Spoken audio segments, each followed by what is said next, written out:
Hey guys. Here's part 1 of a fanfic called The Son of Two Heroes. Summary: intervention by Iruka early in Naruto's life causes amazing changes for the future. A boy who soon takes after his father carves his own name into the shinobi world. Smart, strong and eventual seal master and eventually kind of OP Naruto. Good/friendly Sasuke. Enjoy. Chapter 1. Naruto. Hey, found you Iruka sensei.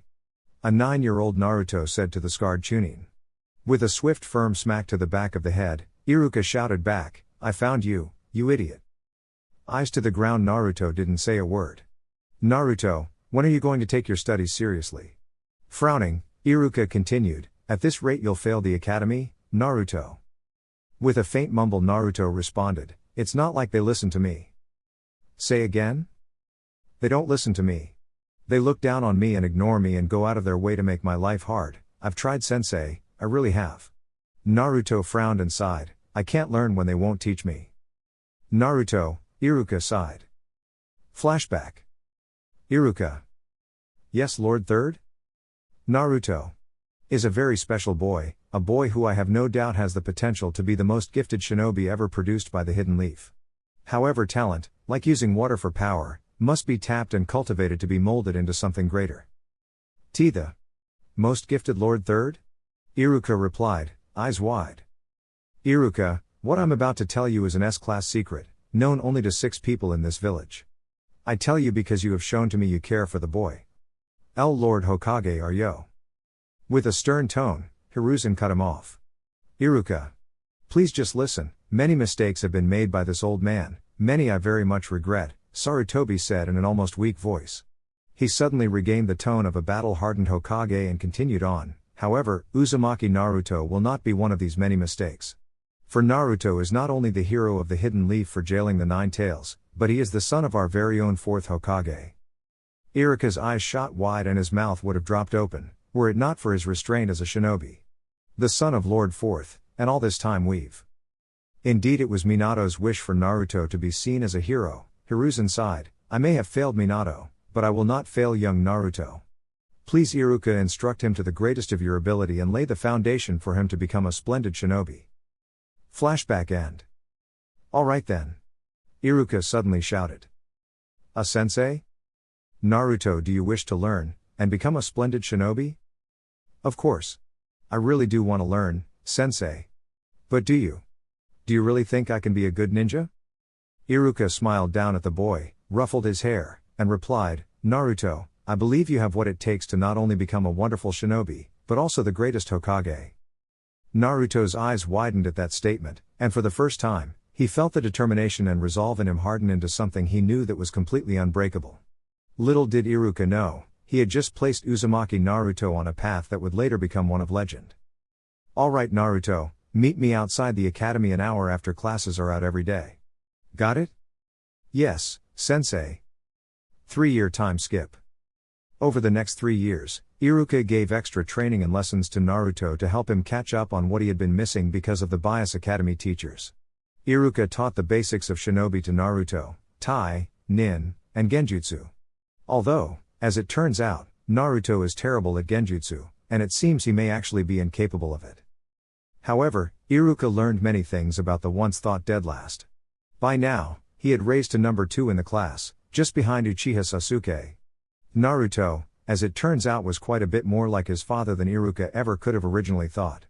It seemed now that he was no longer desperate for attention or any sort of acknowledgement. He had put aside his exuberant, brash, and inattentive actions, and began to lose his lack of formality or social standings.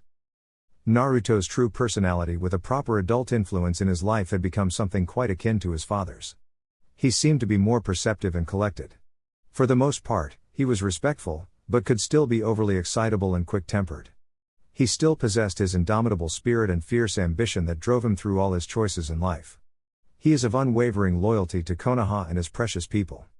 The young Uzumaki proved to be mature and very serious. He had also shown to have a sharp wit, carefully thinking before acting and able to see the underlying nature of the situation at hand, while, for the most part, remaining calm and collected. He had since changed his clothing styles and upgraded his gear. Along with these changes, he had let his hair grow to the point that it had started to imitate Minato's. It was a wonder why the villagers never noticed the uncanny resemblance. One of his greatest strengths was when it came to close-range combat. He had surprised his faithful instructor with his talent. The most impressive part was his seamless mastery over the substitution. The scarred Chunin had never seen someone use the technique in such a way before. Naruto's style of combat has become truly unique in a way completely unexpected. Through the use of lightning-fast substitution with kunais, he'd found a way to almost instantaneously close a gap in close quarters as well as get behind his foe in seconds. The only problem Naruto had with his new technique was replacing himself with something so small was extremely taxing on his stamina and his chakra reserves. If he didn't focus enough during the execution, an unnecessary amount of residual chakra would slam back into his chakra coils, putting immense strain on them. Effectively semi-handicapping his super trump card. Naruto had undergone almost brutal training on chakra control from his instructor to try to get the clone jutsu down. In the end, after finally being able to do the leaf sticking exercise, the boy was able to make the clone if done in sets of 4. Among the many accomplishments Naruto had made in the past 3 years, one was very special to him. His first real friend. And the second person to acknowledge him. Even though the bastard would never admit it. Sasuke acknowledged Naruto's skill, not that Naruto gave him much of a choice. They met up for spars or jutsu practice almost every day before or after the academy. Together they had honed their taijutsu to near perfection, along with drilling chakra control into their skulls. Unless at the training grounds they never talked very much. It had also been pretty difficult for the rest of the students of the academy to accept that the one person Sasuke talked to was Naruto. A dull thunk was heard as a small male academy student landed in the dirt. Winner Inuzuka Kiba. Came the loud and authoritative voice of Umino Iruka. A loud laugh rang out for the victorious boy. Yeah, anyone else want some? Kiba stood in the fight circle with a feral grin on his face. I'll happily take my chances, a calm voice called out, belonging to one Uzumaki Naruto. Walking out toward the fighting mat, standing at a solid 5 foot 2 inches tall, Naruto was about equal in height with his classmates, and in some cases he was physically taller than some students. A long overdue change up in his diet was practically forced upon him by Iruka, although he still managed to put down at least 3 bowls of ramen each day. Dressed in a black t-shirt with orange stripes in the middle of the sleeves, metal arm protectors, leather straps around his back and chest, and dark pants, Naruto really did look the part of a shinobi. Do you have the energy to run another match, Kiba? Asked the scarred Chunin, with a slightly concerned look. For a scrub like Naruto? Kiba laughed. Of course I do, Sensei. Kiba cracked his knuckles with a predatory grin. Act cocky all you want, Kiba. I respect your skill, but you and I both know it's been 1.5 years since you've beat me in a spar. I'm no scrub. Naruto countered with a half smile. Alright, Naruto versus Kiba, Iruka announced and held up his hand. Ready? A resounding yes from both boys was heard. Begin. Instantly Naruto was on Kiba, charging in with a burst of speed to send a right hook at the dog whisperer. Kiba was put on the defensive, but the boy was no pushover. Considering his training in his family's taijutsu, he was one of the best in the academy, but Naruto's hard work and inherently prodigal mind had turned him into a polished and effective neutralizer. Kiba threw a hard right cross at Naruto, who let it hit, but only to grab Kiba's arm and slam him to the ground. 2 quick consecutive hits to the back of the head on the way down sent Kiba's head reeling with stars in his eyes. Managing to right himself and continue fighting, he charged in at Naruto, connecting his fist to his target's abdomen. Taking the hit, he launched back, observing the feral boy. Naruto waited for him to reinitiate. The marked boy rushed in low and attempted to sweep out the blonde's legs. The attack was dodged and he immediately made space, but in a burst of speed Naruto was at his side with a spin kick to his left hip. The sound of Naruto's foot connecting resounded and the feral Inuzuka was sent flying out of the fight area. Winner Uzumaki Naruto. The instructor announced. Alright, make the unison sign. Kiba and Naruto met in the middle and smiled at one another. Quickly making the sign and then letting go, they broke apart. Sliding his hands into his pockets and slowly walking away, Naruto smiled, considering his progress in the last 3 years. I will be Hokage one day, and I'm just one step closer every day. Thought the blonde. As other students began to duke it out, Naruto stood unmoving, staring at the Hokage mountain. Oi Naruto, what are you doing? Asked a rather large boy crunching on a bag of chips as he spoke. Naruto spun around to face the voice and immediately saw who was speaking. Oh, sorry Choji, I was just thinking about how hard I had to work to get here and how much harder I'm going to have to work in a week after we graduate. The golden-haired boy said with a smile. Man, you're so troublesome, Naruto. Working so hard is a drag, I don't understand how you can go at it like that. A spiky ponytailed boy in his trademark lazy and irritated tone. Of course you wouldn't understand, Shika, your goal in life is to be mediocre. But, me, I'm aiming for the top. Naruto called out to him with an ear-to-ear grin. Dead last, as if you'll ever hit the top, rang the voice of one Uchiha Sasuke. It's been a long time since I've been the dead last, Sasuke-chan called Naruto. You're still loser though, the black-haired boy replied with a glare at the subtle insult. Alright, enough you two. Class is over, everyone head home, called out the Chunin instructor. Later guys. Naruto called out as he took off down the street. The blonde academy student made his way toward training ground 14, one that wasn't often used by anyone in Konoha's shinobi forces. Made up of a medium-sized clearing with a small stream running through it, it was a quiet and secluded space. Naruto approached the water and slowly stepped onto it to continue practicing water walking. With his high chakra reserves, the Hokage and Iruka Sensei had deemed it best that he learn tree climbing due to his high need for chakra control. Later down the line he had seen a few leaf nin sparring in another training ground and had watched as they ran across water. Logically he deduced that the tree climbing exercise would be practical for use of walking across water. Over the course of the next 4 months, he had practiced to the point he could steadily walk on water but still needed to concentrate fairly hard in keeping his chakra in check. His goal now was to do it subconsciously. He began throwing kunai at targets he had set up, simultaneously moving across the water, but halted when he sensed a chakra signature appear behind him. Can I help you, Nico-san? He asked to said Anbu agent as she appeared seemingly out of thin air. They had long since stopped being surprised at his ability to sense them. Flashback. Naruto sat at the stall in Ichiraku with the Hokage as they chatted about Naruto's schooling. So Naruto, how is your TR? Oh hey Nico. Naruto interrupted the aged shinobi. As a Anbu with a cat mask suddenly appeared behind them. Naruto, how did you know Nico was here? Asked the slightly surprised leader. Wha? Oh, I'm not sure, I guess I just kind of. Well, knew? I felt her, I suppose? Why? Is that strange? Donning a look of slight concern the boy asked, wait, did I do something wrong? The Hokage chuckled and looked down at Naruto. No, my dear boy. It's just uncommon. It seems you have a fairly rare ability among shinobi. Naruto's facial expression went from concern to shocked and then to excitement. A rare ability? No way. Do I have a sweet awesome bloodline technique or something? I knew I was the best, you know. Chuckling again with a grin of his own but speaking in his professor voice, Sarutobi started, No, young man. Not a bloodline, but you do seem to be a sensor. This is quite a convenient ability to have for a shinobi, you can sense chakra signatures of others around you. Try stretching your chakra, ooh. Clearing her throat rather loudly and interrupting Nico announced her leader, Hokage-sama, please, you are needed urgently by the council. I apologize for my interruption, but this is very important. Ah, yes, my dear. All right then. Sorry, my boy, but I must be going. The duty of the Hokage calls, Hiruzen said. Don't worry old man, you won't have to do it much longer because I'm gonna come get that hat from you soon, you know, Naruto shouted at the back of the aged cage as he made his way off with the Anbu. I look forward to that day then, Hiruzen stated with a chuckle. Flashback end. The Anbu agent looked at the blonde and responded, Lord Third Hokage has requested your presence in the tower. Please, come with me. Right. Let's get going then, Naruto said, gaining a serious look on his face as the agent used the body flicker to take them both to the office of the cage. Lord Third, sir, Naruto stated as they entered.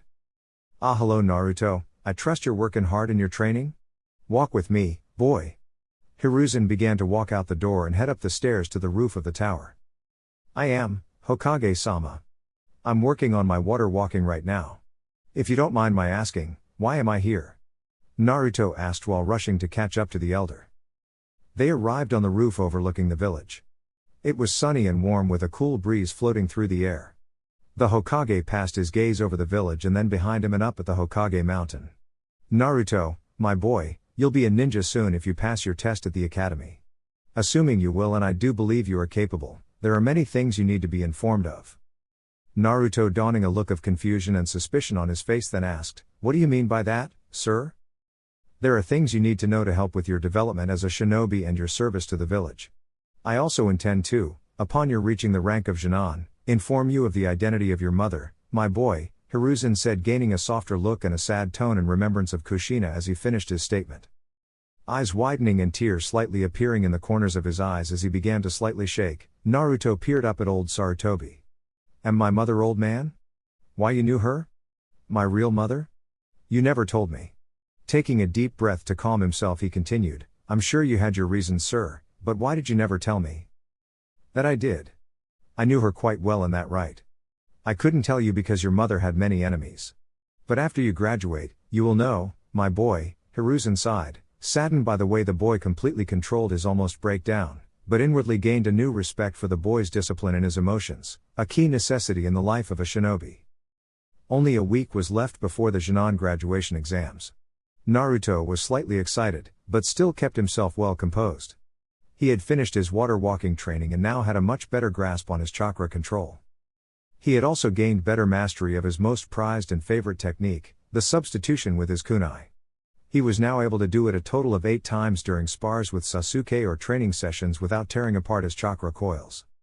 He could still use the substitution in its usual implications, like substituting a log with no problems, even after using his kunai substitution. Still, substituting the kunai was very strenuous. He needed to let himself rest afterwards so his coils could expand and cushion themselves for more of the extreme stress the technique would cause. Honing his taijutsu and ninjutsu skills, Naruto knew that he was ready to take on the exam. He practiced his bunshin and substitution along with his transformation, which he had managed to make entirely solid. The blonde decided to spend his week studying, as well as practicing his techniques. It was going to be a long week no matter what, and he had to be at his peak. Chapter 2. This was it. He was ready. It was time to become a Jinan and he could finally learn about his mother. Naruto was positively ecstatic and ready to go. Sliding on his black t-shirt, he strapped on his metal arm protectors, and donned his black pants. Closing the door with a thud, he took off for the academy. Having finished the written portion, and completed the demonstrations of ninjutsu, the Jinan hopefuls found themselves outside for a taijutsu test. "Alright class, listen up," the white-haired Chunin instructor called out. "Each of you will spar with me, and Iruka will assess your skill, got it?" A chorus of yes came from the class and the matches started. Most had quite a bit of trouble with Mizuki but still managed to pass. The clan kids however did fairly well against the hardened Chunin, Kiba giving him a considerable amount of trouble. "Inuzuka Kiba, pass Iruka," announced Hinata. "Hyuga, please come up." Hinata then began her match, doing well and subsequently passing as many others did. The students one by one were called up and tested. Uchiha Sasuke, as his name was called, the stoic and bored-looking last survivor, walked up to the mat and took his stance, preparing for Mizuki's inevitable assault. Mizuki dashed at the confident Uchiha. They quickly engaged in a fierce taijutsu bout. Sasuke threw himself into a heel drop on the Chunin, but his superior speed allowed him a quick dodge. When the Uchiha's foot impacted the ground however, he quickly adjusted into a spin kick, catching Mizuki in the back. At that point Iruka called the match, and Sasuke casually strolled off of the mat, causing his fangirls to ooh and ah about how cool he was. "Alright, Uzumaki." Naruto hearing Iruka call his name, the boy made his way to the mat. Mizuki smiled at him and wished him luck, telling him to do his best, but something seemed off to Naruto. In the Chunin's mind he intended to rough up the Jinchuriki, something fierce. Naruto meanwhile sensed something was off but pushed the thought to the back of his mind as he knew he had to pass this test so he could learn of his mother and start his path to Hokage. Naruto settled into his stance and readied himself. The Chunin immediately kicked off at speeds higher than that he had used on the other students. Naruto's eyes widened slightly in surprise at this, but once again, he pushed it to the back of his mind and engaged. The blonde slid under a hard spin kick, pouncing on one hand and slamming his foot into Mizuki's hip. "This damn brat hits hard," Mizuki thought with a snarl. He twisted around and caught the boy in the ribs with his fist, launching the boy backwards. However, Naruto caught himself in a handstand and spun around onto his feet facing his opponent. With a chakra-enhanced sprint he cleared the space between them in what almost seemed like an instant. He found himself wishing in the back of his mind he could have used his kunai substitution. Just as he reached the Chunin he did the unexpected and slid onto the ground, catching Mizuki by the ankles and pulling his feet out from under him, slamming him face first into the ground. A slightly stunned Iruka starred for a moment before regaining his composure, clearing his throat and announcing, "Uzumaki Naruto, pass." Naruto stood beside a still-down Mizuki and smiled at the scarred Chunin. The other instructor got up and dusted himself off and made his way to Iruka's side, muttering about brats and demons. "You'll pay for this, you damn demon brat." Mizuki thought to himself as tried to hide his humiliation and shame by putting up a fake smile and told the boy well done. The class all then filed back into the academy and took seats. "Alright everyone, on Monday be here at 8 am sharp for team assignments. Enjoy your downtime because life's about to get a lot more interesting." Iruka finished off with a smile. "Everyone head home," he said with a wave as he and Mizuki left the room to go write reports on all of the soon-to-be Jinan. After they left the academy, Naruto and Sasuke met up at Training Ground 14. "Hey there bastard," Naruto called out with a grin as he arrived. "HN." Sasuke grunted with a smirk of his own. "Ready to lose, loser?" he asked arrogantly. Sure, little Sasuke," Naruto said mockingly, sticking out his tongue. "Let's get wild then," he said. The Uchiha grunted at the taunt. Sasuke and Naruto took their stances and Naruto threw a kunai into the air. When it hit the ground they burst into a fierce bout of taijutsu, engaging each other with hard blows. These two never were and never would be ordinary Jinan. It was late the next evening when Naruto, who was committing himself to another round of physical training, sensed the presence of his second sensei moving quickly past his training ground. "That's strange," Naruto thought to himself. "Past this training ground is just the edge of the village. Wait, he couldn't be? Is he deserting the village? No, I know sensei doesn't like me, but I'm sure he wouldn't turn traitor." And so the boy chose to investigate and took off in the direction of his teacher. "Uzumaki, Naruto has stolen the scroll of seals." A Leaf Jounin yelled. "Mobilize the Chunin Corps. Now, a voice broke through the chaos. "You will all find young Uzumaki and bring him to me unharmed and with the scroll in tow. Is that understood?" The third Hokage commanded his shinobi. "Lord Third?" a Chunin asked. "But surely he stole the SCR." I said, "Is that understood?" the Hokage asked in a no-nonsense tone. "Why yes sir." "Good, now go." The village leader waved his hand in dismissal and the shinobi scattered. Inu. A tall Anbu with a dog mask and spiky silver hair landed next to the aged Hokage in a kneeling position. "Go find Naruto. There is a traitor amongst us who has tried to impersonate Naruto as a cover for his escape. The scroll he stole is fake, but we must catch him. But if I know our boy, he will find his way into this trouble, or the traitor may try to harm him." The Hokage then sighed, "Keep him safe, Inu." "Yes, Lord Hokage," and with the wind the Anbu was gone. The forest was quiet as Naruto watched the Chunin scout the area and prepare his things. Deeply troubling the boy was the large scroll with the Hokage's seal on it. No Chunin should be out in the forest on the edge of the village with a scroll of high importance alone. This could only mean one thing. Damn it, could that possibly mean you're a traitor after all? Naruto questioned to himself. The Chunin was rushing himself, obviously in a slight panic. Wonder what's got him so shook up.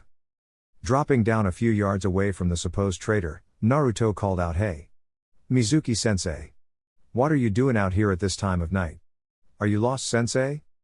When Mizuki heard the voice, he turned around, and when he saw the young blonde he thought to himself, things just might work out a little better now.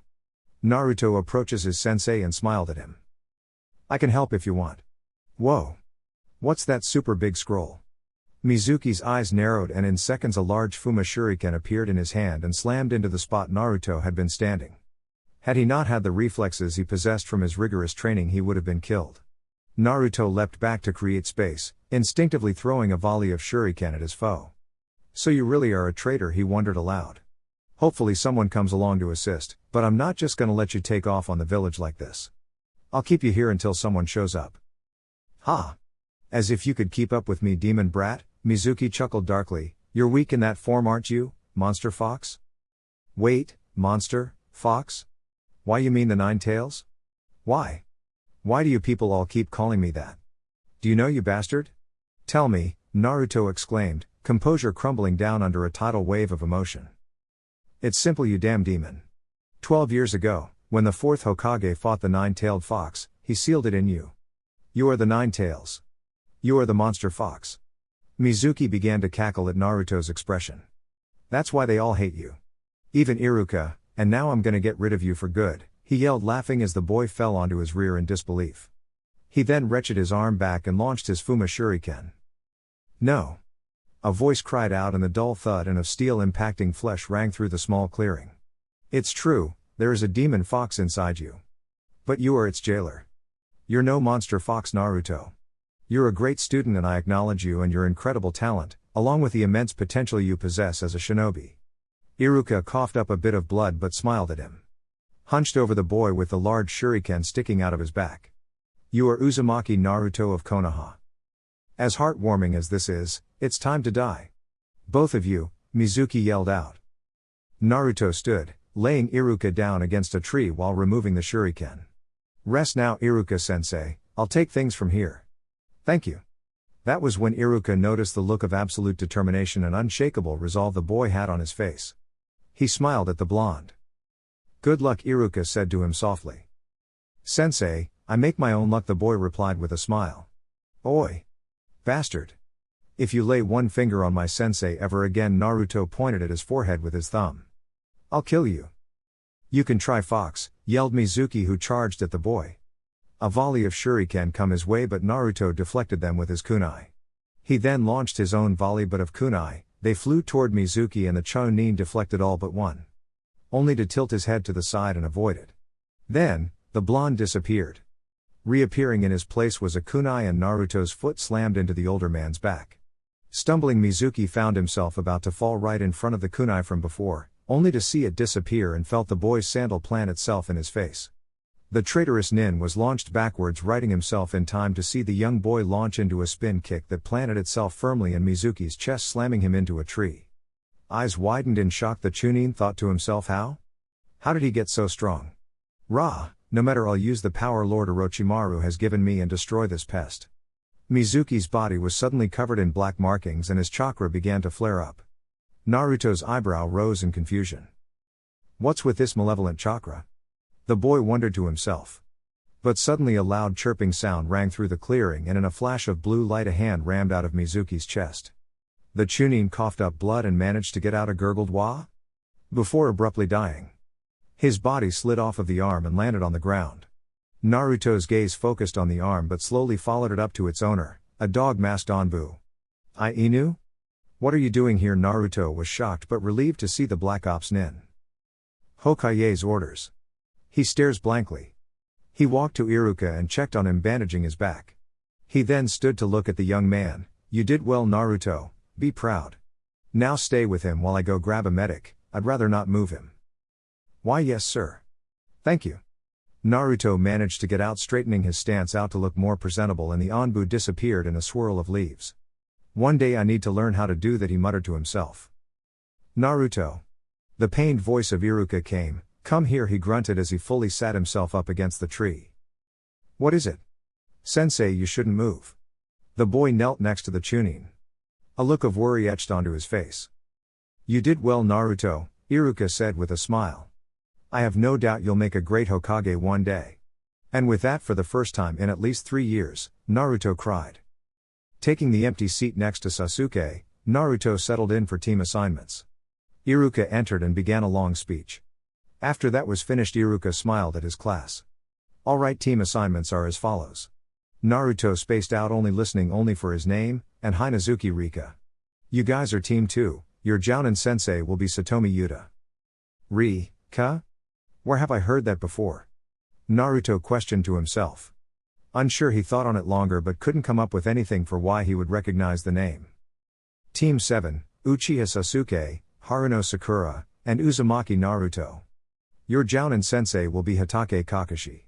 Drawled out Iruka, who became suddenly surprised at Kakashi being a Jounin sensei. What the hell? I thought the worst and best in the class are supposed to be on the same team? Why's the second rank in with the Rookie of the Year? That's OP, Kiba shouted out. Well, after scores were taken, Sasuke and Naruto have tied for Rookie of the Year. And it's a direct order from Lord 3rd Hokage. Kiba's eyes widened in shock and he slightly cowered in his seat at the tone. Anything else, Kiba? No, sensei. Kiba called out. Good. Team 8 is Inuzuka Kiba, Aburame Shino, and Hyuga Hinata. Your Jonin sensei will be Yuhi Kurenai, Iruka continued on in hopes of preventing any idle chatter. Team 9 is still in service, so Team 10 will be Nara Shikamaru, Akimichi Kuji, and Yamanaka Ino. Your Jounin Sensei will be Sarutobi Asuma. Wiping his brow in relief, Iruka continued, alright. That's it. Everyone hang around and wait for your sensei. I look forward to watching you each develop as a shinobi. This was it. He was a ninja now, and he could finally know who his mother was. Naruto sprinted across rooftops headed for the Hokage tower. He earned these answers and he had every intention of getting them. Finally arriving at the tower, the boy walked in. Walking up to the secretary, someone who had never been bad to him but had always been indifferent. He put a big smile on his face and said, "How's it going? Is Lord Third in a meeting?" She grunted and replied, "No, he just got out of one, you can go up." "Thanks a ton," he said, taking off up the stairs, and right before bursting through the doors he stopped himself. He reminded himself, he was a Genin now and he had duties and responsibilities to handle, as well as a reputation to uphold. Time to go find out about Mom, he thought to himself. To be honest, he was nervous, but that wasn't gonna stop him. He grabbed the handle and turned. The Hokage smiled as he sensed the boy standing behind the door. He was slightly surprised the boy didn't just throw them open. He heard a turn and a click, and watched the door open. The boy stepped into his office, a slight look of apprehension in his face that soon shifted to one of determination. Sarutobi smiled, this boy really was something. I've a feeling your son is going to take the ninja world by storm, Minato. Hello Lord Hokage, Naruto said, slowly approaching the desk. Ah, good to see you, Naruto boy. Please come take a seat. I assume you're here to find out about your mother, no? Yes sir, I've been looking forward to it since you told me. Not only have you earned your headband and become a Genin, but you also stopped a very important traitor. Which by the way will be added to your record as a B-rank mission. You will be paid accordingly. Hiruzen smiled at Naruto. You've made fine progress, Naruto. Thank you, Lord Hokage. Naruto smiled back, but I believe you know why I'm here? Ah yes, to learn of your mother. And no need to be so formal my boy, it's just us in here right now. Alright old man. So, what was her name? Naruto asked. Hiruzen stood turning around and staring out the window over the village. Your mother's name was Uzumaki Kushina. Uzumaki Kushina? That's a beautiful name. Naruto smiled at the Hokage's back. My boy, a beautiful name it is. She was much more beautiful in person, Sarutobi sighed. I wish with all my heart that she could be here to see you grow, Naruto. Naruto stared at the floor, he didn't really know what to say. Do you have a picture? Of her? He heard the old Hokage sigh sadly and a drawer open. He looked up as he heard something slide across the desk toward him. Staring back at him was a beautiful red-haired woman, smiling contently. That's my mother? Uzumaki Kushina? Yes, Sarutobi stated simply. Old man Hokage. Did she love me? Naruto asked, voice breaking and tears threatening to leak from his eyes. Your mother loved you more than anything on this planet. That I can say with absolute certainty. Sarutobi looked upon the boy with soft eyes. Even in her last moments she thought of nothing but you, Naruto. Sarutobi sighed, remembering the day he hated most in his long life. Flashback. The third Hokage arrived at the spot where the Nine Tails had last been, and what greeted him was a dead Hokage, his near-death wife, and a small baby boy with whisker marks on his cheeks. A Jounin leaned over the body of Minato, Lord Fourth. Getting no response, he realized he was dead. At the same time, another Jounin lifted Kushina into a sitting position. Lady Kushina. Ignoring the Jounin, Kushina spoke, third. Sarutobi was in front of her in a second, Naruto securely held in his arms. Kushina. Please look after my child. His name is Naruto, she said shakily, drawing small breaths. Minato and I took it from a novel by Jiraiya Sensei. Naruto, Sarutobi said, I'll remember. I'll take full responsibility. The Hokage looked down at the boy, continuing, so please don't speak anymore, for his sake, too. However, when he looked up again, Kushina was dead. Flashback end. Old man. How? Did she die? Naruto asked sadly. Protecting you, directly from the Nine Tails. She gave her life for yours. She loved you so much my boy, Sarutobi said softly. Naruto smiled sadly. Do you have more pictures? Did you know her? Can you tell me about her? The boy asked rapidly. Of course my boy. The Hokage smiled more brightly this time. And Naruto grinned in response. Little did they know they would spend the next 4 hours chatting about Kushina. The office that had minutes before been filled with an air of sadness, slowly turned into a room that was so cheerful even Sasuke would smile just by stepping inside. Naruto was to be a real ninja soon. With knowledge of his mother and her will of fire, nothing could stop him. He would uphold her legacy to the highest of standards. He was ecstatic. Chapter 3. Naruto was, for lack of a better term, extremely disappointed. This is a Jonin? What the hell, said Jounin had been 3 hours late to pick his team up. Naruto was not happy, and when the man walked in he simply leveled a light glare at the man. Sasuke bore a scowl and Sakura has a worried look after seeing the anger in her teammates' faces. Kakashi strolled into the room causally, but was met with an atmosphere of killing intent and worry. Looking to the two boys, he saw their glares and Sakura's worry. My first impression of all of you is, you're extremely hostile. The Jounin stated with a bored tone, causing a sweat drop from all three fresh Jonin. Meet me on the roof in 5 minutes. He then disappeared in a swirl of leaves. Naruto smiled slightly, but then he noticed something. Why does his chakra signature feel so familiar? He mentally asked himself. Naruto quickly got up and walked out, making his way to the roof and prompting the other two of Team 7 to follow. Arriving on the roof, the three new shinobi found their new sensei leaning against a railing. Alright my cute little Jonin, come sit down, he chuckled lightly. Let's introduce ourselves then. Tell me about your likes and dislikes, and your dreams, Kakashi said. Can you go first as an example, sensei? The pink one asked. Does she really need an example for this? Kakashi mentally sweat dropped. Yeah sure I suppose, sighing he continued, my name is Hokage Kakashi. I like some things and I dislike others. My dreams are none of your business. I smiled at them. We only got his name. The Jonin sweat dropped at their sensei. Alright Pinky, you're up first. My name is Haruno Sakura. I mean the thing I like, she trailed off giggling and glanced at Sasuke. I dislike pig, and foods that are too spicy, she giggled again. Oh. My dream is to be a strong kunoichi, and one day start a family. Good enough I suppose, you're next Whiskers. Naruto grunted at the nickname but spoke anyway. I have a name, it's Uzumaki Naruto, he shouted. Calming himself he continued. I like ramen, ayame and my friends. I dislike traitors. My dream is to be Hokage. The greatest one yet, and to be faster than the Lord Fourth Hokage himself, as well as surpass my mother as a shinobi. Alright Duckbutt. You're up.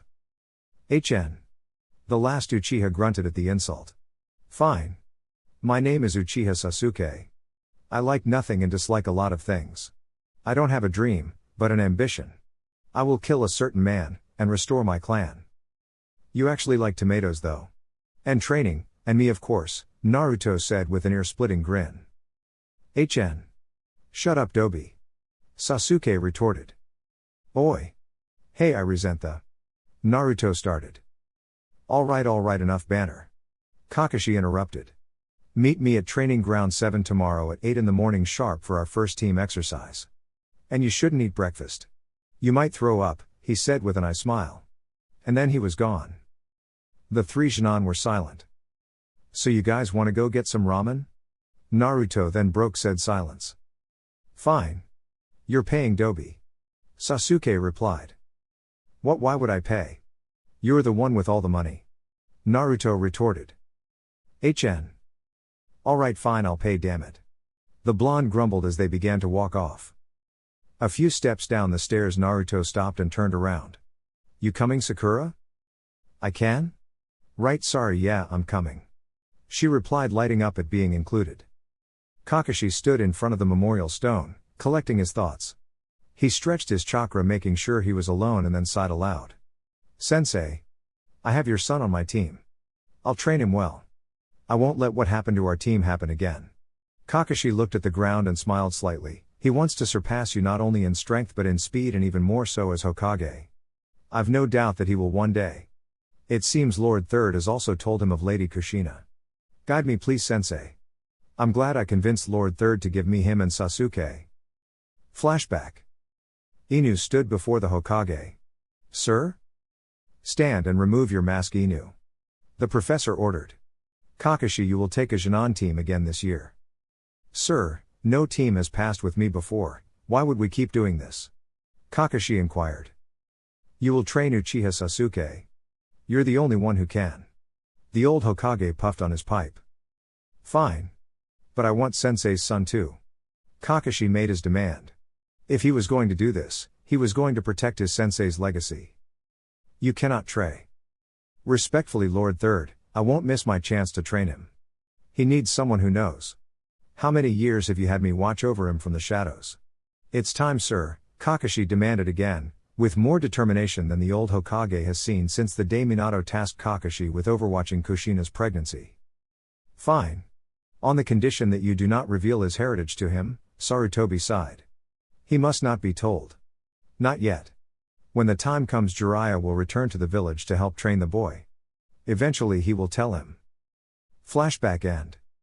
Kakashi's thoughts wandered to Obito, wondering how things would be if they had traded places.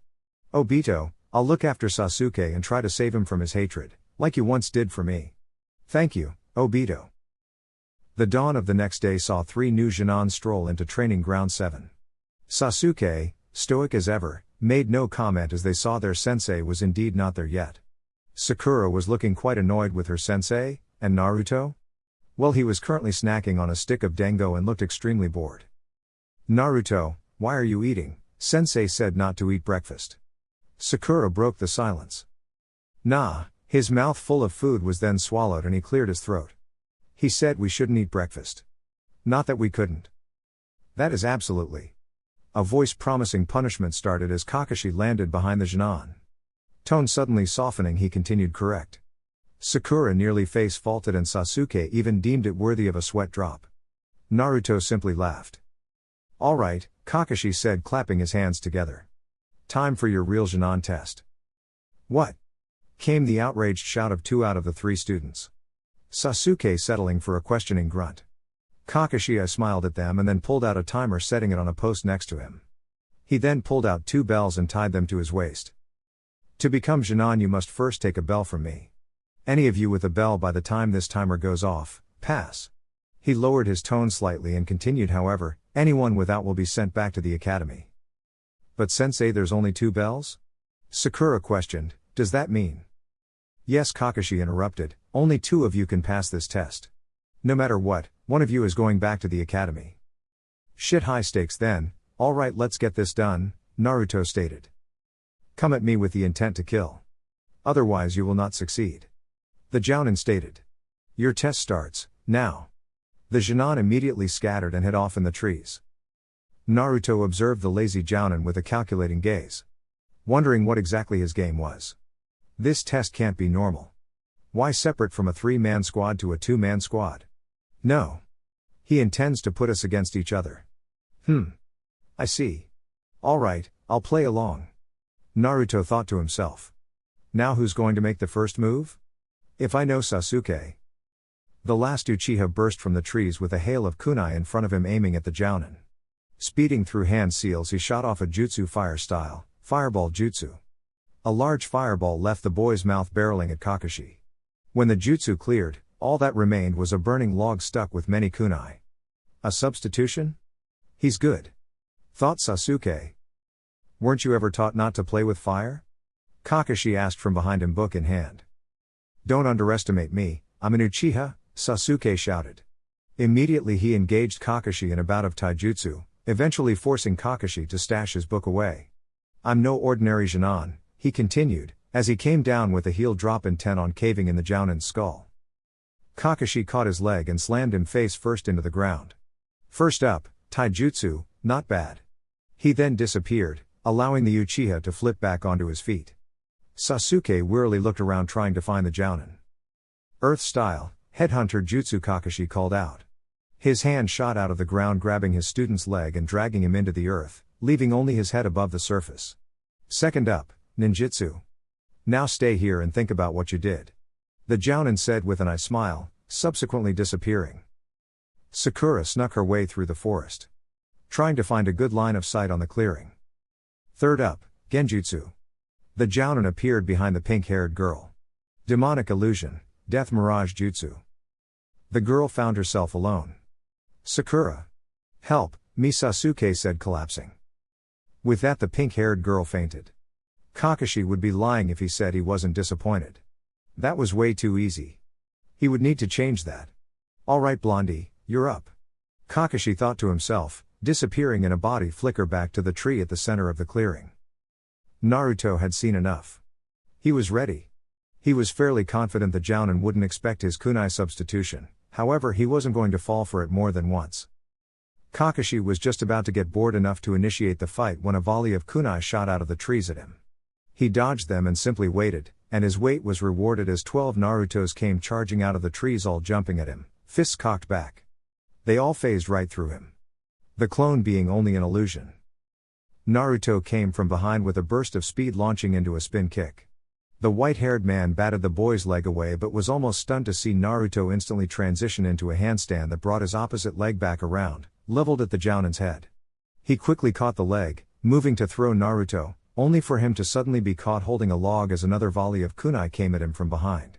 He dodged and simultaneously dropped the log only for Naruto to appear out of thin air, hand gliding across a bell, but not enough to get a grip. Realizing he couldn't make the grab, Naruto transitioned into a handstand spinning in place to bring his leg around to stroke Kakashi in the side. When Kakashi moved to catch the leg, Naruto suddenly let his arm buckle a bit, causing the height of his leg to drop from his sensei's midsection to his hip, just enough to avoid the hand poised to catch his leg and connect the kick did, with a log. Naruto ate the dirt. A substitution with a kunai, impressive. Almost reminds me of Sensei. Thought Kakashi as he slammed Naruto face down into the dirt. Neat trick, certainly impressive, but you'll have to do better than that, he said to the boy. The blonde craned his neck to smirk at his sensei as a large fireball, courtesy of the last Uchiha, barreled toward them. Kakashi tossed Naruto out of the line of fire and quickly replaced himself with a log. Finally dug yourself out, eh? Sasu-chan, Naruto said with a grin. Shut up, loser, I've got a bell to steal, said Sasuke with his ever-so-present attitude. No can do, sorry ski. With that, Naruto grabbed Sasuke by the torso and dashed into the trees. Finally deep enough in, he stopped as the Uchiha has been kicking the crap out of him. Loser, what the fuck, Sasuke hissed. Quiet. You're really not as smart as you're thought to be, you know that right? Naruto said with a quiet chuckle. This is a test of teamwork, think about it. Or do I need to explain it to you, bastard? Fuck, you're right. As much as I hate to admit it, it makes sense, Sasuke said begrudgingly. Of course I'm right, dipshit. Naruto growled. Anyway, we gotta find Sakura. HN. Was his only reply. Naruto stuck his finger to the ground and began spreading his chakra out over the clearing. Finally he locked into the Pinkette's chakra signature. Alright, I've got her, let's go. Kakashi stood unmoving in the clearing. I didn't really expect that Sasuke would rescue Naruto. I think I'll wait and see what happens next, this could be interesting.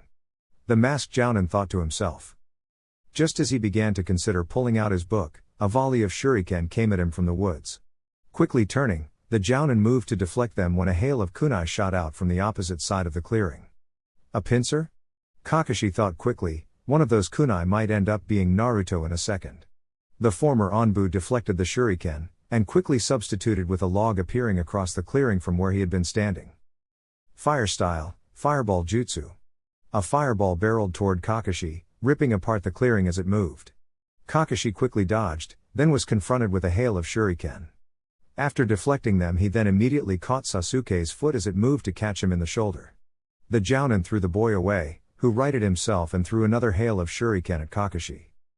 As Sasuke landed, Kakashi called out, "You'll get nowhere doing this on your own." "I'm not alone." The last Uchiha yelled back. In the back of his mind he thought, I haven't been alone for a while now because of you, ni? Naruto? He landed and flashed through hand seals again, fire style, fireball jutsu. He smirked as it burnt toward the silver cyclops.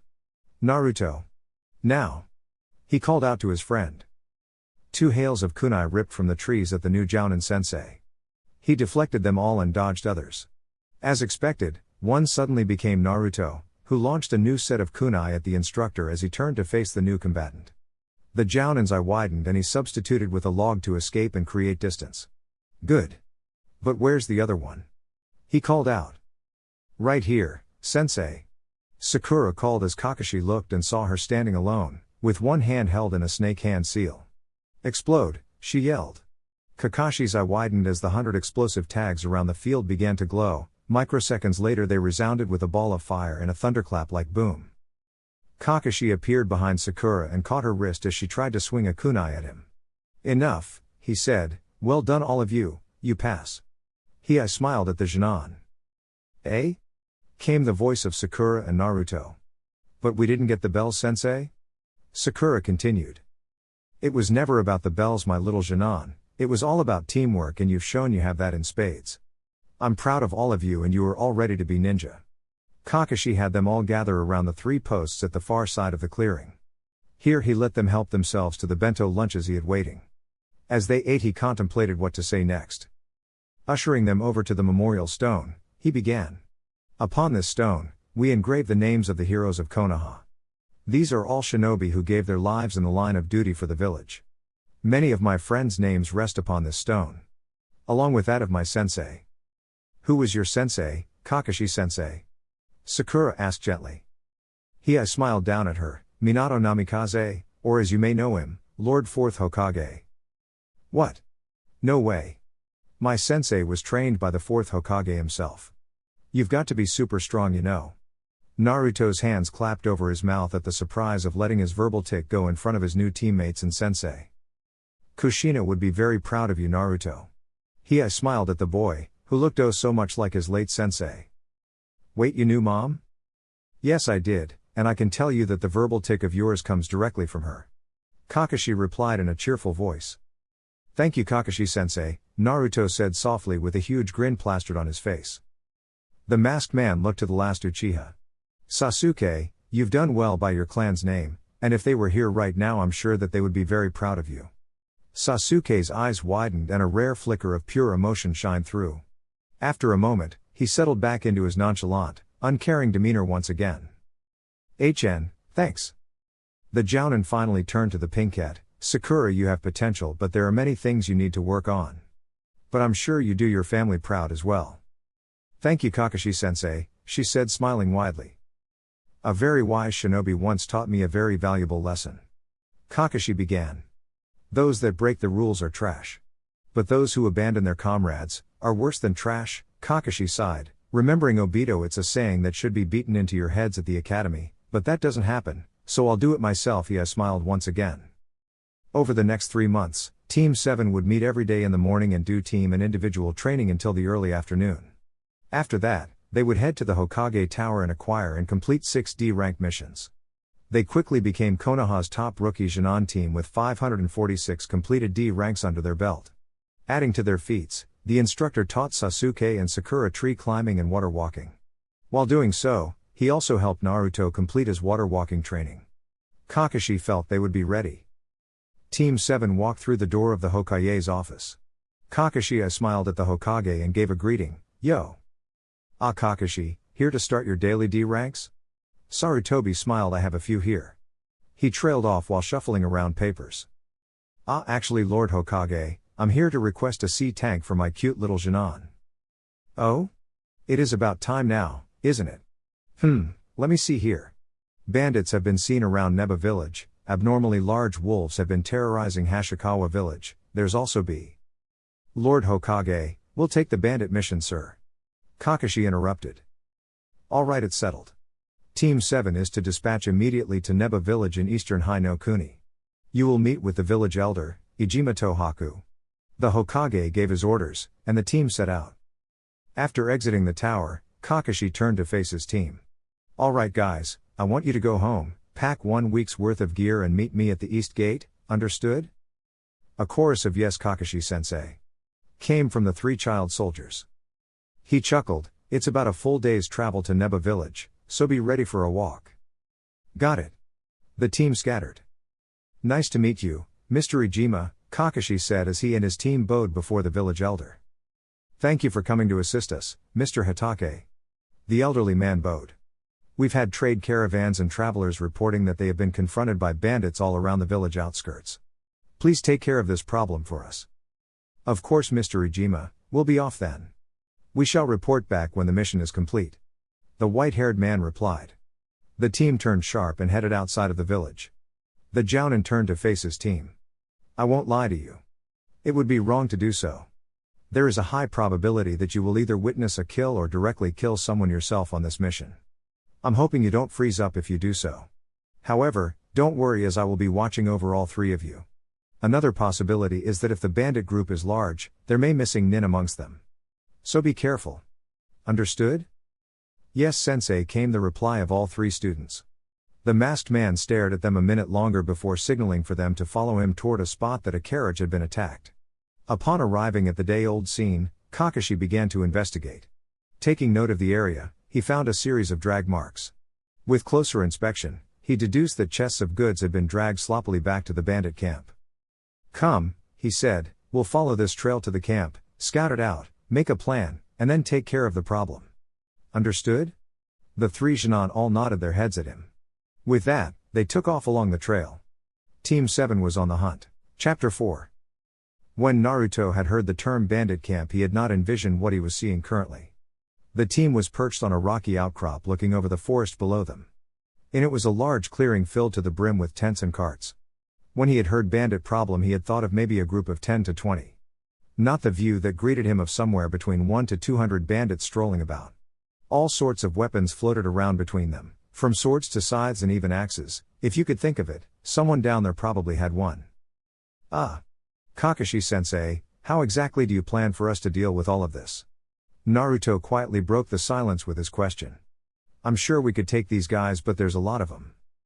I'm ashamed to admit it, but, the idiot's right. There really is a lot. Sasuke stared down, scouting and trying to see a plan. Gotta be something between 150 to 200 guys down there. Let's back off for now, kiddies, Kakashi said, and began making his way away from the edge. The three genin quickly moved to follow them. Later that day, about an hour before dusk, Kakashi gathered his team around him. Alright, listen up. Making sure he had the attention of all three, he then continued. There's a ravine at the end of the clearing they are camped in. I'm going to use a water-style jutsu, followed by an earth-style jutsu to force them from camp and into the ravine. Kakashi sighed. My jutsu will most likely neutralize a large amount of them, however it won't get everyone. That is why you three will be using the ravine as a kill box. Wait, a kill box? Sakura asked. But these are people, we can't just slaughter them like animals. Kakashi sighed once again and crouched level with the pinkette. I know that it doesn't seem right, but as shinobi, this is what we do, Sakura. On top of it, those men are scum, who have chosen a path of torture and rape. Along with killing and kidnapping people for their own greed. They sell people into slavery. As such, we put them down like rabid dogs. Sakura's eyes widened, unbelieving at his words. Is this really what it means to be a shinobi? The masked jounin looked at her as if trying to find the right words. Sakura, look at your teammates, they have already steeled their resolve and are ready to do this. They understand what they signed up for. I know it feels wrong, but one day all of you will find a way to cope with such acts. This is the life of a shinobi, and if you can't handle it, I won't force you down this path any farther. Sure enough, when Sakura turned around to her teammates, she could see that they had steeled themselves and understood exactly what it meant to be a shinobi. Alright, sensei. I'll do it, I picked this path and I'm not just going to abandon my dreams. The sole female shinobi said, with an air of confidence. He ruffled her hair. That's the spirit. Turning to the boys, he asked, are you guys ready? The two boys shared a glance at one another, and turned their attention back to their sensei. Let's get this done. They replied in unison. Be ready when you see my jutsu go off, Kakashi said. The team began to set up along the ravine, Sakura at the end where the ravine started to turn into open ground once again. Naruto and Sasuke positioned along opposite sides of the pass, spaced to cover more distance. Sakura planted sets of paper bombs all along the ravine so she could set them off as bandits passed, to neutralize them as well as force them to keep going forward. When all was done, Kakashi moved away to the rock outcropping they had used to overwatch the camp just hours before. Carefully making his way down to where he was only above the clearing by about 40 feet, he began to flash through hand seals, water style, exploding water shock wave. A massive wave of water swept through the camp, smashing men into everything around them. When the water began to settle, some men had drowned, but most were injured or heading for the ravine. The jounin sped through another set of hand seals, earth style, mud river. A raging avalanche of mud and earth slid down the slope, effectively washing away the camp and destroying everything in its path, as well as swallowing up any stragglers who hadn't made it to the ravine. In total only about 80 men made it in. As the first group got the farthest along, a paper bomb went off underneath them. The loud echoing boom resounded through the passage. As more paper bombs went off courtesy of the Pinkette, only about 40 bandits were left. However, in a hail of kunai and shuriken from Naruto and Sasuke respectively, that number was cut in half. Unbeknownst to them, 4 men slid past and ran towards Sakura, who threw a handful of shuriken at them, but it only dropped 3, the thrown weapons buried in their heart. The last man having caught one in his shoulder. Sakura froze at seeing the 3 men she had just killed die so close to her. "You're dead, girlie," the last man said, bringing his sword to bear, poised to strike the girl down like nothing. Suddenly a swath of kunai landed behind him, and as he turned he caught sight of black with a hint of orange before a kunai enclosed in a fist slammed into his skull, which burst with blood covering Naruto's face. He froze momentarily, registering the look of shock and utter fear on the man's face as he killed him, but remembering he had done so to save Sakura, he regained his composure. "Sakura? Are you alright?" Naruto yelled at the girl. "Ha, Naruto?" she said, still dazed. "Why, you just saved my life, didn't you?" "Thank you," she said, falling to her knees. "No problem," he said, then turned and called out through the ravine over Sasuke's little kill zone, "Kakashi Sensei. Come look after Sakura." And with that, Naruto flew back into the fray with Sasuke. Between the two of them they utterly bodied the rest of the bandits with taijutsu and kunai alone. Kakashi watched as Naruto pierced the skull of the last bandit with a kunai. As the bandit dropped dead, he noticed the look of sadness in his eyes. Sasuke and Naruto then landed next to him, covered in a fairly large amount of blood. "Good work, team. I'm proud of you, you all did well for your first time doing something like this." Kakashi sighed. "Head down the hill about another half mile and there's a stream. You boys go get cleaned up and I'll take care of Sakura, alright?" "Yes, sir," the boys said together and disappeared from view. "Sakura, I need you to look at me. Can you do that for me?" Kakashi asked the shell-shocked girl. Her 1,000-yard stare turned to meet Kakashi's dark gray eyes. She nodded dumbly. "Sakura, you did what you had to do and what was required of a shinobi. On top of that, it was kill or be killed. If you hadn't killed those 3 men, they most definitely would have killed you before Naruto could have possibly got them all." Kakashi sighed. "Harden your heart, for this is something we deal with every day. However, don't forget that it's all right to feel remorse and regret over taking a life. That remorse and that feeling is what keeps us human. If you ever begin to enjoy it, that is when you become a monster. And you're no monster, Sakura. Trust me, I've seen many." Sakura sobbed slightly but took shaky deep breaths and replied, "Thank you, Sensei." "Of course. Ski? What, Naruto? How you doing? Shouldn't you be focused on how you are doing and not on how I'm doing, loser?" Sasuke grumbled. Naruto stared into the river. His reflection in the bloody water staring back at him. "It's easier for me to worry about others than it is to worry about myself." "That's why you're a loser, dipshit," Sasuke sighed, "but I'm fine. Thanks, loser. Hey, what can I say? I've never had friends, so that's why every new friend I make matters so much to me. You were my first friend, you are my best friend, and you're almost closer to family to me than even old man Hokage," Naruto said. He didn't exactly know why he was actually admitting this, but he figured it was just the shell shock he was still experiencing. Upon Naruto finishing his statement, Sasuke's eyes widened to gigantic proportions, and his gaze turned to the golden-haired shinobi. In the back of Sasuke's mind rang the words of his brother on that night long ago. "There is no value in killing the likes of you. My foolish brother. If you want to kill me, curse me, hate me, and live a long and unsightly life, run away. Run away. And cling to your pitiful life. And then someday, when you have the same eyes as I do, come before me." Sasuke stared wide-eyed still at Naruto. This boy who had forced his way into Sasuke's life was more of a brother to him than even Itachi had been in their childhood. Could it be that the path I'm on is not the correct one? Is hatred truly the answer, or has Naruto been right from the start? Sasuke thought to himself. "Yeah," he grunted out in reply to Naruto. Naruto turned to Sasuke and threw a rock at him. "Get clean, bitch boy," he said, laughing as he walked off. Sasuke grunted and stood up. "Fuck you, Uzumaki." The team was now back in Neba village, standing before the village elder. "Our mission is complete, sir. The bandits are taken care of." "Thank you very much. It's always a pleasure to have you Konoha ninja around. I bid you safe travels home." "Thank you, sir," Kakashi said as he bowed. He and his team then began their journey home. So, my cute little Jinan. Other than the obvious bad part, how was your first excursion outside of the village? It's really neat to see new places like this, Kakashi-sensei. Will we be taking more missions like this in the future? Naruto asked with almost excited tone. I rather enjoyed the views myself as well, Sakura said, but I'm glad to be going home. HN. Sasuke grunted. It was alright. But not anything special.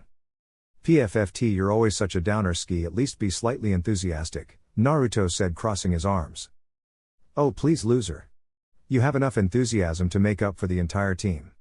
The raven-haired boy replied. Glad to see you all having fun. The sensei of Team 7 remarked. Unfortunately, he and Sakura would have to listen to the boys bicker the entire way home. Kakashi and his team stood before the aging Hokage. Team 7 reporting from first C-ranked mission, sir.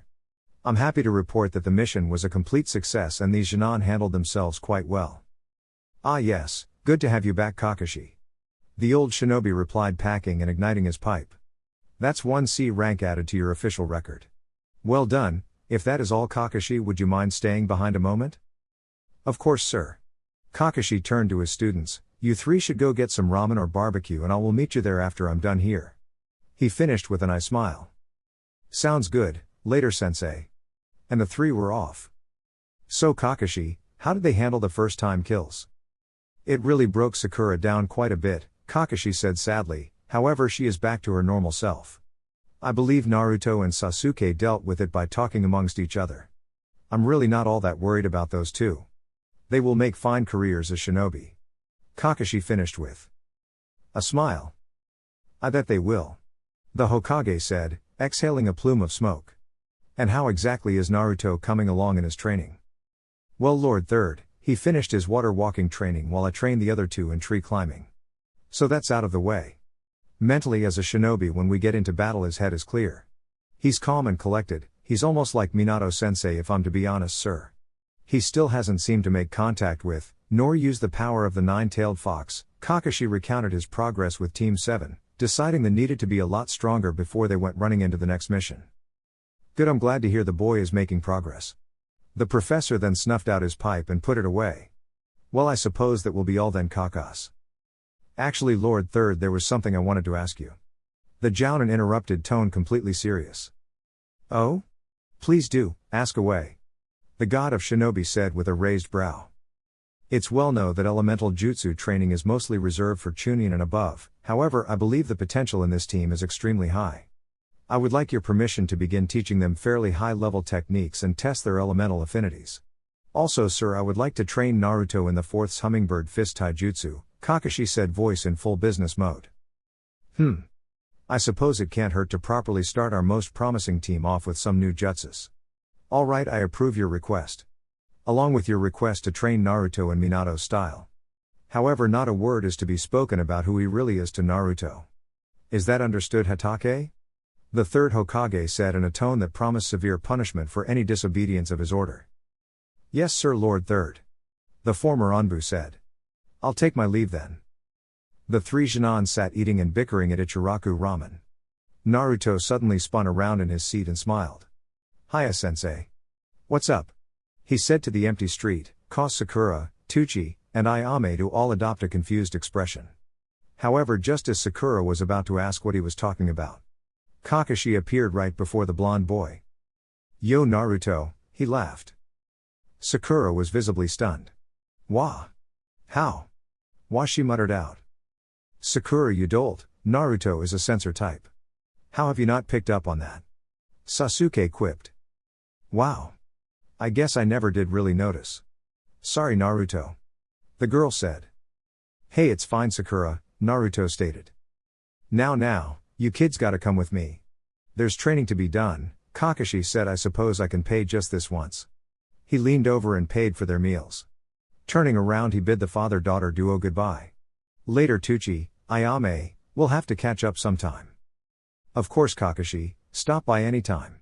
Tuchi called out to the team's backs as they made their way from the shop. The team followed their sensei to training ground 7. Here, they gathered around the 3 wooden posts. Alright, listen closely as I don't want to repeat myself. The Jounin started with an authoritative tone. We're going to test your elemental affinities today. Wait, really? No way, this will be awesome, Naruto said enthusiastically.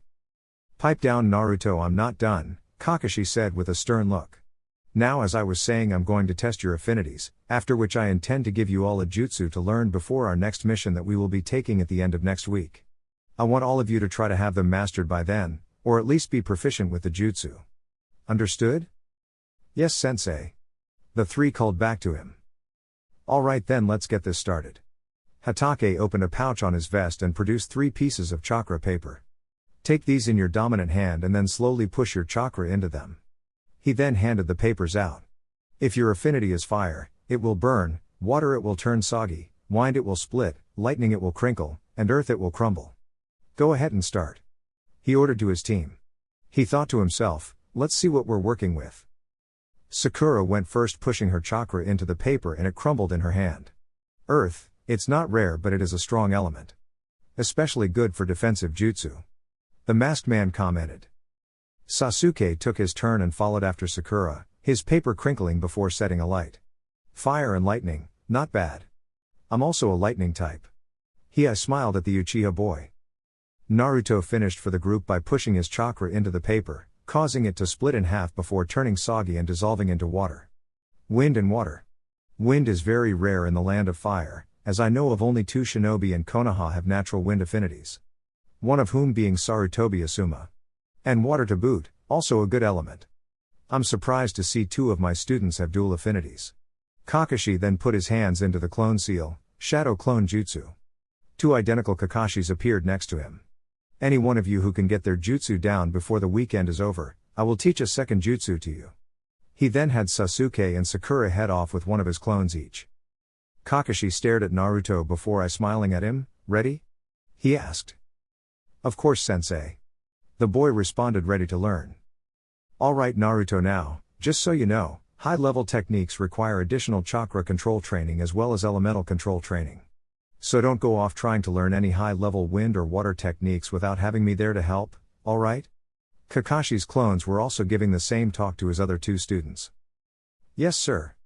The boy was practically bouncing up and down at this point. Because of this, the Jounin gave him a rather stern look, and the boy immediately composed himself and quieted.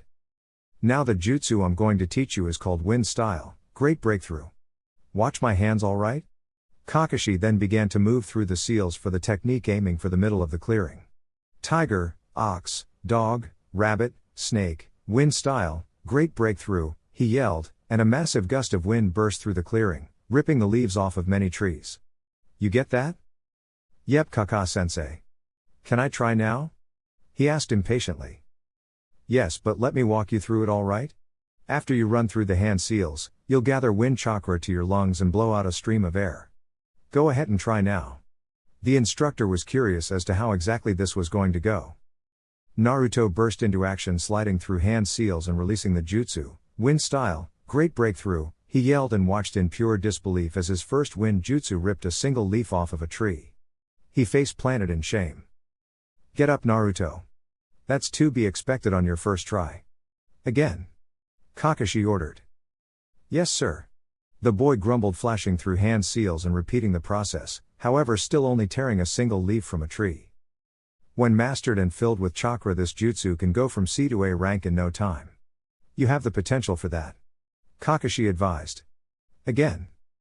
Once again wind ripped through the trees. Again. This time 2 leaves left the tree. Again. The same result. Again, this continued until dark, at which point Naruto was able to ruffle the entire tree and shake it, as well as taking some leaves off of it. Unfortunately, he still did not have mastery over the jutsu. We'll meet here tomorrow morning. Be on time. It was early morning when Sakura and Sasuke entered the clearing to find Naruto and Kakashi standing at the far side. Again, Kakashi's voice floated across the field, followed by a gust of wind that ripped a branch off the tree. Ha! Look, I did it, you know. Naruto's hands clapped over his mouth at letting out his verbal tick.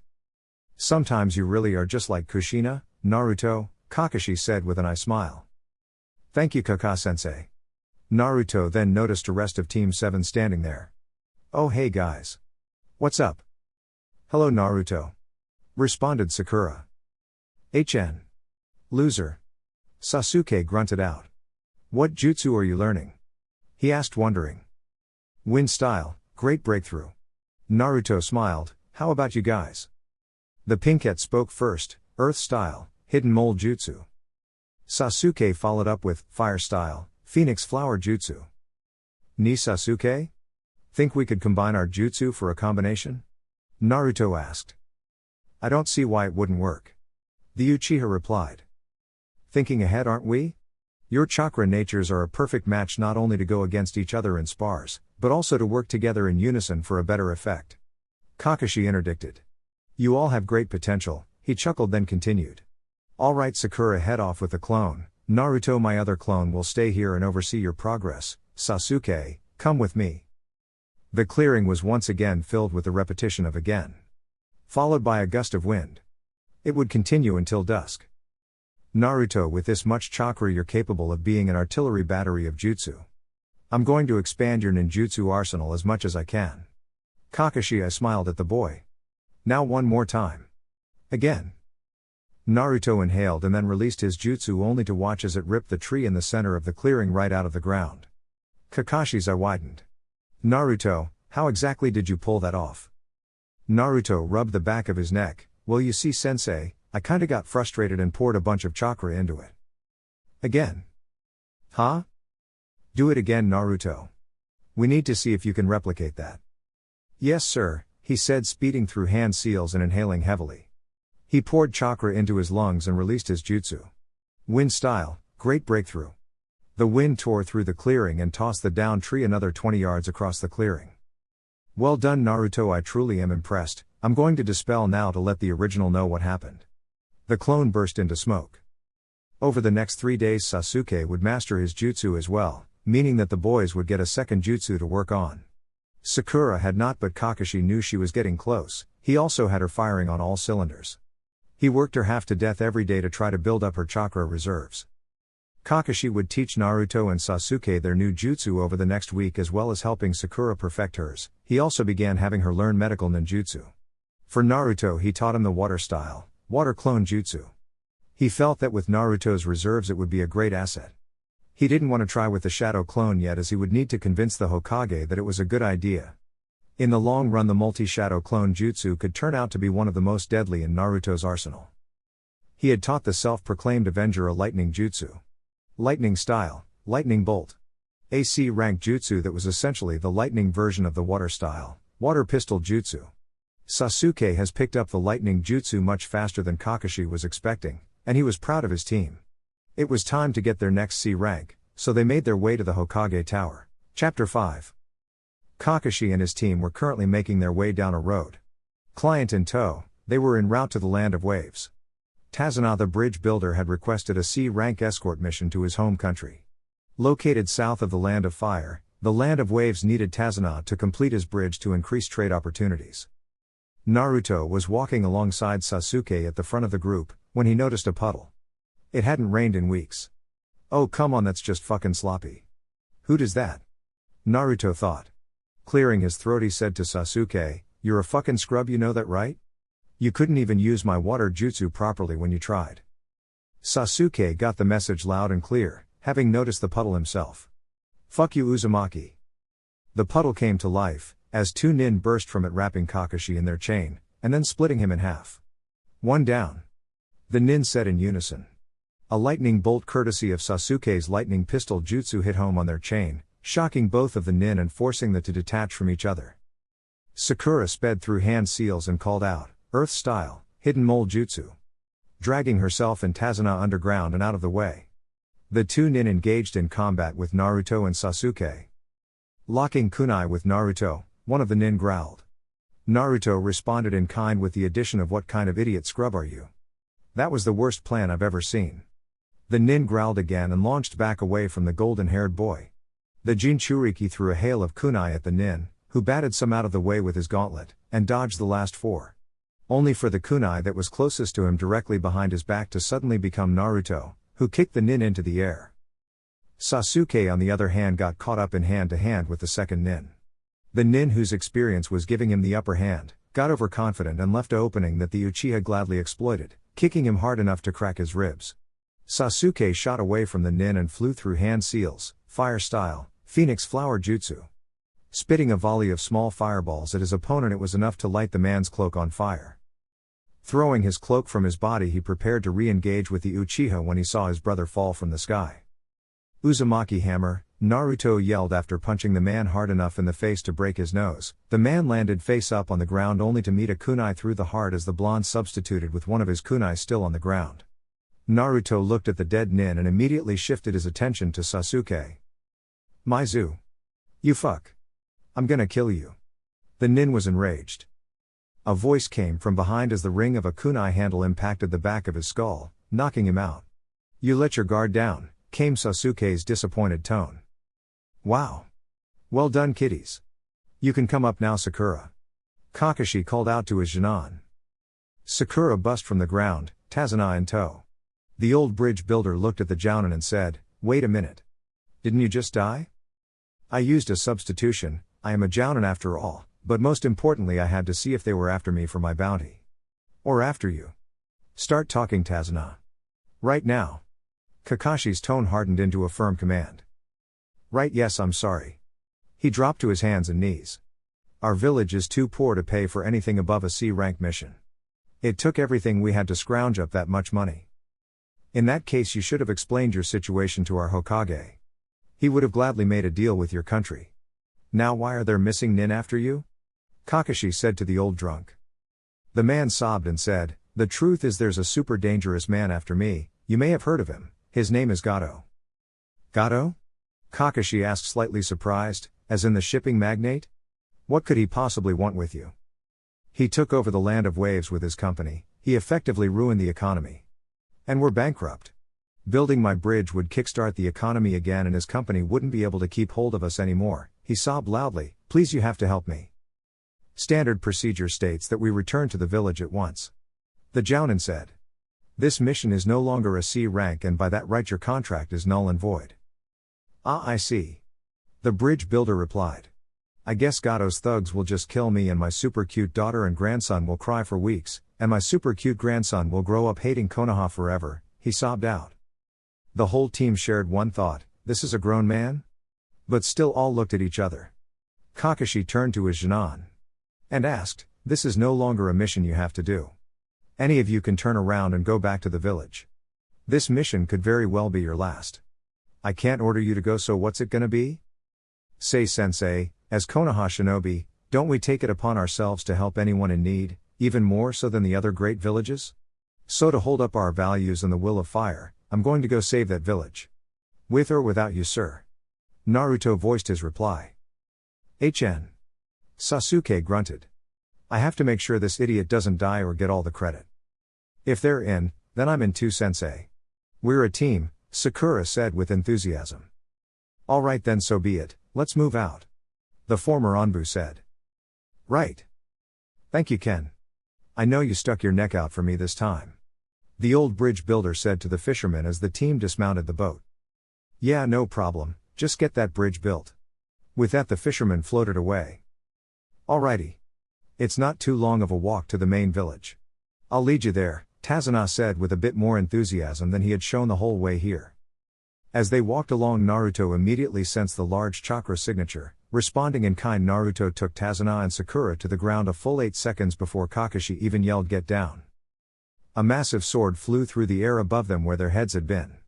The sword embedded itself into a tree and a man appeared on top of it. With bandages covering his face, his carved kiri forehead protector sideways upon his head, and brandishing camouflage pants, Momochi Zabuza stood before Team 7. He then proceeded to give them a taste of real killing intent. Kakashi spoke first. Momochi Zabuza, A-ranked missing nin from Kirigakure. Also known as the Demon of Kirigakure. Uncovering his left eye, revealing his Sharingan, Kakashi continued. I'll need this to deal with you. Hatake Kakashi, or Kakashi of the Sharingan. I'm honored, Zabuza said. You three. Stay back and protect Tazuna with your lives. Stay out of this fight. The legendary Jounin ordered. It's useless to have them protect him, Zabuza said, channeling all of his killing intent at the three Jinan. Sasuke began to lift his kunai toward his throat. It's over, I'm done for. I might as well just get it over with. Sasuke thought under the immense pressure of Zabuza's killing intent. Sasuke. Stop. I'll protect you all with my life. I won't let my comrades die, Kakashi said reassuringly. Hidden mist jutsu, Zabuza yelled. Zabuza suddenly appeared inside the circle of Genin, aiming to cleave their heads off along with Tazunaz with a single swing. Just as the Genin thought it was all over, Kakashi's hand ran through the man's chest, kunai firmly in his grip. Zabuza's body turned into a pool of water, Zabuza appearing behind the copy nin and cleaving him in half only for him to turn to water himself. Kakashi appeared behind the missing nin. It's over, Momochi. Before Kakashi could strike, a second missed nin appeared behind him, throwing him into the nearby lake. As the copy nin came to the surface, he was trapped in the swordsman's water prison jutsu. Naruto. Take our team and run. This fight was over the minute I got caught. His water clones can't go far from his body, so run, Kakashi yelled at the Genin, then thought to himself, looks like I failed once again. Sensei. 3 of Zabuza's water clones made their way towards the Genin. PFFFT. As if. A ninja who abandons his comrades is worse than scum. And I'm most definitely not scum. I won't run. Not now. Not ever, Naruto shouted.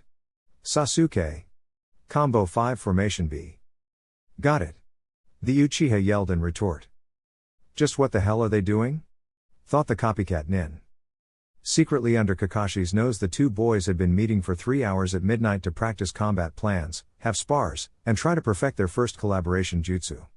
Naruto and Sasuke dashed to opposite sides of the clearing as 12 perfect copies of Naruto ran at Zabuza from where he and Sasuke had been standing. This brat's gonna try to use Academy clones on me. What an idiot.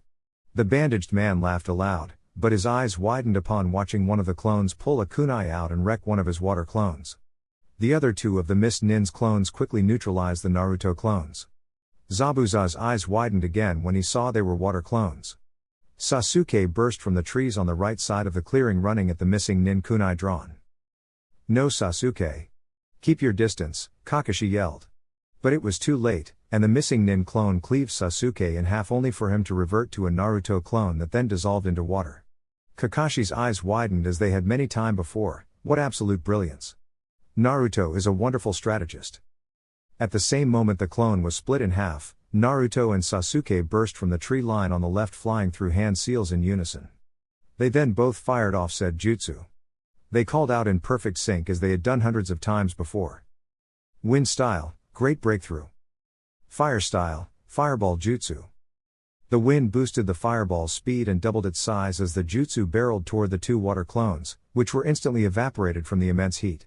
Suddenly a Fuma shuriken burst from the fireball straight at the real Zabuza's head. He caught the offending object and was about to taunt the boys when he saw a second shuriken that had been hidden in the first shuriken's shadow. Zabuza promptly jumped over the secondary. Not bad for rookies. But still not enough. At that moment the shuriken behind him turned into Naruto, who tossed a kunai at the man's head. The missing nin moved his head quickly to the side and watched the knife move past him, only for it to suddenly become Naruto's sandal courtesy of the boy's kunai substitution, and Zabuza subsequently ate Shu and was forced to release Kakashi. The copy nin immediately threw Naruto away from the 2 nin and back to shore. Excellent work, boys. I'll take it from here. Kakashi called to his Genin. Copying and flashing through hand seals, Kakashi and Zabuza both let off a jutsu. Water style, water dragon jutsu. Water style, water dragon jutsu. The 2 jutsu collided and cancelled each other out. The 2 high-level ninja would duke it out for another 10 minutes before finally both launched back and began to speed through hand seals once again. This time Kakashi was faster thanks to a Sharingan genjutsu he had placed on Zabuza to make his movements more sluggish. Zabuza gasped, "Can you see the future?" "Yes," said the copy ninja, "and your future is death." He let loose his jutsu, water style, water dragon jutsu, which smashed into Zabuza with extreme force. Kakashi made his way to the missed nin's broken and beaten body, preparing a kunai to finish the job when a Kirigakure hunter nin appeared as several saban impaled Zabuza's neck. "Thank you. I've been tracking him for some time now." Kakashi eyed the hunter nin. "I want to make sure he's dead if that's all right?" "By all means, copy nin Kakashi." The hunter replied. The battered Jounin leaned down and felt for Zabuza's pulse. Finding none, and completely exhausted, Kakashi let the nin take off with the body before turning to his Jinan. You all did well, I'm very PR. Kakashi passed out, and in a quick burst of speed Naruto caught his teacher. Old man Tazuna. Take us to your home. Naruto ordered. Startled Tazuna reined himself in and quickly replied, oh right. Yes. Right away, follow me. As the group made their way to the bridge builder's house, Naruto spoke up. Hey Ski? What is it, loser? Thanks for the help. I definitely couldn't have done that alone. Sasuke's only reply was to stare into the sky with a blank look on his face. Between revenge, and acceptance and camaraderie amongst his friends. Which did he really want the most? These thoughts would plague him for the rest of the day. And then me and the duck butt over there launched a collaboration jutsu we'd been working on, and totally fried those water clones, Naruto said enthusiastically. You can't fry water, you dipshit. Sasuke remarked. Sasuke. There's a child in this house.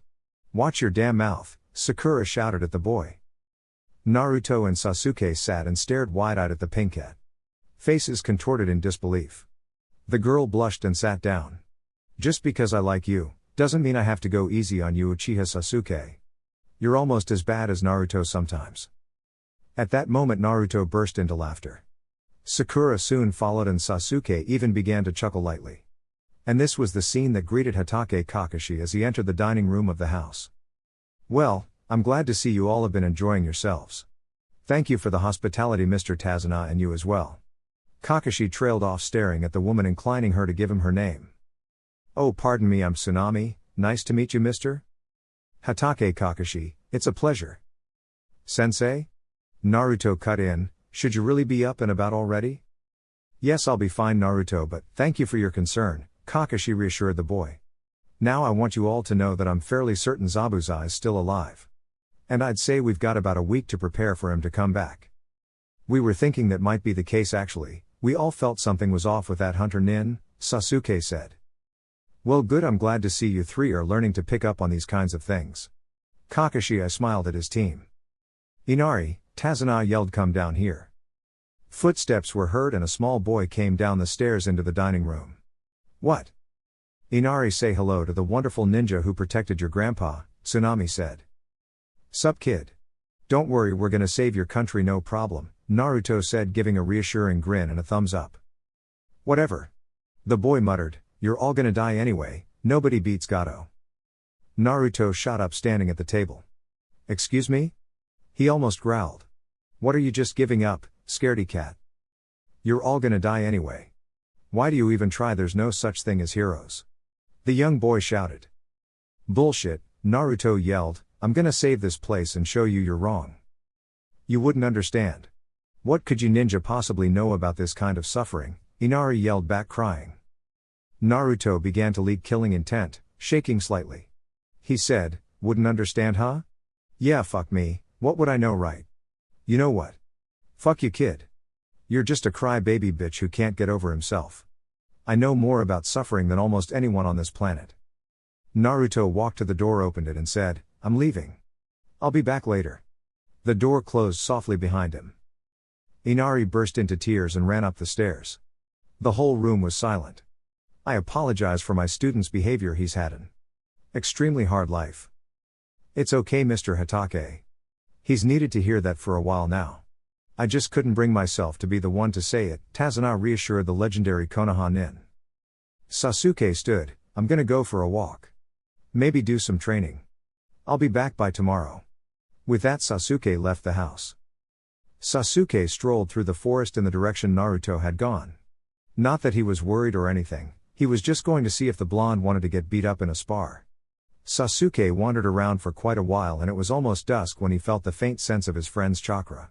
It was hard not to sense Naruto's chakra sometimes, the damn loser had so much of it.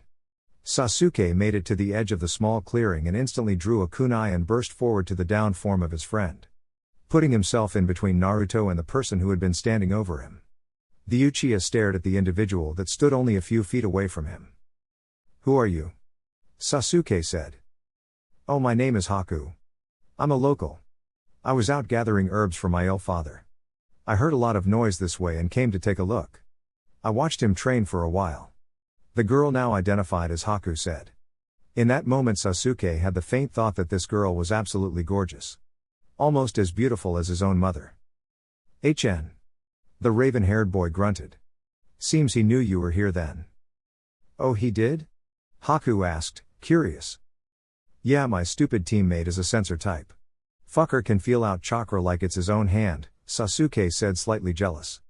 He sighed, sitting down next to Naruto. Do you have someone precious to you? Haku asked. Do I? He stopped self. Was he an avenger that wanted to be all alone and kill Itachi? Or was he a teammate, comrade, and friend to those around him? He quickly thought of Sakura, Kakashi, and Naruto. The only family he had now. You know what? Yeah, I do, he sighed. Why was he telling this girl all of this? Good, then you must be very strong. The girl replied. Why do you say that? It was the conflicted Avenger's turn to be curious. Because. When you have precious people and precious bonds to protect. That is when you are truly strong.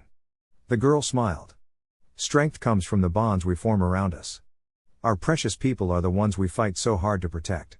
Sometimes they die, and we can't stop it, but that's what drives us to get even stronger so we can protect the ones we have left. Sasuke couldn't help but think not only was her voice and face so beautiful but her spirit was as well. He smiled back at her. You know, you're probably right. Thank you, Miss Haku. Sasuke replied. Haku stood. I have to go now, but you're welcome. I hope we meet again one day in the future. Oh, and by the way, I'm a boy. The young woman said, smiling. For the first time in his entire life, Sasuke snorted. He laughed loudly. Yeah, bullshit. I call your bluff, woman. Ope, it seems you've caught me. The village girl smiled at him. Goodbye, until we meet again, Uchiha Sasuke. It would only be a full week later that Sasuke would realize he had never given her his name. Fuck, Naruto shouted. I slept in again. He growled lightly. He ran down the stairs and found Tsunami. My team leave already? Indeed they did, Naruto. I'm sorry, I should have woken you. She replied. No, it's fine, ma'am, thank you, he said, running to the door. Later. He called behind him. He was halfway to the bridge when he felt it. 6 small chakra signatures headed right for the house.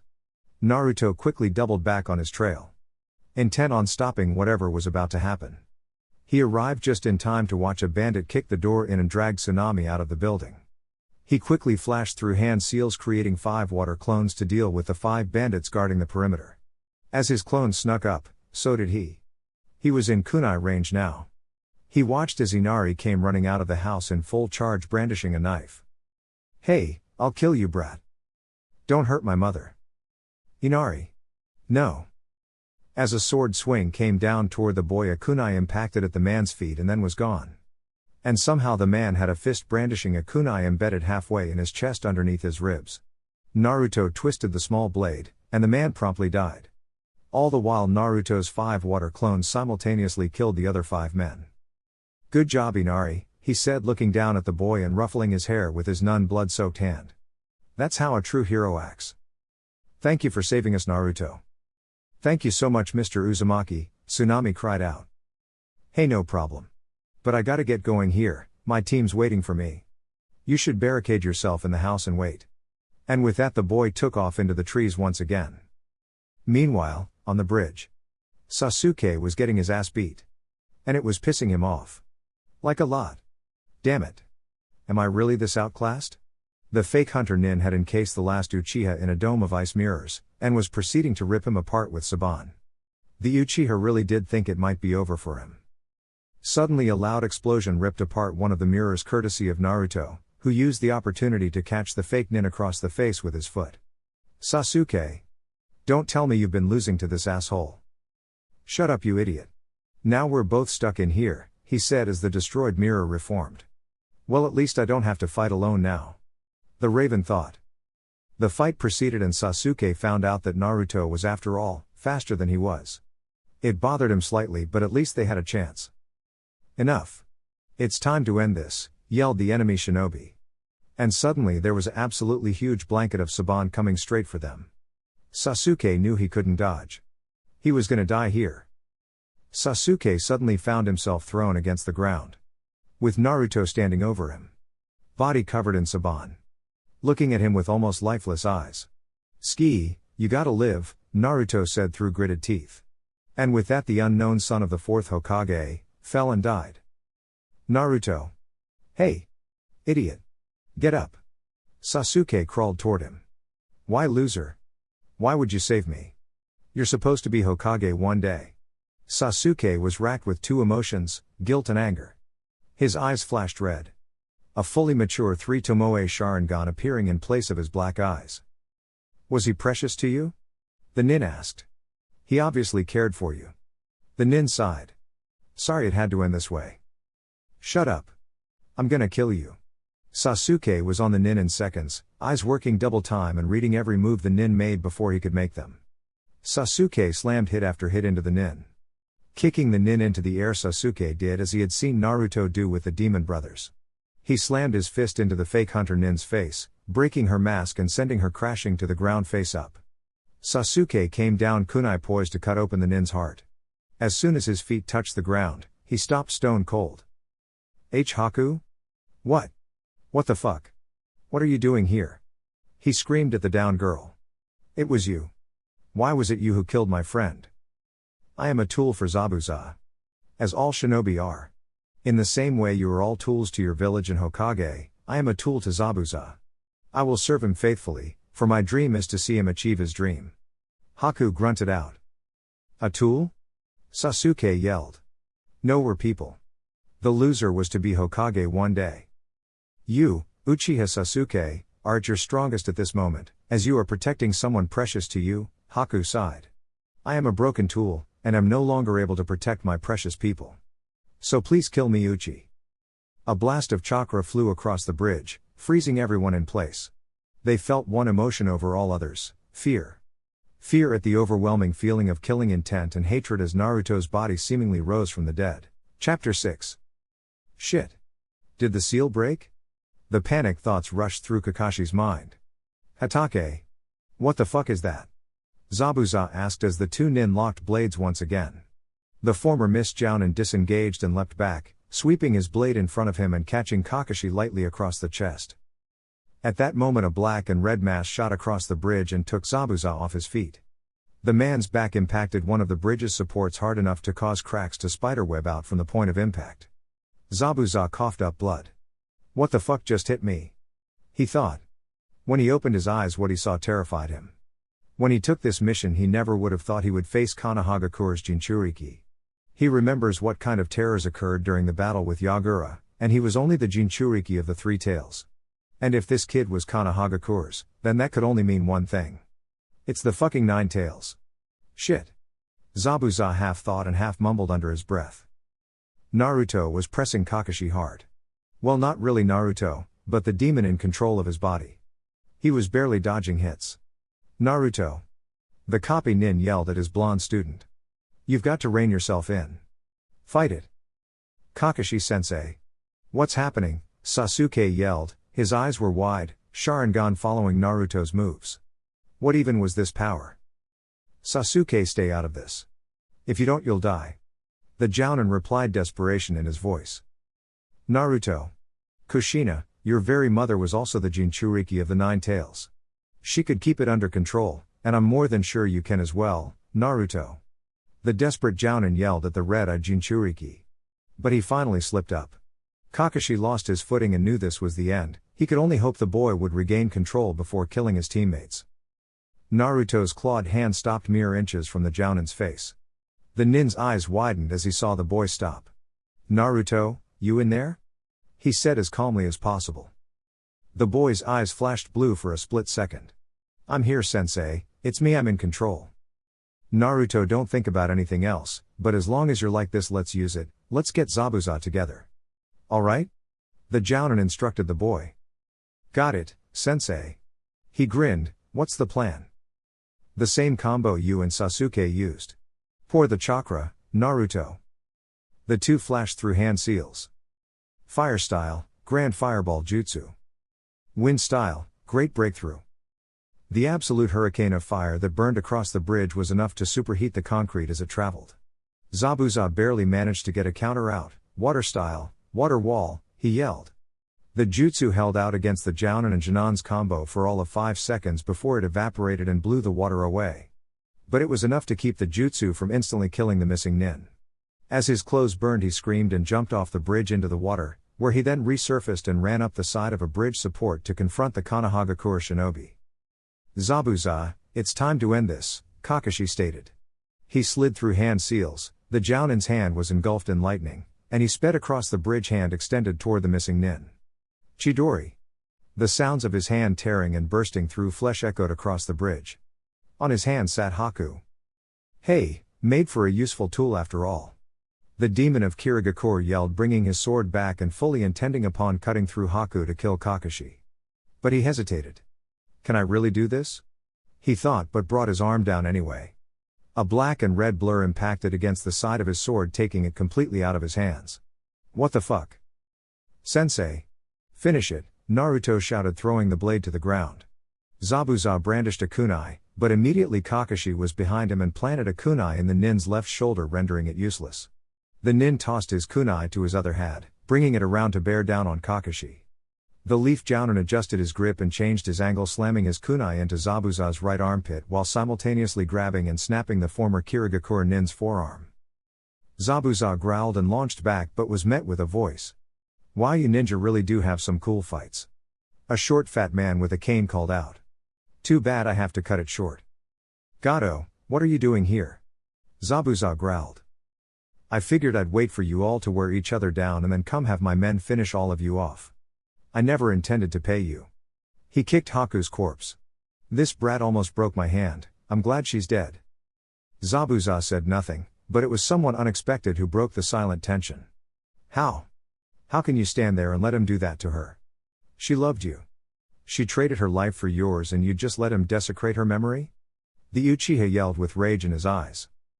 She's just another tool to me. Bullshit. You hesitated when you went to cleave through her to get to Kakashi. You'd sit here now and lie. The Uchiha growled, you son of a bitch, how can you Zhu? Shut up, kid, you've said enough. You're right, Haku was everything to me. Gimme a kunai, kid, I'ma kill this rat. The Uchiha held a questioning gaze at the former Kiri nin, then turned and looked at Kakashi. The Jounin nodded. Hesitantly and cautiously, he approached. The ninja swordsman leaned down toward the boy and opened his mouth. The boy held out the handle and Zabuza took it in his teeth. Thanks, he said, and tore into the fray of mercenaries and bandits guarding Gato. Slipping into Gato's personal space, the redeemed nin slammed the kunai into his throat. Tearing it out, he proceeded to kill many more bandits before he fell. As the bandits moved to hit the down man, one shouted out, we're gonna kill the rest of you damn ninja in a second. Like hell. A child's voice echoed across the bridge. We're not gonna let you step on us anymore. Inari stood with the whole village at his back. Get out of here for good. Channeling a last little dosage of the Nine Tails chakra, Naruto stepped forward. If they don't make you leave, I will. He forced all the killing intent he could toward the bandits, and they took off running for the trees. Naruto collapsed, but his faithful sensei caught him before he hit the ground.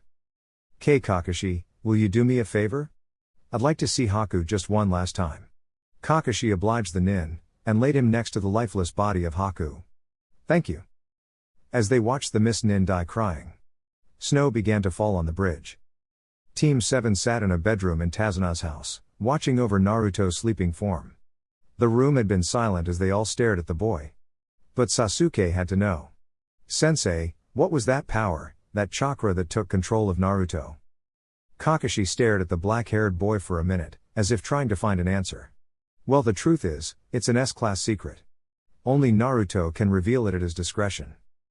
You said something about Naruto's mother being a Jinchuriki like he is. What does that mean? Sakura asked. Ah, so you heard that, did you? Well, I still can't say. You'll have to wait for Naruto. And even then he doesn't have to tell you. It's hard for him to talk about, so try not to push too hard. The Jounin replied. Might as well just tell them now though, Naruto said as he sat up, surprising everyone in the room. It's part of the reason I have so much chakra, and heal so quickly, he sighed at his team. Kakashi cast him a sympathetic look and Naruto continued. I was born on October 10th. The same day and around the same time, as the nine-tailed fox attack. The fourth Hokage couldn't actually kill it. So he sealed it into a newborn to hold the beast at bay. I am that child, I am the container of the nine-tailed fox. Sasuke spoke first. You have the nine-tailed fox sealed inside of you? That's what I said, yes. Naruto is what we call a Jinchuriki. A lot of bad things happened on the day he was born. I can't tell you any more than that. Kakashi interdicted. Why you? Sakura finally spoke. Why not any other child, why a newborn and why you? I don't know, Naruto said with a downcast look. For some reason, Lord Fourth Hokage chose to put his trust in me to hold this massive power. I just don't know if I can live up to his expectations. PFFT, just because you've got a big fox in your gut doesn't mean you're any better than me, loser, Sasuke said. All eyes turned on him. Naruto's were comically wide. His face slowly turned to a grin and then the blonde burst into laughter. Soon the whole team joined him. As the laughing settled, Naruto spoke in a soft tone. Thank you Sasuke, he sighed, I was honestly very worried you guys would think I'm a monster. Sakura whacked Naruto on the back of the head. Of course we wouldn't think that, you idiot, she sighed lightly, at least now we know why the adults all said to stay away from you, and why they glare at you so much. Thank you Sakura, Naruto chuckled. One day they won't see me like that. One day they will see me as Uzumaki Naruto, the Hokage. And then they will all respect me. Kakashi was sitting on a couch in Tazuna's house reading his book, when Naruto came through the doorway. Oh hey there Naruto. Need something? Sensei, I always thought your chakra was familiar, but now I'm almost certain. It's you, right? Naruto, what on earth are you talking about? You're Inu, aren't you Sensei? The copy nin stood up, never taking his eyes off the boy. I am indeed, but that's not something you can go running around talking about all rig. He was cut off quickly as the young blonde enveloped the former Anbu in a tight hug. Thank you. Kakashi was visibly stunned. Naruto? What are you thanking me for? Watching over me. I was always so alone, but I always knew you were there. I could feel your chakra. Even though you never said a word to me other than if the Hokage summoned me, you were always there watching over me and keeping me safe. So thank you Sensei. Naruto responded while tightening his grip on the older man, tears burning in the corners of his eyes, but never falling. Kakashi slowly and lightly wrapped his arms around his sensei's son. He smiled down at the boy and quietly responded. You're very welcome, Naruto. Sasuke sat in front of the graves of Zabuza and Haku. He stared blankly for a while, finally eyes setting on Haku's grave. You may have been my enemy, but I think you may have taught me the greatest lesson I've learned in my entire life. So thank you for that. He glanced over to Zabuza's grave next. You were a cold bastard, but you really taught me a lot. I see the ninja world is not for the faint of heart. Sometimes you have to steel your resolve. Thank you for showing me the real darkness that comes with being a shinobi. With that said, he stood and heard footsteps behind him. Valpe, I really couldn't have said it any better, you know, you bastard. Naruto placed his hand on the Uchiha's shoulder. Sasuke had told him all about Haku, and everything Zabuza said and did. The blonde was almost as inspired by it all as he was. Kakashi sensei is waiting for us, it's time to go ski. Right, it's time then, Sasuke said. The Jinchuriki began to walk away, and before he left he took one last glance at the graves and made a pledge. I will never, ever abandon my comrades. And I will always protect those precious to me. This team is the only family I have now. I refuse to give that up. And as the thought left his mind, the raven sighed and walked away. Well, looks like we'll be taking off now, the team leader said to the old bridge builder. Konoha's probably beginning to worry. Ah yes, well, we very much appreciate your help. None of this would be possible without you four. Please tell the Hokage we are ready and willing to start trade agreements with Konohagakure first and foremost. Ah yes, we'll do, the Jounin said. The people of Wave Country cheered and whistled at the team as them made their way across the bridge. Tsunami looked at her father and asked, what are we going to name the bridge? Inari immediately jumped in, the bridge of Team 7 of course. The people of Wave Country cheered. It seemed the name would stick.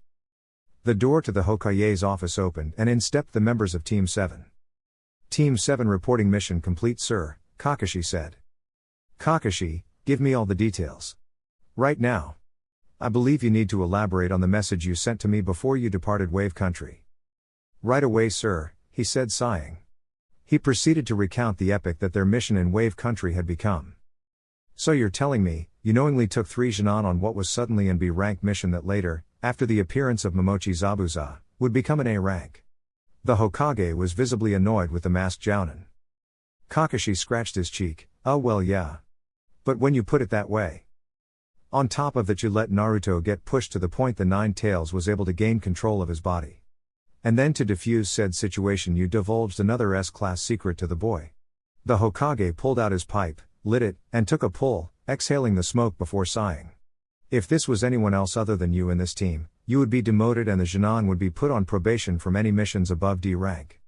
However, because Team 7 is our strongest and most well-known and popular Genin team, I will let this pass. I expect to never hear of a situation like this again. Are we clear, Kakashi? Yes, Lord Hokage, Crystal. Good. You and your team are dismissed, but Naruto, please stay behind. The other three left and the blonde sat down in front of the Hokage. What can I do for you, Lord Third? The boy asked. Did you speak to it? The Nine Tails? No. When Kakashi Sensei mentioned Mother, I was able to regain control of myself and managed to use my power boost to help Kakashi Sensei push Zabuza. Good. When Jiraiya arrives I'll have him take a look at your seal. Lord Jiraiya? Of the Sannin? Naruto questioned. Indeed. You know I trained all three of them. Of course I know, Naruto laughed. They beat it into our heads at the academy. The old Hokage chuckled in response and silence filled the room. Naruto. You and your team are going to be entered into this year's Chunin exams. We can't afford to not show your team off. Let alone not show off you and young Sasuke. The two of you are our most skilled Genin, so feel free to show off. Understood, Naruto? Yes, Lord Hokage. The boy smiled at the elder. Naruto. Yes, sir? Never mind, it's nothing. You may go. See you later, old man Hokage. With that the boy stood and left the office. Alone with his thoughts Hiruzen sighed. It may be too early to tell him of his father, even if he makes Chunin, I suppose I shall let Jiraiya take him soon, and leave that decision to him. He is the boy's godfather after all. The elderly Sarutobi sighed once more. He really was getting much too old for this. Alright, listen up. Kakashi called to his students. We have until the end of this month to get you three into top shape to enter the Chunin exams. You don't have to pass, nor get the promotion. However, you must give it your all. You guys are Konohagakure's strongest Genin team at this point, and if you aren't yet you will be before the exams. So let's get started. The Chunin exams, already? Sakura asked. Yes, Lord Hokage believes you are ready, as do I. The Jounin and I smiled at them. Ready to get started then? The three responded together, let's do this. Over the course of next 2 weeks the Jounin hammered tactical thinking, small unit tactics, first aid knowledge, and just about anything he could get them to learn that might help.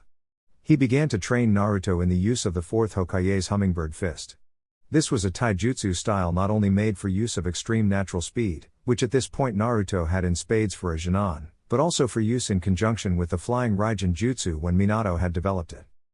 Of course Naruto did not have this jutsu, but Kakashi saw it fitting considering the boy's kunai substitution techniques. It had been quite easy to teach to the boy, as Naruto already made use of handstands and fast reflexes during taijutsu bouts. The fourth had made extreme use of his teleportation, body flicker, and just plain natural speed to appear inside his enemy's guard. Once there he had often made use of handstands to get a full range of movement for precision kicks. I reckon he could give Guy's student a run for his money. Was something Kakashi thought quite a bit while training the boy. The masked Jounin also went on to teach the boy a couple new jutsu. Including water style, liquid bullets, the user spitting balls of water from the mouth at high speed. Another had been water style, water pistol, which in turn led to Naruto also learning the twin water pistol jutsu. And finally he taught the boy wind style, gale palm. With the boy readily armed and dangerous, Kakashi was sure he'd be an absolute force of nature throughout the exams. As for his Uchiha student, he supplemented the boy's jutsu arsenal with 2 new fire-style jutsu, which he had picked up quickly due to his now activated and fully mature Sharingan. Most of their time together however was spent on Sharingan Genjutsu, which would be incredibly important to Sasuke not only for the exams, but for his entire shinobi career. As for the girl, after making her undergo hard training to increase her chakra reserves, he felt she would be capable of learning new techniques. Among those were a few genjutsu, along with new earth-style jutsus. He refined her taijutsu and medical jutsu knowledge. They also made strides in increasing her physical strength. Both of the males on his team were terrified of her when she was angry, not that they would admit it. The three Shinon were a force to be reckoned with. Kakashi was honestly going to be surprised if they didn't wipe the floor with a good chunk of the competition. All that was left to do was wait and see. Boss! Boss! A small boy with a blue scarf yelled, chasing after the blonde. Naruto could still remember meeting the arrogant idiot in the Hokage's office. But since then Naruto had taken to looking after the boy, sometimes even teaching him some things. The 6-year-old had just joined the academy, and would turn 8 2 months after Naruto turns 14 this year. Sakura was also walking with Naruto at the time. "What is it, Kono?" the blonde boy asked. "Boss, is she your girlfriend?" Sakura looked stunned, and Naruto turned to the boy and smiled. "No, she's just my teammate Kono." "Ah, that's good because she's kinda flat," Konohamaru said blankly. Sakura's face turned to rage. Had Kakashi been there he would have been reminded of Kushina herself. Naruto looked at the boy with fear in his eyes. "Kono! Run!" The boy saw his mentor's face and was terrified. He took off running for the hills. Sakura took off after him. "Get back here, you little shit." Her time spent exposed to Naruto and Sasuke's foul language had made her pick up a few habits of theirs. The boy ran down an alley at top speed, taking a shortcut to a side street before running into someone. "Ow!" the boy said, falling on his bottom. "You little shit. You're gonna learn your lesson right now." A male voice rang out over him. "Kankuro, quit, you're gonna get us in trouble." A female voice called out. The Chunin exams were going to start soon. And Team 7 was about to meet their greatest adversary. Chapter 7. Konohamaru. "Are you alright?" Naruto yelled, running to get around the corner before Sakura could really hurt the boy. As he turned it though, he saw something he hadn't expected. What greeted him was Sakura standing stunned in the street. An older boy who held Konohamaru up by the collar of his shirt. Naruto was not happy to see that. "Hey! What the fuck are you doing?" The older boy scoffed. "This brat ran into me and I'm gonna teach him a lesson." "Put him down. Now," Naruto commanded. "What are you gonna do if I don't?" the guy said arrogantly. Only then did Naruto by pure natural speed appear inside the man's guard, holding his kunai to the man's throat. "I'm not going to ask again." "I didn't even see him move." The older boy thought, dropping the kid. Naruto disappeared and reappeared next to Sakura holding Konohamaru, who he then set down. "Kono, run along. I'll catch up with you later," Naruto said in a no-nonsense voice. "Yes sir, big brother Naruto." With that the youngster ran off as fast as he could. "You two, you're here for the Chunin exams, right?" the blonde asked. "We are. But I'm gonna kick your ass right here for that stunt you just pulled." The teenager reached for the bandaged item on his back. When suddenly a rock hit him in the head, thrown from behind him. When he turned to look, his eyes were met with the blood-red Sharingan of Konohagakure's last Uchiha. A. You couldn't touch Naruto if you tried. And B. Random fighting inside the village is prohibited, especially right now. The black-haired boy said. "Hey! You!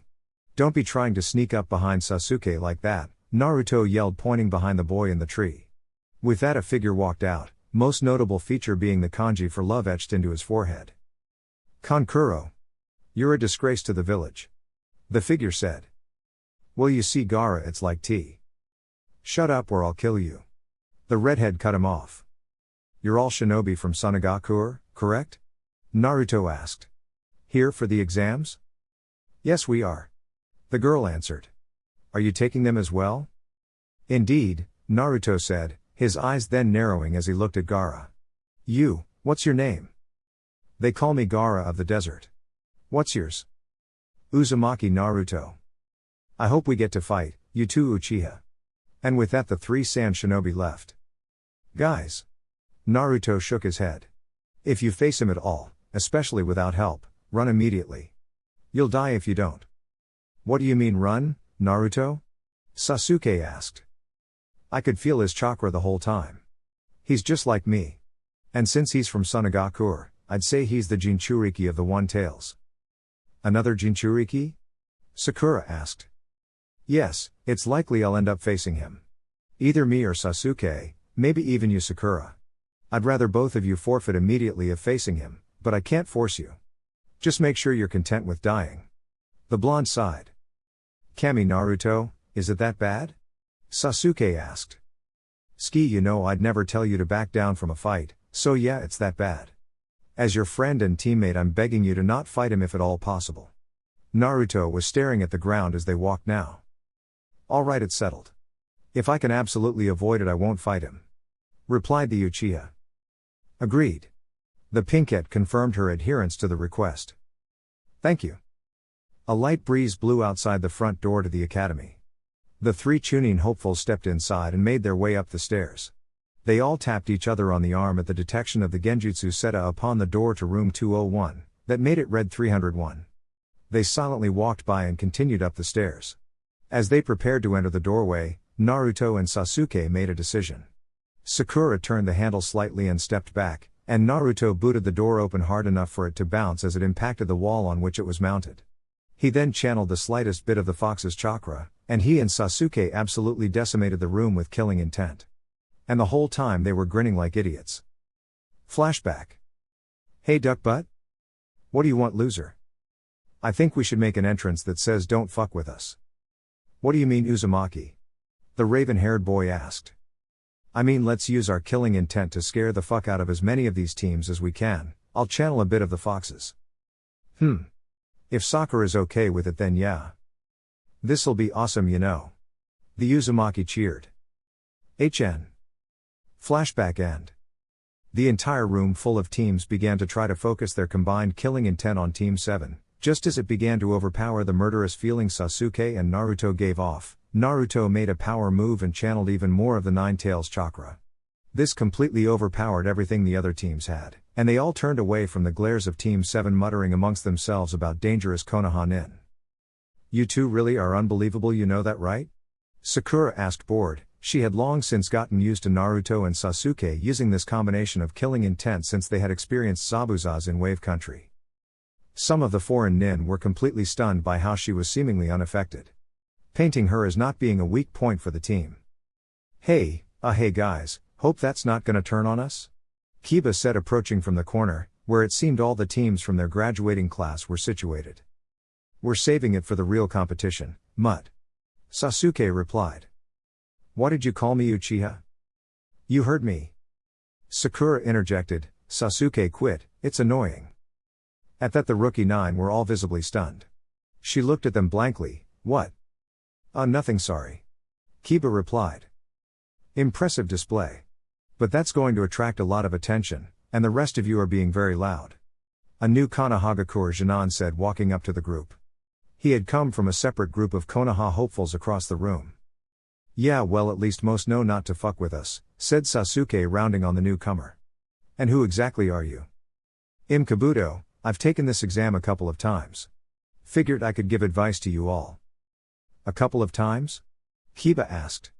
Doesn't that mean you suck considering you haven't passed? While this was going on, Sasuke was now struggling with Naruto's help to get Ino to let him go after she had jumped on him. Finally separating them, it was Naruto's turn to put forward a question. Got any info on any of the Jinan here? Yeah, I do. I've got it all here on my ninja info cards. Who do you want to know about? Gaara of the desert, Naruto said. Kiba jumped in suddenly. Uzumaki Naruto, and Uchiha Sasuke. Kabuto laughed. You make it too easy knowing their names. Gaara of the desert. 0D ranks, 30C ranks, 14B ranks, and 5A ranks. Wow, that's unheard of for a Jinan. Oh. And it says he's never gotten a single scratch on a mission. He also has control over sand for offense and defense. Uzumaki Naruto. 546D ranks. They haven't even been Jinan for a year. Even being D ranks, that's still impressive. 2C rank missions, 1B rank and 1A rank. Multiple high-level jutsu and unusually high speed. Kabuto laughed. Why, not bad for such a short career history.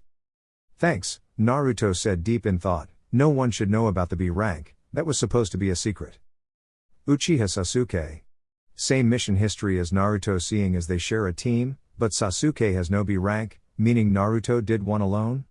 Sasuke has quite a few fire-style jutsu under his belt and is no pushover in taijutsu either. Both he and Naruto share the title of Rookie of the Year. The glasses-wearing boy stood. Well, that's all I got. Anything on the other villages here?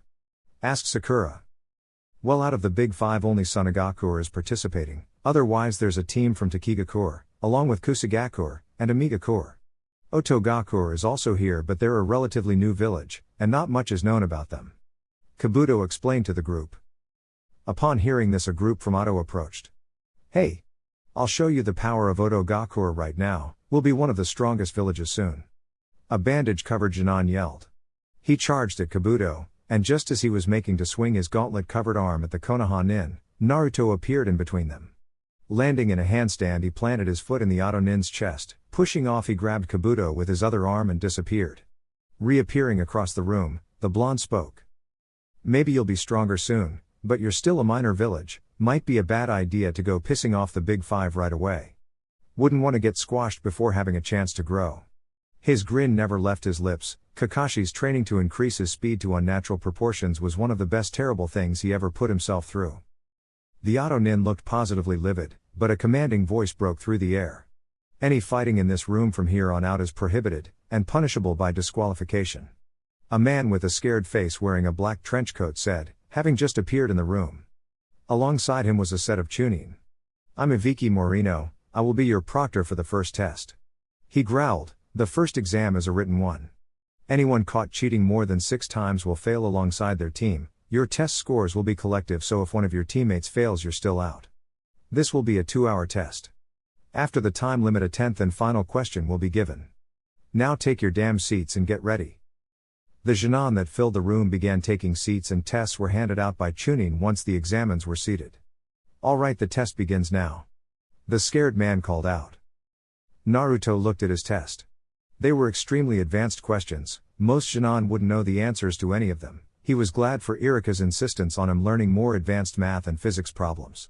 He knew Sakura would be smart enough to answer all the questions, but what of him and Sasuke? I see.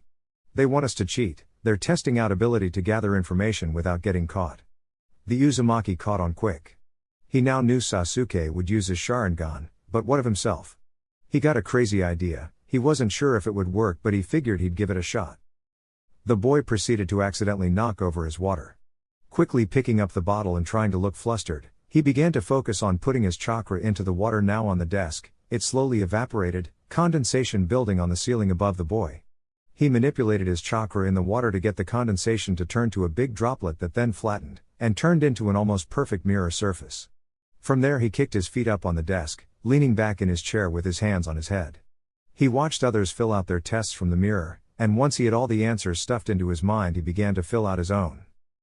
The Chunin began striking out team after team until the time was up. All that were remaining was the Rookie 9, Kakashi Sensei's self-proclaimed rivals team, and 4 more Konoha teams, including Kabuto's. Along with that were the 2 Otogakure teams, 2 Sunagakure teams, 2 Amigakure teams, and a 3 Kusagakure teams. Alright. Time's up. The big man yelled. Now. You must decide if you want to take the 10th question, if you don't you will fail the test. What? Then of course we'd take the question. The Suna girl yelled. He glared at her for interrupting him. However, if you take the 10th question, and get it wrong, you will never be allowed to take the Chunin exams again. What? Kiba yelled, but there's people here who have taken the exams before. I guess you're just unlucky to have me as your proctor. If you choose to not take the question, you will fail, but you will have the chance to take the test again next year. The man explained. Now if you're not gonna take it, get out. A Suna team, and a Kusa team both got up and left, and some of the other teams seemed to have their resolve wavering. However, when Naruto saw some of the Rookie 9 wavering, he figured it best to take a precautionary measure. Slamming his hand onto the table he stood. Oi! I can be Jinan and never make Jounin. But I'll still become Hokage one day. I'll surpass the 4th and all the other Hokage. Tough talk, Iviki said. Looking around the room he noticed that the boy's words had steeled the resolve of all the Jinan left. Is that your final answer? No team moved an inch. Alright then, you pass. What? Came the scattered yells of many of the Jinan. The goal of the 10th question is to see if you have the guts to be a Chunin. The ability to be courageous and survive any hardship. These are the abilities needed to become a Chunin captain. Those who can't put their destinies on the line.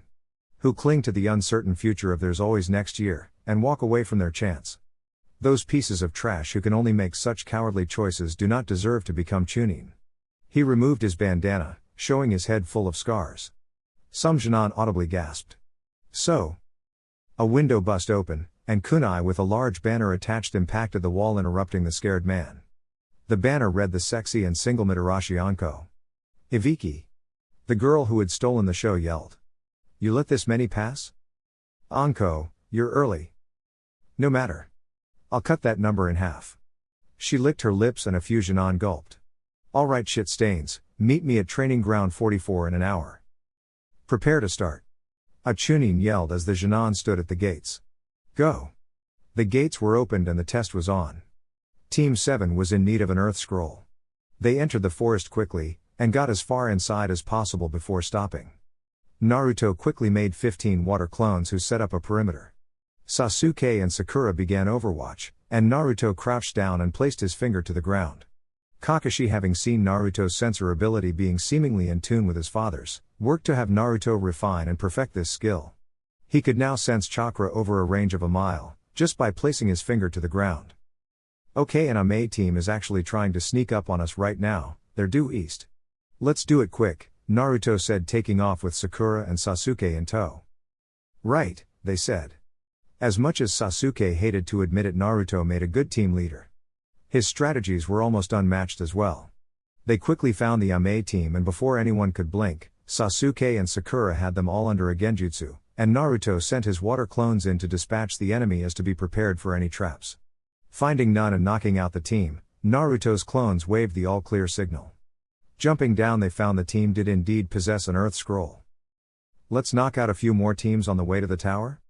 Sasuke suggested. It couldn't hurt. Might lessen the competition for later.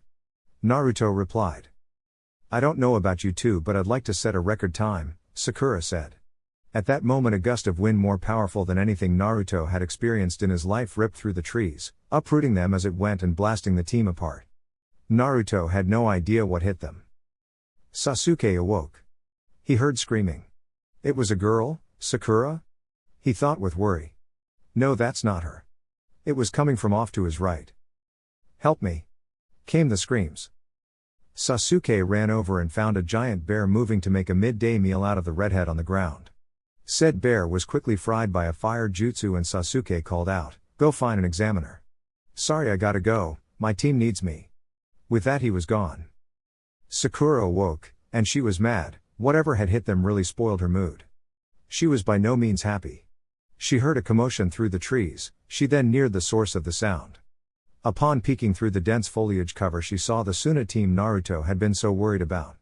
And now she saw why. She watched as the guy with the gourd wrapped sand around the Ame team confronting him. And she watched as he turned their bodies to paste. She immediately bailed and went off in the direction her and her teammates had last been together. Naruto woke up. Something hurt, a lot. He heard a noise, but it was unusual. Sounds like a medical jutsu? He thought groggily. His eyes fluttered open, only to see a pair of soft green eyes staring back at him. Shh, stay down, your arm is broken. I'm a Konoha nin too, it's alright. The girl said. She had shoulder-length black hair that graduated to dark red at the tips. What happened? Naruto asked. We heard a huge crash from in front of us. When we came to investigate, we found you here. A boy behind the girl said. Actually, there were two boys. They were identical. Shit, I'm seeing double. Naruto muttered. The girl giggled. No, silly, there's two of them, identical twins. Hey, that's pretty cool, you know, Naruto said, slightly excited, but clapped his hands over his mouth at letting the verbal tick out in front of these new people. The girl giggled again. Looking at him, she smiled. Arms all good now? He stood slowly and punched his hand into his fist. All right. Thanks for the help, but I gotta go find my team. Do you want help? One boy asked. Nah, you guys have an exam to pass. He smiled. I never did get your names? Kasahara Roku, one of the boys said. Kasahara Aiko the second followed up. I'm Takarada Ryuko, it's a pleased to meet you, mister. The girl finished for the group. Uzumaki Naruto. Your future Hokage at your service, he said, bowing dramatically, causing the girl to giggle again. Well, anyway, I gotta go. And then he disappeared. Leaving the team baffled. Chapter 8. Naruto was flying through the forest of death. He didn't know what was going on, but he could sense Sasuke and Sakura's chakra. It was spiking so high he knew his best friend was being pushed hard. When he saw the giant snake with a Kuzen nin atop its head moving to devour Sasuke and Sakura, he knew he had to do something. He forced its chakra into his coils and took the fox's power. Someday I'm gonna be strong enough to protect my friends without you, Nine Tails. He thought. The snake barreled at the two Genin who were paralyzed in fear. And it slammed into something before hitting the branch they stood on. Naruto stood in front of them holding the snake with his arms and back, bracing himself with his legs against the branch while facing them. When he looked up at them, they could clearly see that he was using the Nine Tails chakra. "Ski, you're better than this," the boy said to him. "And Naruto?" the Uchiha asked in shock. Combo 5. Now Sasuke. The Raven finally came back to his senses. "Right," he yelled and began weaving through hand signs. Naruto kicked off the snake and spun in mid-air as Sasuke and Sakura both kicked off the branch as well. Once close enough together they fired their jutsu at the enemy nin and its summon. Wind style, great breakthrough. Fire style, fireball jutsu. The combo tore apart everything in its path as it rushed the Kuzen nin. Consuming the nin in a ball of fire, the boys let out a sigh of relief, only to be met with an evil chuckle. Cook. Now that was quite impressive for some Genin. However, you're much too dangerous with that fox, Naruto. Let me fix that. The nin was in front of him in seconds, and the enemy slammed its palm into the Jinchuriki's stomach. 5-element seal. Naruto collapsed almost instantly. Sakura caught the boy and landed on the ground along with Sasuke. "Just who the hell are you?" she yelled.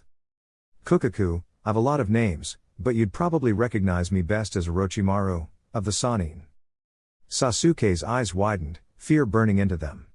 "What do you want?" "I simply came to give you a gift, Sasuke boy," the traitorous Sannin said. His neck stretched across the space between them in seconds and bit Sasuke on the shoulder. He screamed out in pain, clutching his new wound as he collapsed. "I look forward to seeing you again, Kukaku," and the Sannin was gone. Sakura dragged both boys to a nearby tree with a hollowed-out underside. She laid them out to where they would be comfortable. Sasuke had a massive fever. And Naruto was out cold from whatever the Sannin had done. She set up a lot of traps and began using her medical jutsu and medical kits to help the boys healing along as best she could. A loud crack brought her attention to the field she had stuffed with her traps. When she saw 3 Auto-nin jump down, she wasted no time. "Oi! Konoha nin, I'm looky." The loud and brash Genin was cut off by a massive explosion that ripped apart the tree line all around the clearing. Sakura stood kunai in hand, at the entrance to the hollowed-out tree. "Look. I'll give you the chance to turn and go. But I won't let you touch these two. And so help me, if we're fighting and they wake up, well, they tend to be protective of me." Sakura glared at the 3 Auto-nin. "Ah, fuck me, Dosu, this little bitch thinks she can stop us." The brash one laughed.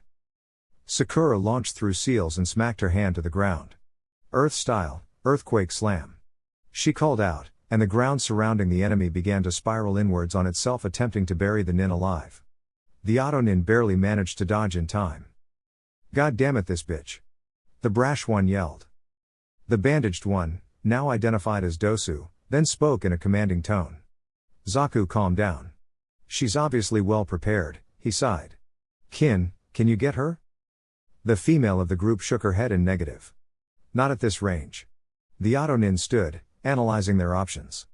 What surprised them was when the Pinkette charged out of her little bunker and jumped into the air. As she slammed her fist down into the tree where Dosu had just been standing, the entire thing blew away as if hit with a paper bomb. Flashback. "Kakashi Sensei, we've been upping my physical strength, but I was wondering, how did Lady Tsunade get so strong?" "Well, that's actually a technique she uses, but I'm not sure how it works. Do you think maybe we could come up with our own version? We both know I'm good at punching things." "Kakashi," I smiled at the Pinkette, "that's the spirit. I'd say we probably could pull it off." Over the next 2 weeks training for the exams, they had come up with a bastardized, chakra-wasting, cheap imitation of Tsunade's super strength. But it hit hard. And that was what mattered most. Flashback end. Zaku sputtered as they jumped back. "What the fuck?" Sakura simply grinned at the team. She was either going to rip them apart, or if they could prove strong, she could keep them held until the boys woke up. And thus began a game of cat and mouse between Sakura and their team. She wouldn't let them split up, she kept them away from her teammates, and she didn't let them lure her out of her field where she had traps hidden everywhere. They were only 2 hours into the exam, and already their team had ran into the biggest amount of trouble. We seem to have a knack for that. Sakura mused.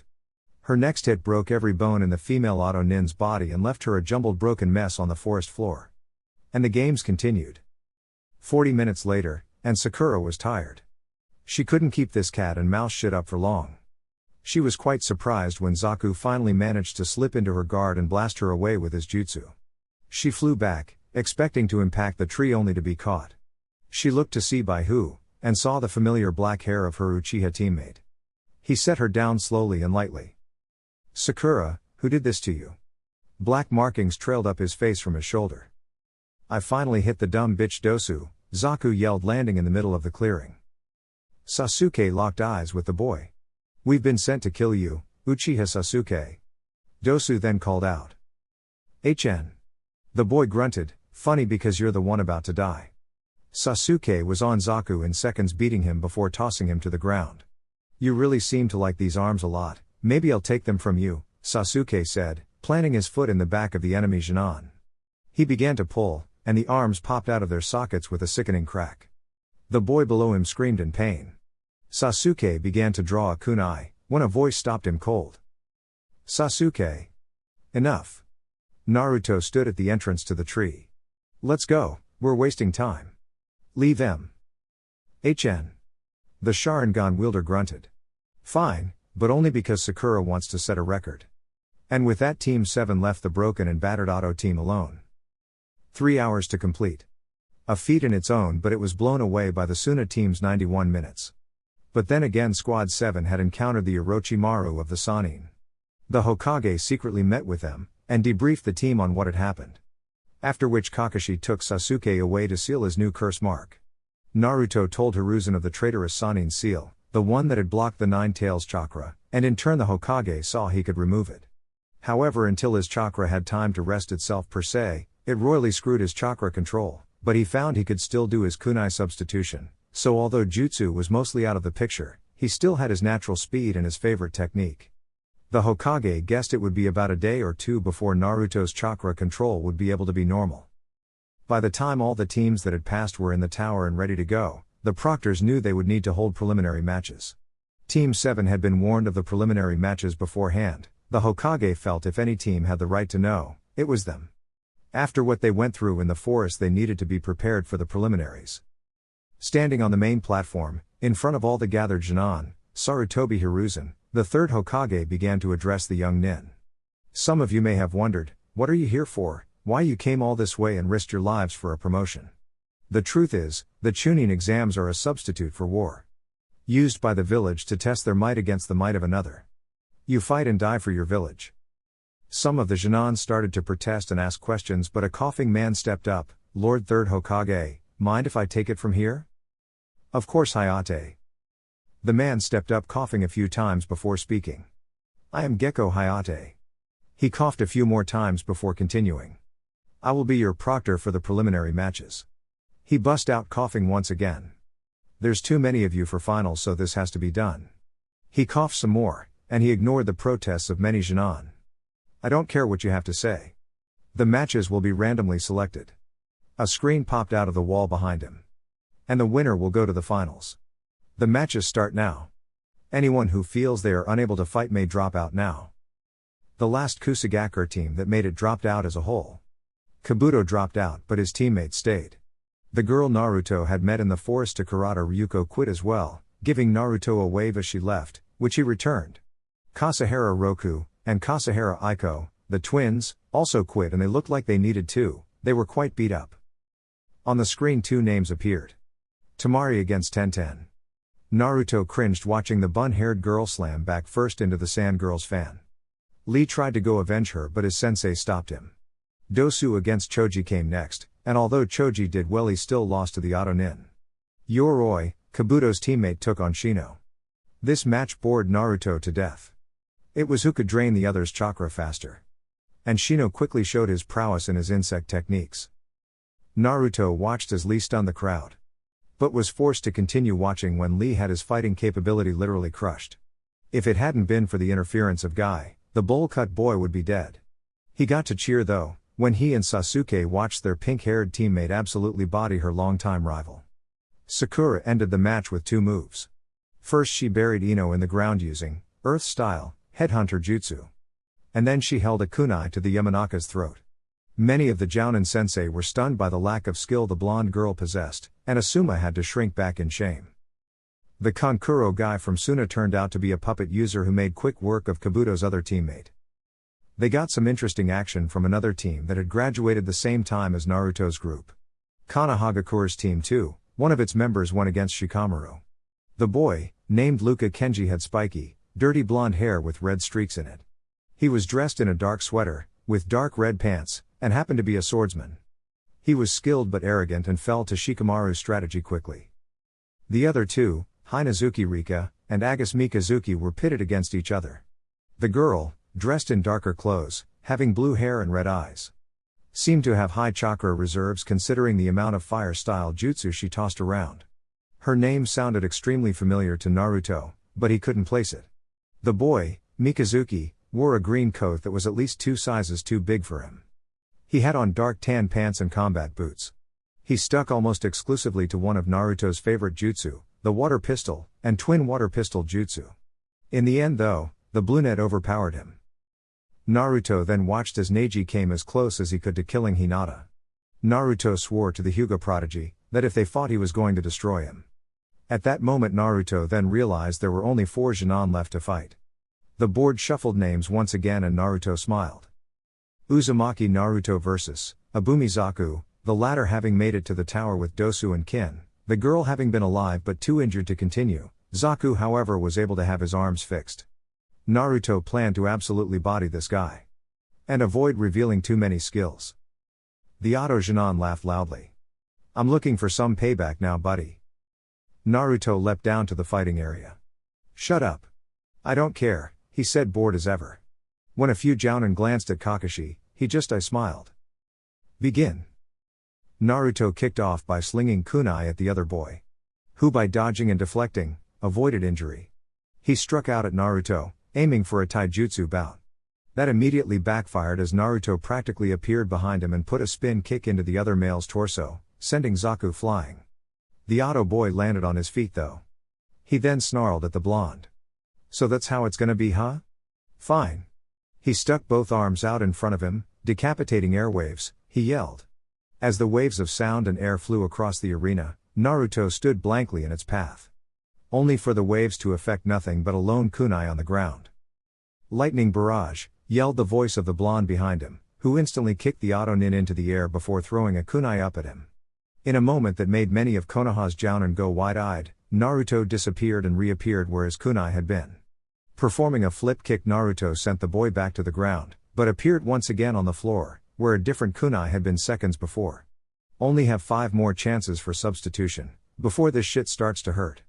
Naruto grunted in his mind, that seal had really messed up his control, so the chakra hitting his coils hurt like hell. As the Auto Genin came down back first, Naruto launched into a spin kick that sent the other boy to the wall. He impacted with an echoing crack. Naruto smiled. Zaku stood slowly, pain raking his body. "What the hell was that?" Meanwhile, Kurenai whispered to the boy's sensei. "Kakashi, that wasn't what it seemed like it was, right? Now it wouldn't be fair to sell away one of my cute students' best tricks before a tournament now, would it?" He laughed. "But no, it wasn't. Maybe one day, but not yet." Zaku was beginning to prepare to charge Naruto again. "You sure you don't want to quit now?" the blonde asked. "I respect your will to not give up, but you're really outclassed here." "Shut up," Zaku yelled, extending his arms. Decapitating airwaves. Naruto threw a kunai to the wall off to the right of Zaku, quickly substituting with it. He coiled his legs and sprung off the flat surface at high speed. Arriving at Zaku in no time, Naruto smashed his foot into the other boy's face, sending him to the ground. Naruto stood over him and held a kunai to the downed boy's chin. "Winner, Uzumaki Naruto," the proctor announced, promptly following up with a cough. "Hey, you're next, Sasuke," Naruto called to his teammate, then proceeded to jump back up to the viewing platform. Most of the crowd around him, however, was stunned. Mostly because they had just watched the boy body an auto nin without so much as a single hand seal. For the Jounin, however, at least those who knew Minato, they were in shock. They had just watched a boy who looked quite a lot like their late Hokage defeat an enemy nin in a manner oh so similar to his very tactics. Hayate then broke the silence. Ahem. He cleared his throat and coughed again. Uchiha Sasuke vs. Inuzuka Kiba.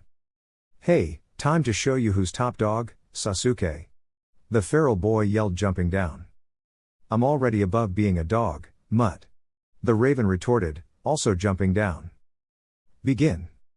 Sasuke and Kiba locked eyes, and Sasuke's flashed to that of the Sharingan. Seconds later Kiba collapsed to the floor, Akamaru desperately trying to wake him. I've locked him in a Sharingan genjutsu. It's over.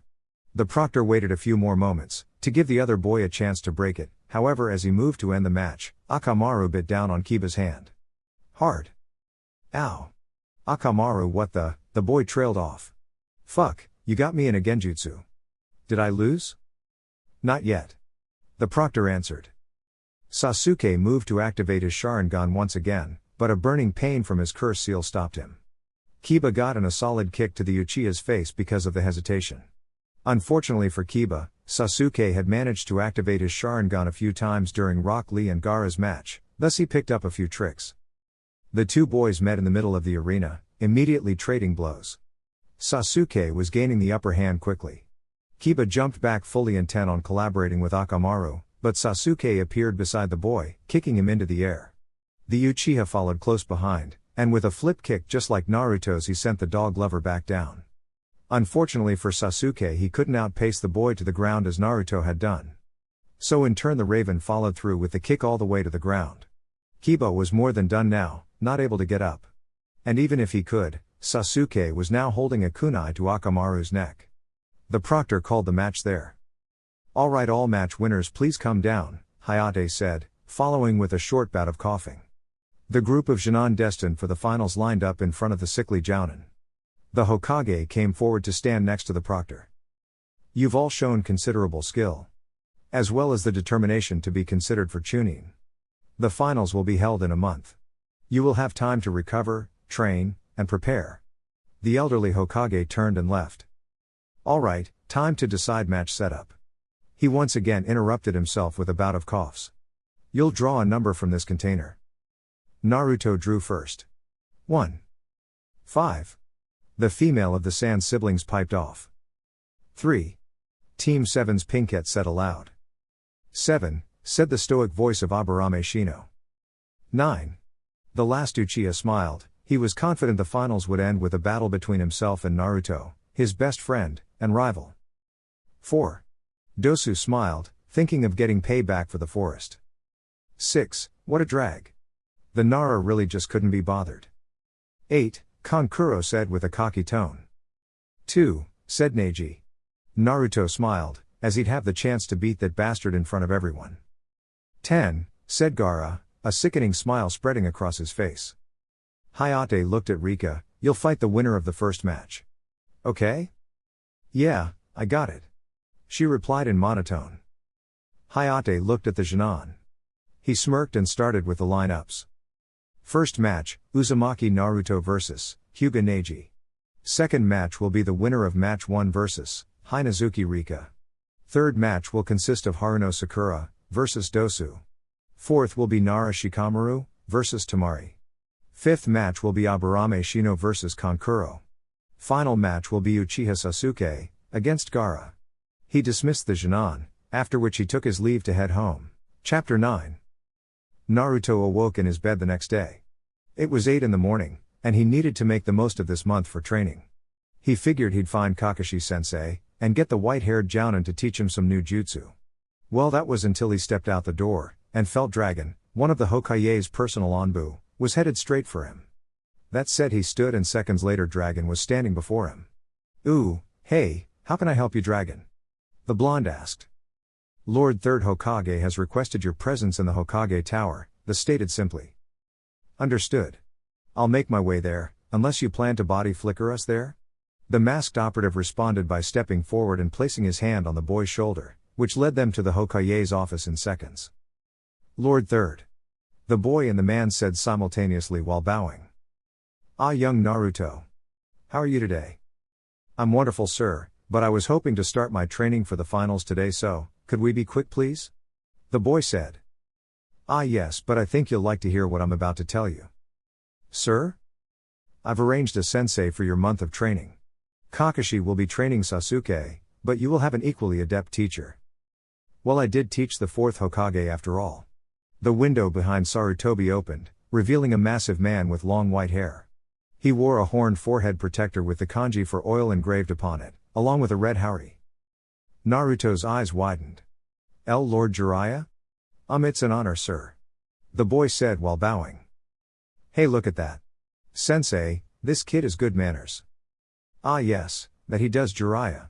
Now since introductions have been made, why don't you take the boy off for some training? Hiruzen chuckled. What? Naruto's jaw hit the floor as it finally clicked. Wait, did you really mean I get to train under one of the Sannin? The boy laughed aloud in joy. Thank you, Lord Hokage, this means so much to me. I won't let you down. I have complete faith that you won't, my boy. Now get going. The village leader smiled. All right then, come on, kid. Right away, Lord Jiraiya. Enough with that formal crap, just call me sensei. Yes sir, Jiraiya sensei. Sasuke, I'm going to teach you the jutsu I created myself. It's a jutsu to be used to kill your enemies so that you can protect your comrades.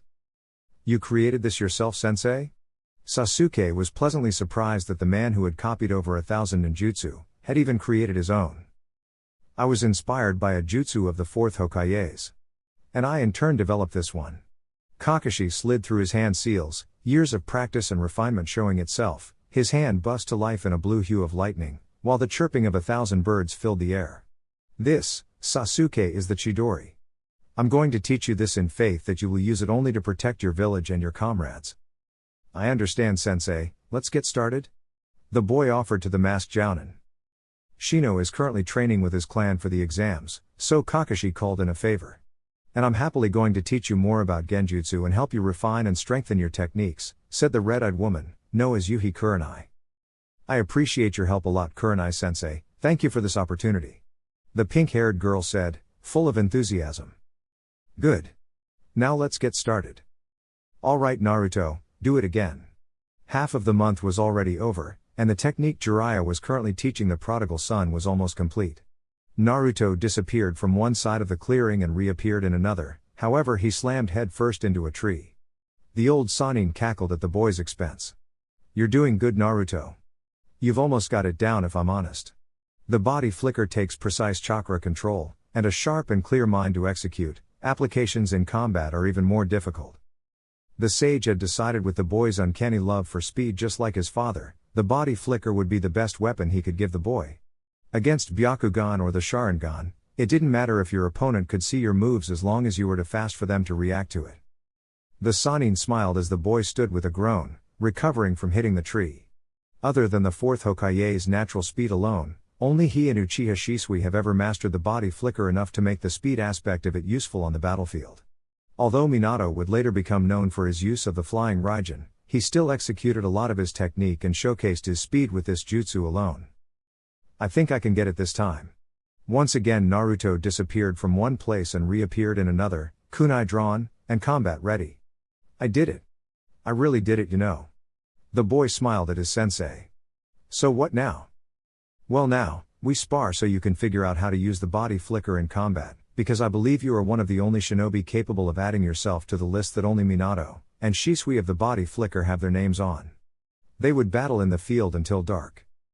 That's gonna do it for tonight, Naruto. Go get some rest, and tomorrow we'll continue to refine your body flicker, along with another technique I have planned for you. The Toad Sage finished with a smirk. He and the boy parted ways, the sage heading to the bar to spend time with the ladies, and the boy dragged himself into bed. The next morning, Naruto met the older shinobi at the training ground. Hey Jiraiya-sensei. The young man called out. Oh. Naruto, how's it going? Ready for a big day, kid? Of course I am, sensei. Alright, let's get started then. We're going to spar for most of today and then we will begin work on the other jutsu I plan to teach you. The sage grinned at the boy. During this spar I want you to go out of your way to try to incorporate the body flicker as much as possible into the hummingbird fist. With your high chakra levels it shouldn't be hard to keep snapping around and stuff, however you have to remember the body flicker dulls your senses while in use. It causes tunnel vision, and if you can't immediately regain the tactical knowledge of the battlefield and just as quickly react to new threats, then it's useless. Got it? Yes sir. The boy waited for the sage to signal a start. The older man waved his hand and waited for the boy to come at him. Jiraiya was gonna go easy on the boy, but he wasn't going to let him hit him. He couldn't let that kind of blow to his pride happen. The boy zipped across the field at the experienced shinobi and launched into a spin kick, which the man caught, throwing the boy away from him. The boy was at his side again, via body flicker.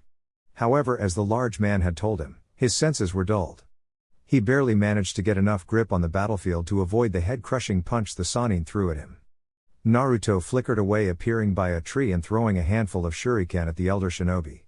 The shinobi simply dodged the spinning blades, only for his eyes to widen as the boy disappeared, a kunai appearing where he had been standing. That bright little brat hit a kunai in that group of shuriken, he knew I wouldn't block them. Jiraiya thought. Spinning around to catch Naruto's hard kick aimed at his head. The boy, however, disappeared via flicker and popped up right behind the Sannin, swiping at him with a brandished kunai. The man caught his wrist and tossed him over his head. The boy tumbled a second, then righted himself, burning through hand seals, wind style, gale palm. A powerful gust of wind barreled toward the sage, and pushed him back a few feet. The man smiled at the boy. You're gonna have to do better than that, Naruto. Oh come on, I'm already outclassed. You're a damn Sannin. Don't start whining. Now come at me, boy. Yes, sensei. The boy replied, launching at the older male once again. Jiraiya proceeded to beat the boy up, and point out his flaws as well as help him correct them for the rest of the day. As it hit dusk, the sage stopped the fighting. He threw the boy into a tree fairly hard. Good, I think I've drained a good chunk of his chakra, that should make this easier. He thought to himself. Naruto. Come here a minute. Ow, yes sensei. Coming. The boy ran over and the man smiled, he really was so much like his late student and his wife. Now Naruto, you know what a summon is, correct? Yes sir. Tsunade, Orochimaru, and you, all hold well-known summon contracts. You possess the Toad summoning contract, which you allowed your student the 4th Hokage to sign. The boy rattled off the facts like he learned them yesterday. Good, you do know. Now I think I've taken a liking to you, boy. How would you like to be the next Toad summoner? Wait, what? Jiraiya-sensei, you don't mean? You really want me to sign it? Are you sure? Naruto sputtered our words in pure shock. Of course I'm sure, you idiot. Especially because if you make Chunin, I'll take you as my apprentice. The Sannin said, smiling. What? Are you sure? Why would you take me? I'm not special, I don't know what to say. There's no reason to take me as an apprentice. The boy was in pure shock at this point, barely getting his words out when the sage interrupted him. I have my reasons, Naruto. But let's just say you remind me of my last apprentice quite a bit. The older man smiled fondly at the boy. Minato and Kushina, I'm sorry I wasn't there for him for so long, but I won't let you down anymore. He's just so much like the both of you. You'd be so proud. The man thought of his last student, and how he had no doubt this boy would surpass him.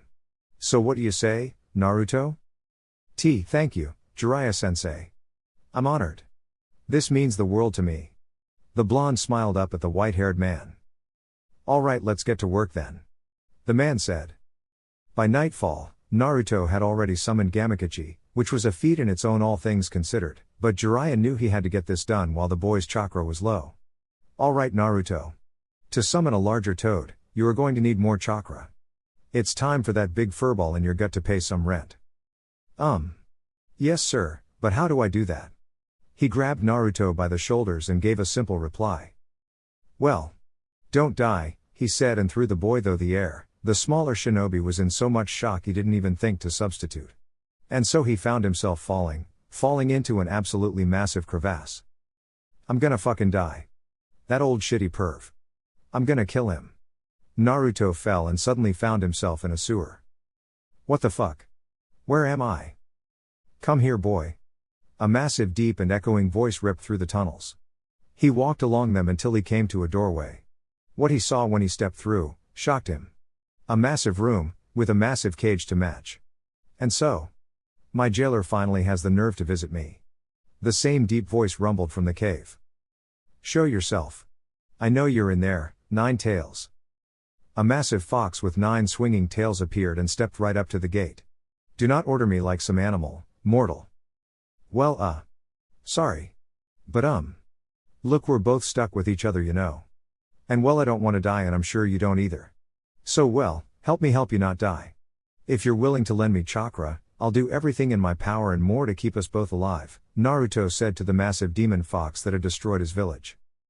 The Nine Tails was honestly stunned. Never in a million years would he have guessed this little shit that his previous container and her stupid Hokage husband had created would come and for the most part ask kindly for his chakra. He only had one thought at that moment. What the fuck? So what do you say, wanna be partners? The Nine Tails growled at this, causing Naruto to rephrase his question. I mean, wanna be associates, and we can benefit each other? You're definitely different from the others, you stupid brat.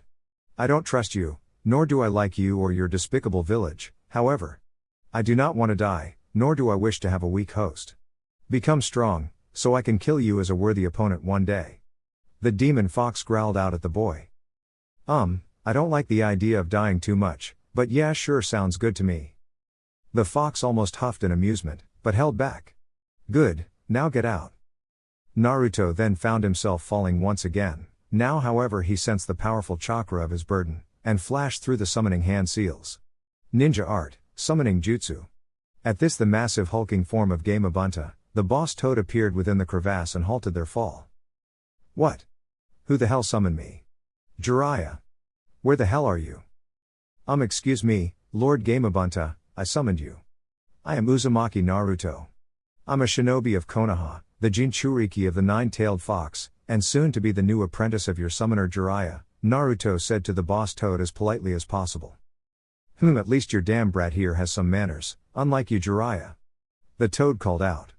Alright, fine then boy, I'll accept you as a summoner. We'll have to share a drink sometime, you bring the sake though. Bye kid. Bunta threw Naruto back onto solid ground, and the boy waved goodbye as the toad disappeared in a huge cloud of smoke. Clapping was heard coming from behind the blonde, and he turned to see his new sensei approaching from the trees. Well. Look at you, good job Naruto. What the hell did you throw me off a cliff for, you old bastard? Shut up brat, it worked didn't it? Naruto sighed, yes sensei, it worked. They conversed for a while, before they went back to training, and eventually both shinobi went their separate ways. Naruto and the Sannin trained for the rest of the month leading to the Chunin exams. Jiraiya would say that the blonde almost did have mastery of the body flicker, but the boy still needed time to fully incorporate it into his fighting style. This was it, the exams were here, and Naruto was ready to rock and roll. He was finally going to be able to put that damn Hyuga in his place. The boy was very excited for another reason as well. He would get to make a very dramatic entrance alongside Sasuke, Kakashi, and Jiraiya sensei. Flashback. Oi, Naruto, come here. The boy quickly trotted up to his sensei. What's up? The Jinchuriki asked inquisitively. Well, two things actually. After your encounter with Orochimaru, we're fairly certain he may try to attack the village during the exams.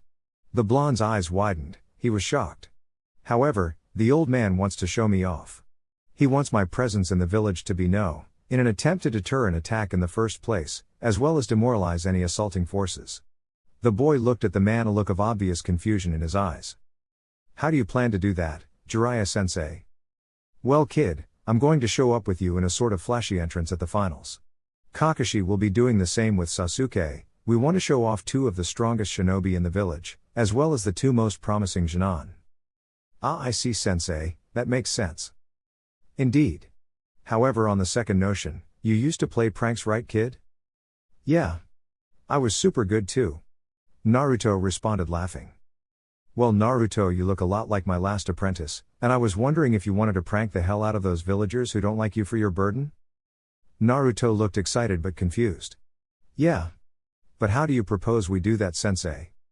The Sannin pulled a large cloak from his scroll, a white cloak with orange and blue flames licking the bottom, just the right size for Naruto. I want you to show up in this. The sage laughed, you'll look so much like the 4th the whole village will shit a brick. Sensei, you're brilliant. This'll be awesome you know, Naruto yelled laughing in excitement. Indeed it will, boy. Now let's work on our entrance. Can't let Kakashi and the Uchiha show us up. The two shinobi smiled at each other. Flashback end. It was time. The finals were here. Naruto was about to rock the fragile minds of the entire village. But something had been on his mind since Jiraiya Sensei had gave him his new cloak. He looked in the mirror with it on. He really did look so much like the fourth Hokage. It was uncanny. The way his bangs framed his face, or the way his spiky blonde hair stood upon his head. It made him wonder. Could the fourth, maybe just maybe be his F? No, that couldn't be it. A man like the fourth Hokage, a hero and shinobi so untouchable by normal people, couldn't be his. Oh well, no time to dwell. He sat and thought of his late mother. Reaching over to his nightstand beside his bed, he retrieved the picture old man Sarutobi had given him of her. He smiled. She really was just so beautiful. Watch me, mother, I'm gonna win this whole exam, and I'll become a chunin. Wish me luck, mother. He thought as he set the picture down, sensing Jiraiya Sensei was about to reach his door. Naruto ran over and opened it before the man could knock and said, "I'm ready, Sensei." Jesus, brat. Don't do that shit. Anyway, you remember how we practiced, right? Yes, Sensei. I'm ready. Alrighty then, boy, let's get going. The two shinobi disappeared in a swirl of leaves. They immediately met with Kakashi and Sasuke. The four of them all prepared to arrive in style. They stood in a hidden spot outside the exam stadium. Kakashi was stunned at how Naruto looked. The cloak sold it, he looked like a mini fourth Hokage. It's time, said the Sannin, and the four shinobi prepared to appear in the stadium. Genma was sad having to proctor in place of his dead friend. Yugao was devastated, and rightfully so. She had lost her lover, after all. Either way, it was time. All contestants, please come forward.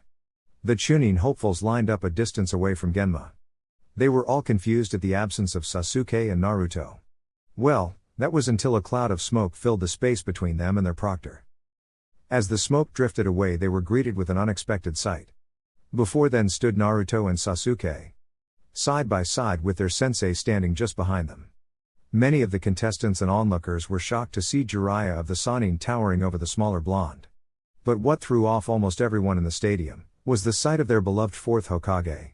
The bangs that framed his face fluttered slightly in the wind. He was shorter than they remembered, and since when had he sported whiskers on his cheeks? Realization began to dawn on many, as they noticed the addition of blue and orange flames in place of the red, and the absence of kanji on the back of the cloak. Realization hit even harder as they saw just who they were looking at. That was the Nine-Tails Jinchuriki, that was Uzumaki Naruto, and why did he look like a carbon copy of the very Hokage that had saved the village 13 years ago? Chapter 10. Sarutobi smiled. Jiraiya really outdid himself this time. It was impressive, the way Naruto resembled Minato. The sight alone made the villagers question how they looked at him, a step in the right direction. He felt the Kazekage beside him stiffen ever so slightly at the sight of the boy and the Sannin. He knew this man was not the Kazekage. The old Hokage knew more than Orochimaru thought. But had hope, even though he knew it was futile, that seeing Jiraiya here would make the traitor hold his attack off a while longer. Dosu of Otogakur has not arrived and cannot be located. He will be disqualified, and Hinazuki Rika will fight Haruno Sakura in his place to keep the flow going. The proctor informed the crowd before continuing. First match, Hyuga Neji against Uzumaki Naruto. Jiraiya turned to his blonde pupil. Hey, good luck, kid. Kick ass. Smiling, he flicked off to the cage box. Thanks, Jiraiya sensei. At the cage box, Hiruzen addressed Jiraiya's arrival. So, my student, how did his training go? He's faster than ever now, Sarutobi sensei. He's truly a terrifying force. There's no way, it's not possible he taught the boy that technique. No, of course not. It's completely unlikely. Jiraiya himself doesn't even know how to perform it. I myself couldn't even figure it out. Orochimaru thought to himself. Naruto stood across from Neji, staring the Hyuga down. Between my eyes and your fate. You will lose here to me. Can it, Hyuga? I promised you a beating, not a heartfelt conversation. Maybe after I'm done kicking your ass, but not before. Neji looked as if he was about to speak, but Genma interrupted anything the boy might say. Begin. The Hyuga prodigy quickly activated his Byakugan, only for his eyes to widen as he saw Naruto behind him. How? He thought. He quickly spun to intercept the strike the blonde had prepared, only to be met with the sight of the boy, behind him again. appearing in a handstand that allowed him to bring both his feet to bear in a vicious kick to the Hyuga's side. Said kick launched the older boy across the stadium, and into the wall with a resounding impact. Neji stood quickly. What the hell just happened? Your all-seeing eyes can show you everything I do. But it won't matter if you aren't fast enough to react to it, Naruto said from across the stadium field. Neji stood silent, not knowing what exactly to say in reply. Naruto suddenly threw a large group of kunai at the long-haired boy, who quickly deflected them with his own. The blonde smiled, and Neji's eyes widened as a kunai was suddenly where Naruto had just been and he felt a fist smash into the back of his skull. Naruto had substituted with one of the kunai and immediately transferred into a body flicker to put him directly behind the older boy. Neji hit the dirt with an angry snarl. This wasn't how this was supposed to go. This blonde bastard was faster than Lee. How could he counter something he couldn't even react to? Neji stood, and immediately launched into an attack at Naruto. Just as his first palm strike was about to hit the speedster, he hit a kunai instead. He realized he had ran right past one of the previously deflected kunai as Naruto appeared beside him, kicking his legs out from under him and planting his fist in the Hyuga's face before he even hit the ground. Neji knew he needed a counter. And he needed it now. He jumped to his feet, throwing a smoke bomb on the ground. He knew at the very least he could see better in the smoke than the Uzumaki could. Oi, Hyuga. You should know my team and I fought Momochi Zabuza, the demon of Kirigakure, one of the 7 swordsmen of Kirigakure. He was a master of the hidden mist jutsu, and the art of silent killing. Because of that man, I can fight just fine without my eyes, Naruto said to the older boy. It doesn't matter. You may be skilled but you will lose here. Neji channeled chakra throughout his body and pushed himself to his limits. He had to keep up with the blonde. The blonde flickered next to him preparing to strike, but the Hyuga was able to pull of his 8 trigrams, revolving heaven technique. Rotation. A dome of chakra spawned around the Hyuga, knocking Naruto back fairly hard. Hey, nice trick, Naruto said mockingly. I'm actually unsure of how to handle that. If he's able to pull it off before I move he might have a chance. It doesn't matter. I'll find a way. He thought to himself. As soon as the Hyuga dropped his dome, Naruto body flickered to him, only to be once again met with a dome of chakra. How did he know I was gonna move? Ah, shit, he's probably taking note of when chakra is focused in my body for a technique. How am I gonna handle this? Naruto was officially stumped. He had no idea how to get around this defense of the Hyugas. Neji smirked. The blonde was definitely stumped. It's time for you to lose. Neji charged at Naruto, managing to get close enough to start throwing palm strikes at the younger boy. Naruto, however, was fast enough to dodge most of them. A few of his tenketsu had been closed, but he would deal. The older boy came at him for a solid strike that was sure to hit, and Naruto made the active decision to substitute with a kunai. The Jinchuriki was unsure of what to do with himself now. Neji now has a solid strategy, and Naruto had to get around it. He smirked. He had an idea that might work. He sped through hand seals and 20 water clones appeared around him. You can make clones all you want, but I can tell the difference between them and you. The Hyuga taunted. That's not what they're for. Naruto's clones ran in at the older boy. Half kept their distance but the other half moved to engage. He quickly spawned another 20 that lined up behind his others.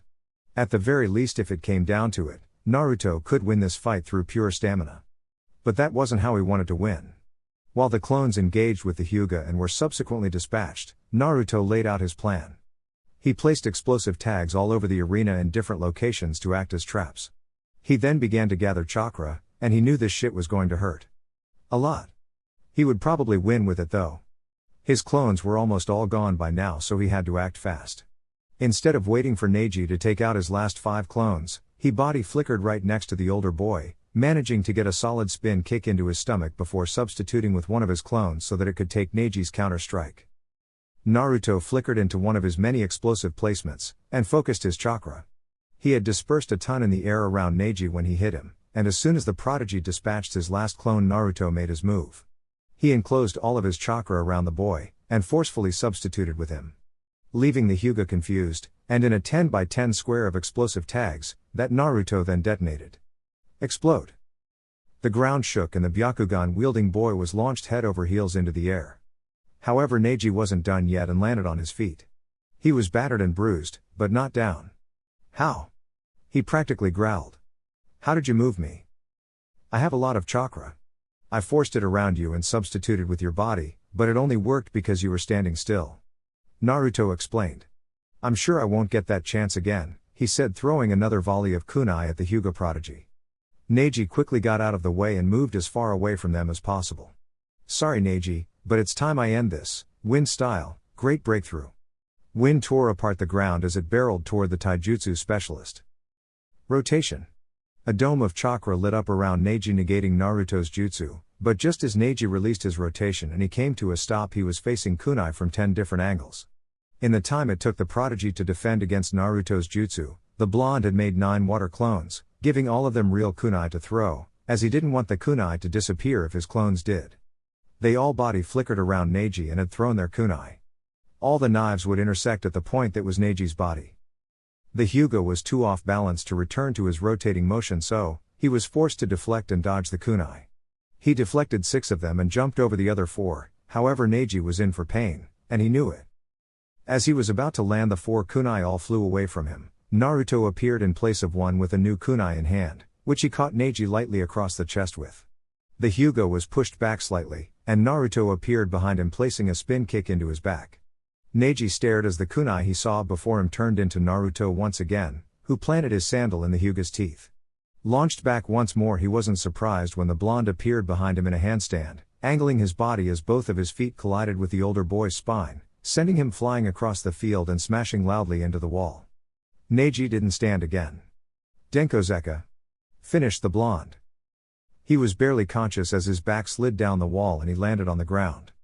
Naruto flickered into existence in front of him. The blonde leaned down to look him in the eye. Honestly Neji, you did amazing. I can't substitute with a kunai again for the next 2 days. If that last technique hadn't worked, I might have lost. But you fight for all the wrong reasons. You need to reevaluate why you became a ninja. I know of your burden, I too bear one similar. Mine to many would be considered much worse than yours, however. But I don't give in to this seal placed upon me. I won't ever let it control me, nor who I am. You have so many people who want to be close to you. Don't throw that away. With that, Naruto held a kunai to Neji's throat. Proctor, please call the match. Winner, Uzumaki Naruto. Naruto turned to face the crowd, cloak billowing in a way reminiscent of that of their very own 4th Hokage. He fought so much like him and he didn't even entirely realize it. He knew he took inspiration, but that was it. Brat doesn't even know he's almost fully recreated some of Minato's techniques. He really is impressive. Jiraiya thought to himself. The crowd cheered loudly for the blonde, something that slightly shocked the boy. He smiled at them, gave a wave and returned to the contestant stand. Meanwhile the medics came out and carried Neji away. As Naruto strolled into the contestant booth, he was met with Sasuke and Sakura. Wow! Naruto, you were amazing. The Pinkette said to the Jinchuriki. Hey, thanks Sakura. Naruto. Sasuke called out. Sup Ski? You're the one I want to fight the most. Out of all the challenges here, our battle will be the greatest. The last Uchiha said with a smirk. Better not lose your fight then, Naruto said back with a cocky smile. PFFT as if. But seriously Sasuke, Naruto said, eyes growing serious. Be careful.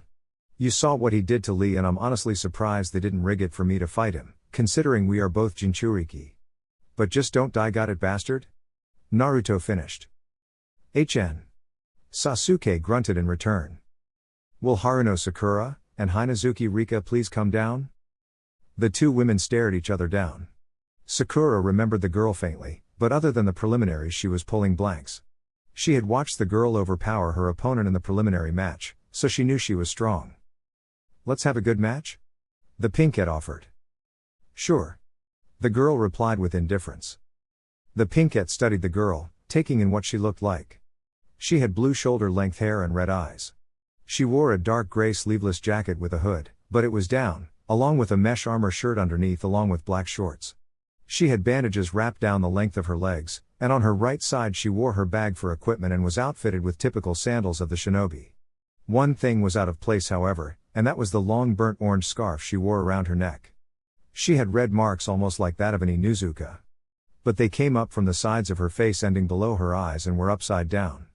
Like rins but pointed. Sakura had watched the Rika fight in the preliminary match. The girl had thrown around a lot of fire jutsu, leading the pinkette to suspect that she had fairly high chakra reserves. She would need to be careful, especially if she used the strength technique she and Kakashi had come up with, which she had dubbed the Haruno Fist. It consumed way too much chakra, and it was highly possible her opponent could win this match though pure stamina. Begin, shouted out Genma. Sakura immediately launched forward, activating her strength technique. She intended to attempt to end this quickly. The other Konoha however was fast in her own right, jumping away and flashing through hand seals as Sakura's heel drop proceeded to decimate the ground she had just stood on. Fire style, Foxfire. 10 balls of fire appeared around Rika, and with her hands she began launching them at the pinkette. Sakura responded in kind with a jutsu of her own. Earth style, Terra Shield. A wall of earth rose in front of her, blocking the fire that aimed to char her skin. Rika once again began a sequence of hand seals. Fire style, Flame Bombs. She spat 2 large balls of fire that expanded upon impact next to Sakura's shield. The pinkette then came out of the ground behind the stoic girl, slamming her foot into the ground inches behind her as she barely managed to dodge. The ground imploded where she had stood, but she managed to bring her body around and launch into another attack. Fire style, Fireball Jutsu. A burst of flame sparked from her mouth, engulfing Sakura, who immediately substituted with a log but had still received minor burns. Sakura was slightly ticked off. The other girl was faster than her, and she just couldn't seem to get the drop on her. She decided to subtlety cast Genjutsu, Optic Delusory, on her opponent. This made her enemy perceive her as moving slower than she was, allowing Sakura's next attack to land a solid kick into Rika's abdomen, launching the blue net across the field. Sakura smirked. Things were looking up. Rika hurt. A lot. Her whole body ached from that one landed hit. She couldn't get hit by that again. She had a bit of skill in medical ninjutsu, so she ran her palm over her lower body and healed as much as she could as quickly as possible. Sakura saw the girl begin healing herself. Crap, I didn't expect that. And note to self, learn medical ninjutsu. Sakura grunted. A war of attrition it would be then. This time it was Rika who charged in, engaging the pink-haired girl in a fast-paced bout of taijutsu that didn't leave her room to really get off a good high-powered hit. Rika took advantage of this, slamming her foot into Sakura's chest and launching herself backwards away from the girl. As she flew, she tossed a round of kunai, which had timed explosive tags attached. The resounding explosion shook the stadium lightly. But Sakura was alright. Beat up and starting to reach her limit, but she was alright. Fire style, Red Spider. Fire surrounded the female member of Team 7, and a spider made of pure fire charged at her, intent on turning her crisp. Sakura, however, had something up her sleeve. She punched the ground in front of her as hard as she could, launching enough earth and debris up into the path of the spider to completely disperse the jutsu. Sakura was tired though. Her reserves were almost depleted. The strength technique she and Kakashi had made was extremely wasteful when it came to chakra. Shit, I might lose this. Fire style, Dragon Flame Jutsu. A large concentrated stream of fire tore across the arena at the pinkette. She barely had time to dodge. When she hit the ground, Sakura made strategic decision. Proctor. I forfeit. My chakra is all but depleted, she said sadly. Winner of this match is Hinazuki Rika. The crowd cheered as Rika walked over to the down member of Team 7. She offered a hand to help Sakura up. I respect your skill. If I hadn't no medical jutsu, that kick you landed would have been the end of it. Maybe we can spar some time. Thank you, you're of extraordinary talent. I'm really impressed, I'd love to spar sometime, Sakura said, standing with the help of her opponent. The crowd cheered some more, and medics came and helped Sakura away from the arena. Will Nara Shikamaru and Tamari of Suna please come down? Genma called out, wishing to continue matches in an orderly fashion. The two opponents came down and prepared themselves. Although, Naruto practically had to kick Shikamaru out of the contestant booth. Begin. Called Genma, and both contestants leapt away from each other. If you ask Naruto, he was extremely impressed by the amount of tactical thinking and strategic analysis that went on in this fight. It was rare to have the chance to watch two master tacticians battle it out. These kinds of battles were absolutely awesome to watch in Naruto's opinion. It also helped him improve and take tips from both fighters to help shape his own battle planning abilities. In the end, Naruto wasn't exactly surprised when Shikamaru decided to forfeit. The Nara was out of chakra and obviously physically tired. It was a sound strategic move on his part. Aburame Shino versus Kankuro of Suna. Will the contestants please come down? Before Shino could even move, Kankuro called out. Actually Proctor, I'd like to forfeit. Fine, winner is Aburame Shino by forfeit. And next time you decide you're gonna waste people's time, do it in a way that doesn't embarrass your village, said Genma, making Kankuro recoil slightly. In the cage box, Jiraiya whistled next to the Hokage. Oh damn, he really just roasted that kid, didn't he, Sarutobi-sensei? Yes, I suppose he did, Jiraiya, Hiruzen chuckled. Genma looked around the stadium. People were excited for this one. Oh well, it was time. Will Uchiha Sasuke and Gaara of Suna please come down? Both Genin were on the battlefield in an instant. Sasuke smirked. He was going to wipe out this Sand Genin with his new jutsu and blaze a trail till his fight with Naruto. Begin. Sasuke immediately blitzed Gaara, proceeding to outclass the Suna nin in speed and taijutsu. Gaara was getting beaten, he knew it. And it was pissing Mother off. So he would kill this swine and give his blood to her. Gaara launched back, enclosing himself in a ball of sand. Suddenly sand floated into the air above him, gathering to form an eye.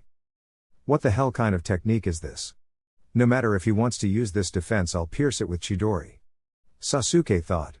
He ran up the side of the stadium wall to give himself a lot of distance. Monkey, dragon, rat, bird, ox, snake, dog, tiger, monkey. He held out his arm and it was engulfed in lightning chakra. Chidori. He called out while blasting down the wall and across the ground at Gaara's dome. Dodging the spikes of sand that burst from the dome upon his arrival, he slammed his hand through the dome and hit Gaara's shoulder. A cry rang across the stadium, "My blood! It's my blood! You'll die here, Uchiha!" A massive arm ripped through the sand dome, tossing away the Uchiha prodigy. "Kakashi-sensei! You gotta stop this fight right now," shouted Naruto. "I can't do that, Naruto, trust me, Sasuke has this under con." "No, sensei. Gaara's a Jinchuriki, like me, but the one tail. If this thing gets out of control." I see," responded the Jounin of Team 7, but before anyone could act, feathers began to fall into the stadium, caused by a mass genjutsu. "Shit. Naruto, the village is under attack. I hate to say this to you because you know how I feel about it as well, but you're Konoha's Jinchuriki. I need you to go assist Sasuke and prevent Gaara from releasing the One Tails. I'll try to get back up to you. Now go." "Yes, sensei." Naruto flickered down next to Sasuke, who was watching Gaara closely. "Ski.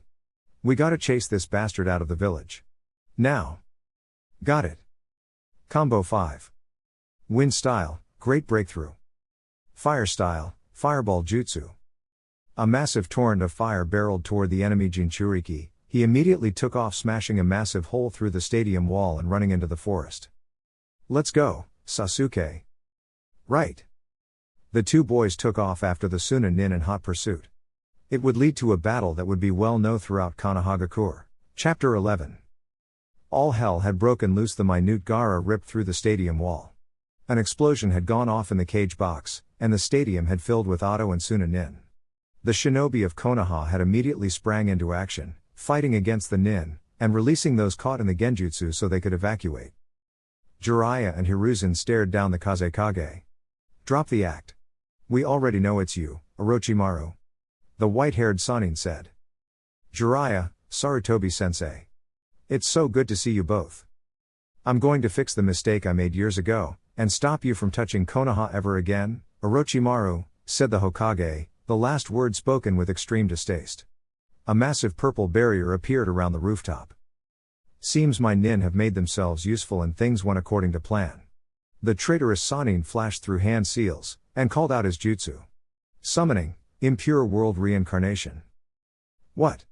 No way." 3 coffins burst from the ground, the third however shook before it returned to the ground. "At least the death god is on our side in this matter, it seems, eh? Sarutobi-sensei?" "Indeed it does, Jiraiya, he would never so willingly just let go of young Minato's soul," replied the elder shinobi. "Saru?" questioned Hashirama, looking upon the third Hokage. "It seems my jutsu was used to bring us back from the dead, brother," said Tobirama, quickly recognizing the situation. "Only you could make such jutsu that are stupidly reckless, Tobirama." "Fight for me, Hokages!" Orochimaru called out as he jumped forward and slammed a kunai with a control talisman into the necks of both Hokage. "Ah, Saru, it seems we no longer have control of our bodies," said the second Hokage. He flew forward, immediately being countered by Sarutobi. The current Hokage threw the second at Jiraiya, who proceeded to put a Rasengan through his chest. Hashirama immediately engaged Sarutobi in a bout of taijutsu, and the monkey summoner took the upper hand at the last moment. Thus began a massive battle that the Anbu who had collected outside the barrier had never seen the likes of before. Sakura and Rika stood back to back, fending off Otto and Suna Nin. They were being pushed to the limit, and if nothing changed they would die. That was until a flash of blue light and the sound of chirping birds ripped through the air, and Kakashi tore through the nin surrounding the girls. "Kakashi sensei," called the pinkette. Another leaf jounin landed next to Kakashi. "Thanks for saving my student as well, Hatake. You know I protect my comrades, Yuta."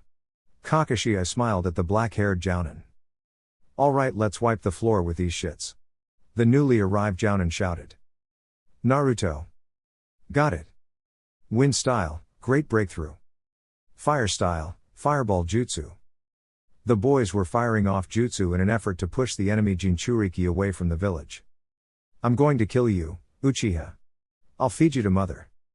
Gaara continued to run, but Naruto and Sasuke were forced to stop.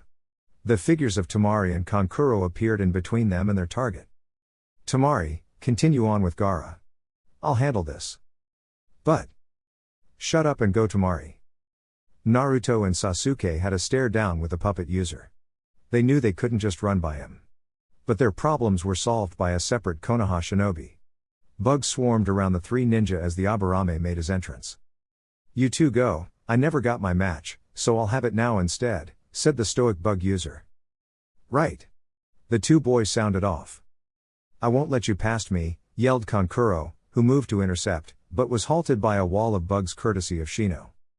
Temari watched as Gaara began his transformation. "Where's the Uchiha? I want his blood." "Gaara, you can't forget the plan." "I don't care about the plan. I want to prove my existence."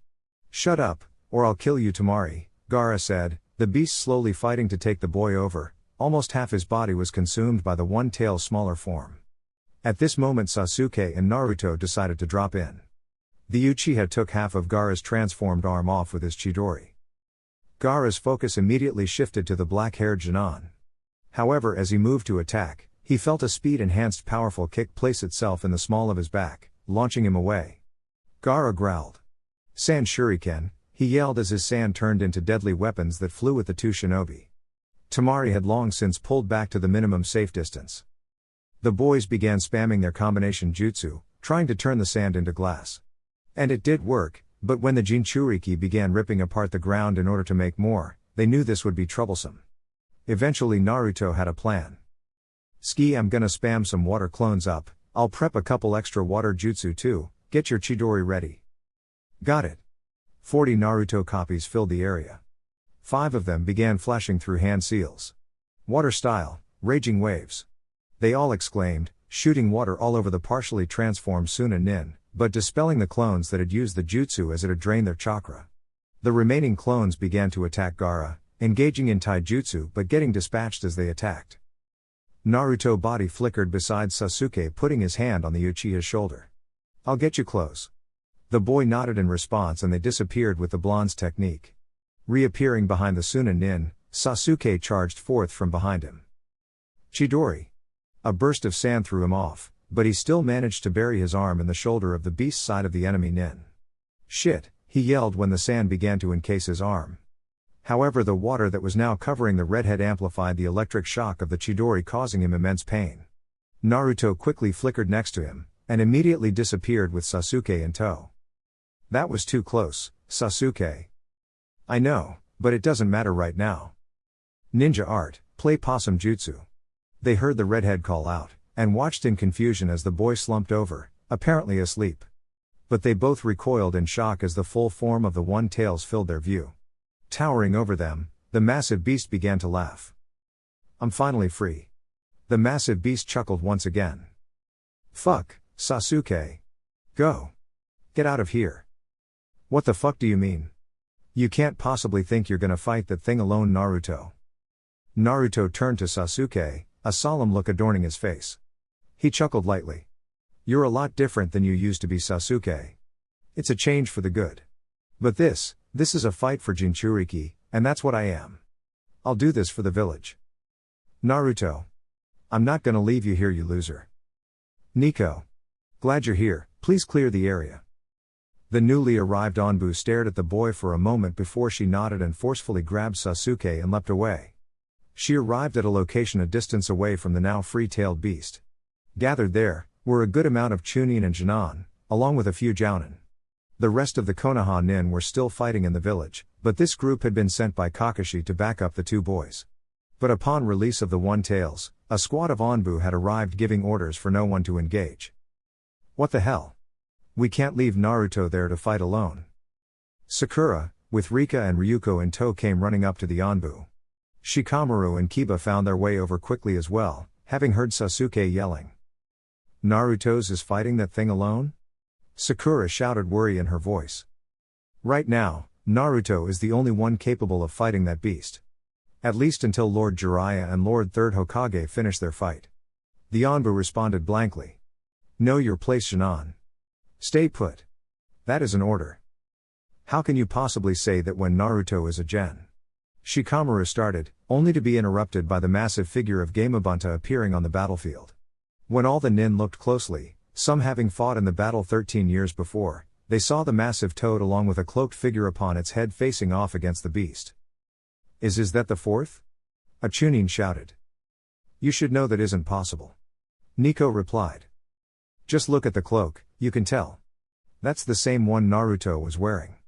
Shikamaru commented. Sorry to summon you for such a fight, Lord Gamabunta. But I didn't have much of a choice. TCH. It's fine, Brad. Last time I was summoned for a fight like this, it was your fourth Hokage atop my head. Naruto smiled at the Toad Boss's words. I need to wake the Jinchuriki that is hidden inside the head of the One-Tails. Any ideas? We'll have to blast the sand loose to expose his body, then you should be able to get a solid enough hit in on him to wake him up. Got it. Know any water jutsu? Naruto asked his massive ally. I'm a toad idiot, of course I know water jutsu. Right, sorry chief. Alright, light him up with what you got and I'll do what I can to add to it.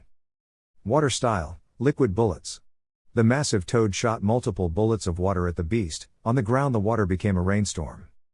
Kakashi Sensei said if I were to pump enough chakra into this, it has potential to go from a C rank jutsu to an A rank. Naruto quickly shot through the hand seals. Water style, raging waves.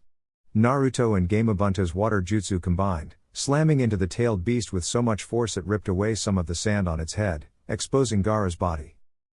Alright, Brat. We're going to need to do a combination transformation jutsu. I need something with teeth and claws so I can grab him. Got it, Chief Toad. One nine-tailed fox coming right up. Naruto and Gamabunta focused their chakra together, blending it and surrounding the toad's body. Transformation jutsu.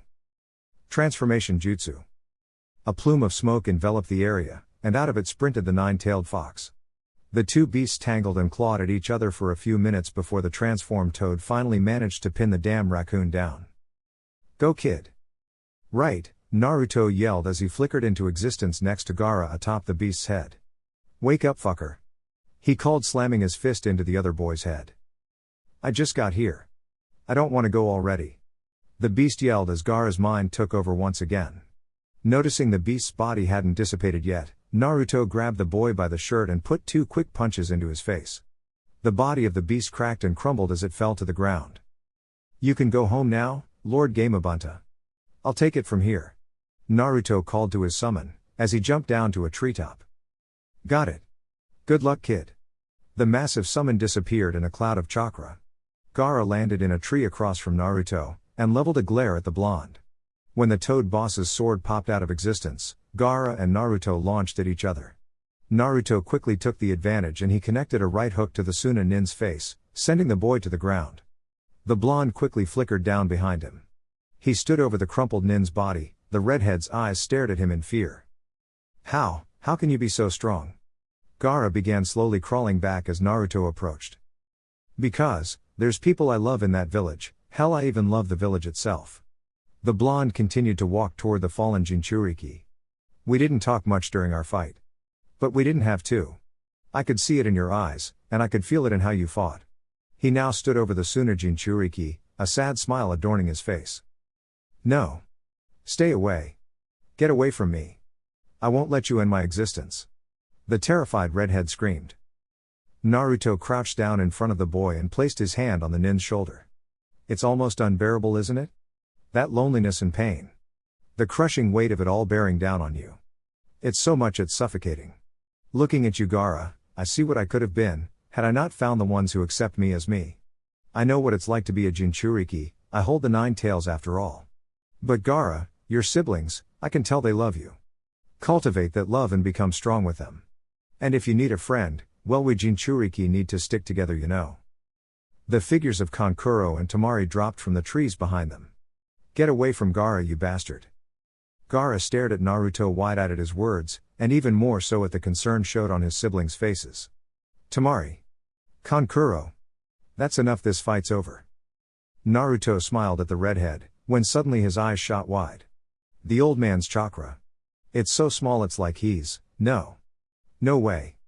Naruto was almost in a panic, but he put on a brave face. You 3 get out of here, more Konoha nin are coming. You need to get a move on. As Kankuro picked up Gaara, he looked at the blonde shinobi in awe. Not only had this guy beat Gaara, he had done it in a way that hadn't left him on the floor with nothing left. The damn kid looked like he could take on a couple more shinobi before dropping. Thanks, I guess, we'll be off. With that, the sand nin took off into the trees. Kankuro, Temari, I'm sorry. The redhead groaned out. Don't worry about it. The catsuit boy replied. Of the nin who appeared in the small clearing to meet Naruto, a few had expected to find a scene like they had when the 3rd Hokage had found Minato after the 9 tails attack. They hadn't expected to find a tired but definitely not down and out Uzumaki Naruto standing there like he hadn't just single-handedly dealt with a tailed beast. I subdued the 1 tails. But the nin escaped, he said calmly. Naruto, are you okay? Shouted Ryuko and Sakura. I'm fine, but look, I have to go. He disappeared, heading back to the village. The group of shinobi watched in slight awe.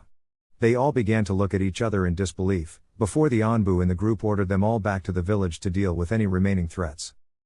Naruto meanwhile arrived just in time to see Orochimaru flee the rooftop of the cage box. Quickly he rushed into where the barrier had previously protected. He quickly found the Hokage's chakra and slid to a stop at the dying man's body. Old man. The old Sarutobi chuckled, realizing just who had managed to make it to him first. Naruto. He coughed lightly, blood coming out. Old man, hang on. There will be medics here soon, you'll be alright. Naruto, I cannot be saved. I will die here, so you must listen. No. Old man. You can't die, alright. You're the Hokage, for fuck's sake. You can't die. Naruto, Sarutobi said again, commanding as he felt Jiraiya land next to the two of them. Listen, boy. You've come far as a shinobi. One day it will be your turn to be Hokage, of that I have no doubt. The will of fire is strong within you, my boy, as it was with your mother. Be strong, Naruto. You've made me, your mother, and Konoha proud. I hereby promote you to Chunin, for your feat of removing the threat of the 1 tail, Shukaku, from the village. Naruto cried over the old Hokage as the man coughed some more. Naruto, one day when you are Hokage, there's something I'd like you to remember. He coughed up some more blood, and looked at the end of his life. Anything, old man, Naruto said, biting back tears. When the tree leaves dance, one shall find flames. The fire's shadow will illuminate the village, and once again, tree leaves shall bud anew. As Hokage, you must remember this, and never let go of your will of fire. With those last words, Sarutobi Hiruzen coughed once more, ruffled the hair of the boy who had brought light into his world for many years, and promptly died. The funeral only served to make Naruto more depressed, as he watched from atop the 3rd Hokage's stone head. He cried silent tears, thinking of the many times the man, who had acted almost as Naruto's grandfather, had taken him for ramen. He looked to the sky as it began to rain, as if even the gods wept over the death of the god of shinobi. The fire's shadow will illuminate the village, ha. He felt Jiraiya land next to him, but he didn't bother to say anything. So I made sure to let the Jounin commander, along with the council, know of your promotion to Chunin. Thanks. Naruto, in this world, a lot of people you know will die. One day I would like to find true peace. To have a world where everyone understands each other. But Konohagakure comes first. I too would like to see your dream come true, Jiraiya-sensei. However, Konoha must always be first in my mind. Because this is the village full of my friends, and the people I love. This is the village the old man, and my mother gave their lives to protect. I can never let that go to waste. I must ensure the safety of Konohagakure, no matter what. Well said, my little apprentice. Now we've got a mission. A mission, Jiraiya-sensei? Yup. You see, Konohagakure needs a new Hokage. They asked me to, but I can't be Hokage. So we need to go find my old teammate Tsunade. Naruto leapt back from the Sannin, landing a few feet away, anger consuming his facial features. What the fuck? The old man just died. How the fuck can you just replace him like that? Naruto growled out at the Toad Sannin. The older man looked at the boy sadly. Naruto. Sarutobi-sensei meant a lot to me too, however Konohagakure is weak right now. We can't afford that, first off because we are going to go to war with Otogakure. Suna has already re-entered a treaty with us because they were tricked by Orochimaru. If we don't get a new Hokage soon, and show the other nations we aren't weak, it could spark the Fourth World War. Naruto reined in his emotions and settled himself. Yes, sensei, I understand. I'm ready to leave whenever you are. You don't want to say goodbye to your friends first? Right now I just want to get out of this village, sensei. That's fair. Go pack and meet me at the North Gate in 2 hours. Yes, sensei. With that both shinobi flickered off. The Hokage monument was silent once again. 2 days later, some of the Konoha Jinan teams met up around a barbecue joint. Shikamaru, you're a Chunin now, so do you know what happened to Naruto? Asked Sakura. It's a drag to go off rumors and such, but I heard he showed up before the Hokage died. And that he was promoted to Chunin by Lord Third before he passed. The Nara sighed. If I guessed he's on a mission. Why would they give Naruto a separate mission without his team though? Ino inquired. Because, a stoic voice interrupted. In the same way I trained under Kakashi for the finals, Naruto trained under Jiraiya of the Sannin. If I guessed, I'd say Jiraiya had something important to do, and decided to take Naruto along. Sasuke, you don't really think Naruto is on a mission with a Sannin, do you? Kiba popped in this time. Yes, I really do think so. I'm off on a mission with Kakashi and Sakura to do border patrol. We're all about to get very busy. Are we really going to war with Oto? Asked one of the twins Naruto had met in the forest. Team 12, consisting of Takarada Ryuko, Kasahara Roku, and Kasahara Aiko, had run into the rest of the Jinan as they were heading through the village. Sakura had promptly invited them along for a meal, which they had graciously accepted. Yeah, the war with Oto is on. The only thing is it's going to be easy for Konoha and Suna at first. We'll be able to crush most of Otogakure, but the problem will be it's almost a guarantee that Orochimaru will resort to hit and run guerrilla tactics. Shikamaru drawled out. Sakura, come on, it's time for our mission with Kakashi. Hey Jiraiya-sensei? What's up, brat? Can you teach me something on the way? Jiraiya laughed loudly. Looking over, he smiled at the boy. I've been planning to teach you a jutsu, actually I've been planning to teach you 2 of them. One needed permission of the Hokage, but I never got the chance to ask. But I'm going to teach you anyway. You're going to teach me too? Well, depending if you get the first one down fast enough. Alright, what is it? Pay attention, brat. This is the Shadow Clone Jutsu. Jiraiya made the hand seal and a clone popped into existence next to him. It's a jutsu that splits the user's chakra to make the clone. The difference between this and the standard clone is this clone is solid, and is also able to perform jutsu. I want you to try now, Naruto. Alright, here I go, Naruto said calmly, forming the clone seal. He focused his chakra and closed his eyes. Hearing a pop, he opened them and looked to his right. Staring back at him was a perfect copy of himself. Whoa! Naruto, most jounin can only make 1 or 2. But with your chakra levels, we have a huge opportunity. I'm going to teach you a forbidden jutsu that would kill anyone but you. Are you sure I should learn it, sensei? The boy asked nervously. I'm sure. Now do the same seal. But push as much of your chakra out as you can. They call it the multi-shadow clone jutsu. Got it. The boy said, determination filling his eyes. Multi-shadow clone jutsu. A loud popping sound filled the air, and surrounding Jiraiya and the boy were copies in the hundreds. Whoa! This is impressive. It's perfect. Naruto, I'm gonna make you strong. Now in groups dispel the clones until you have like 10 left. The older man ordered. Alright. Naruto smiled at his sensei. They were now left with 10 copies of himself. My clone is going to take one of yours off into the trees for a minute, alright? Okay?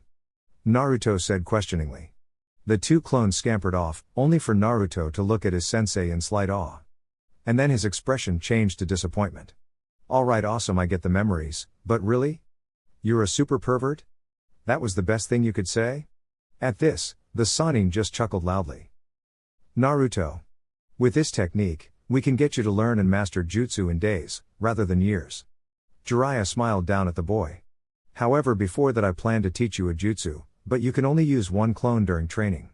And any time you train anything else with large amounts of clones, I need to be there, and you need to be careful and dispel the clones in small groups so that the mass amount of memories flooding your brain doesn't scramble it.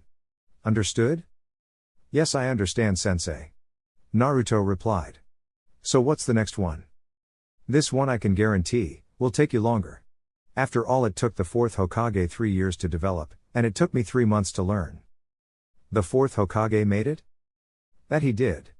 Jiraiya held his arm out and began to form a ball of chakra in his hand. This is the Rasengan. He laughed at the absolute awe prevalent on the boy's face. It's the absolute pinnacle of shape manipulation. Jiraiya-sensei, how do I learn this? At this he was hit in the face with a water balloon. Catch! The Sannin called, tossing another at the boy, who caught it effortlessly. Now watch. The balloon began to shake and become bumpy, before it popped. The first step is rotation. Now get to work. Yes, sir. It was early evening as Naruto and Jiraiya arrived in the small village. The boy was extremely tired from the constant training he did along the way. Jiraiya checked the 2 of them into a hotel. After they had settled, he turned to the boy. I'm going to the bar. I'm gonna see if I can dig anything up on Tsunade, alright? You stay here in the room. Train if you'd like, or sleep, you look tired. I'll be back, brat. Alright, see ya in a bit, Jiraiya-sensei. With that, Jiraiya left the building. Naruto shut and locked the door behind him. He spawned 10 shadow clones and they sat about the room reading through books and scrolls on Fuin Jutsu. He had inquired to his sensei about the art of sealing, and it had almost excited the sage that the boy had interest in it. Naruto himself sat cross-legged, working on the rotation step of the Rasengan. Naruto was jolted from his concentration when he heard a knock at the door. He stood and walked over. He didn't even think twice about opening it. You're going to come with us, Uzumaki Naruto. Chapter 12. You're going to come with us, Uzumaki Naruto. Naruto stared at the man, bewildered. Sasuke? No, who is he? He has the same Sharingan. Wait. Uchiha Itachi. Fuck, Jiraiya-sensei, where are you? The man beside the criminal Uchiha made himself known. Naruto took in the man's shark-like features. Itachi. It'll be a pain if this kid moves around. Maybe I should chop off a leg just in case. The shark man reached back and grabbed the hilt of his sword. Now then. He began approaching the young blonde, intent to do harm evident in his eyes. Long time no see, Sasuke. Came the stoic voice of Itachi, as he acknowledged the arrival of his younger brother. Naruto's eyes widened. Immediately he flickered to the side of his best friend. Ski, I'm pretty sure I know why you're here. But we gotta stay calm and think this through. The man beside your brother is Hoshigaki Kisame. Meaning the 2 shinobi we are facing, are both S rank. I know. Mind if I help you kill your brother? I've always intended on having you help anyway, idiot. Combo 5. Wind style, great breakthrough. Fire style, fireball jutsu. The massive roaring inferno tore through the hallway, ripping apart the building and burning the floor, walls, and ceiling to a crisp. Only for the blaze to disappear in a cloud of steam as it hit the nin. Nice try, but my water jutsu are second to none. The blue-skinned nin laughed aloud as if he hadn't just stared at what might as well have been the heat of the sun itself. Damn it. Itachi. You'll die by my hand. Sasuke. Stay calm, we can't rush in. Naruto attempted to placate the angered Uchiha. Sasuke growled through gritted teeth. You're both weak. Started the elder Uchiha. Neither of you have enough hatred or power to stand against us. A massive cloud of smoke suddenly enveloped the hallway. As the smoke cleared, A man standing beside a toad with armor and a sword could be seen. I'm sure you've heard of me, Itachi. Must be why you sent a woman after me, but unfortunately for you, women fall before the sex appeal of Jiraiya the Gallant. The large man motioned to Naruto, who quickly grabbed the youngest Uchiha's shoulder and flickered them both beside the toad sage. You shouldn't call yourself a man, using such cowardly tactics. But that's not what matters. Your target is Naruto after all. The blonde's eyes went wide at this revelation. So they really were after him, presumably for the beast sealed within him. That's right, the collection of the 9 beasts is the #1 goal of our organization. Confirmed the clan slayer. Akatsuki. The sage said solemnly. The two of you will not leave here alive. No. I have to be the one to kill him, yelled Sasuke. Boy. Stay out of this. Jiraiya's presence switched from that of a friendly kind person, to that of cold-hardened shinobi. Sasuke. I get you want this right now. But these two, and Jiraiya Sensei are in a whole different league. The black-haired boy growled, and slammed his fist into the wall. Damn it Naruto. I know that. Good. Then settle down. Ninja art, toad mouth trap.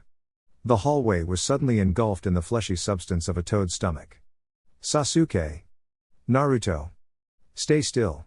Kisame's eyes moved to his sword, seeing the flesh beginning to engulf it, he ripped it away, and slipped back toward Itachi. The two criminals bounded down the hallway away from the Sannin, the fleshy walls closing in on them. Itachi's eye opened wide and the black flames of the Amaterasu ripped through the wall. The two nin leapt through the hole, fire sealing their escape. Naruto and Sasuke bounded after them, fixing to jump through the fire. Stop. The Sannin's commanding voice stopped them cold. Don't get any closer. The black flames cannot be put out. Jiraiya approached, pulling his scroll from his back. I'll seal it away. Ah. Jiraiya sensei. Can I do it? I think I've got the fire sealing down. Be my guest. Jiraiya tossed a small blank scroll with ink and a brush to the boy. Let's see if you can draw the seal properly. Naruto crouched before the fire, quickly getting to work. His calligraphy had always been perfect, one of the few things Iruka had praised him on before his training had truly begun. Naruto looked at his sensei after finishing the seal, waiting for the confirmation. Jiraiya inspected it closely, before nodding at the blonde. The boy smiled at his sensei before bringing his hands together and forming a few hand seals. Sealing technique, fire seal. The black flames turned to a cloud of chakra that was sucked to the sealing scroll. Kanji for seal burning into the circular space left for it on the scroll. What are we waiting for? We have to pursue them, Sasuke yelled at the two. Boy, my student and I are on an important mission for the village that we cannot abandon. And I'm sure you saw for yourself you are not yet strong enough. Grow alongside your comrades and one day you will be able to end the life of your traitorous brother. Sasuke stared at the Sannin with anger on his face, before breathing deeply and settling himself. Yes Lord Jiraiya, my apologies.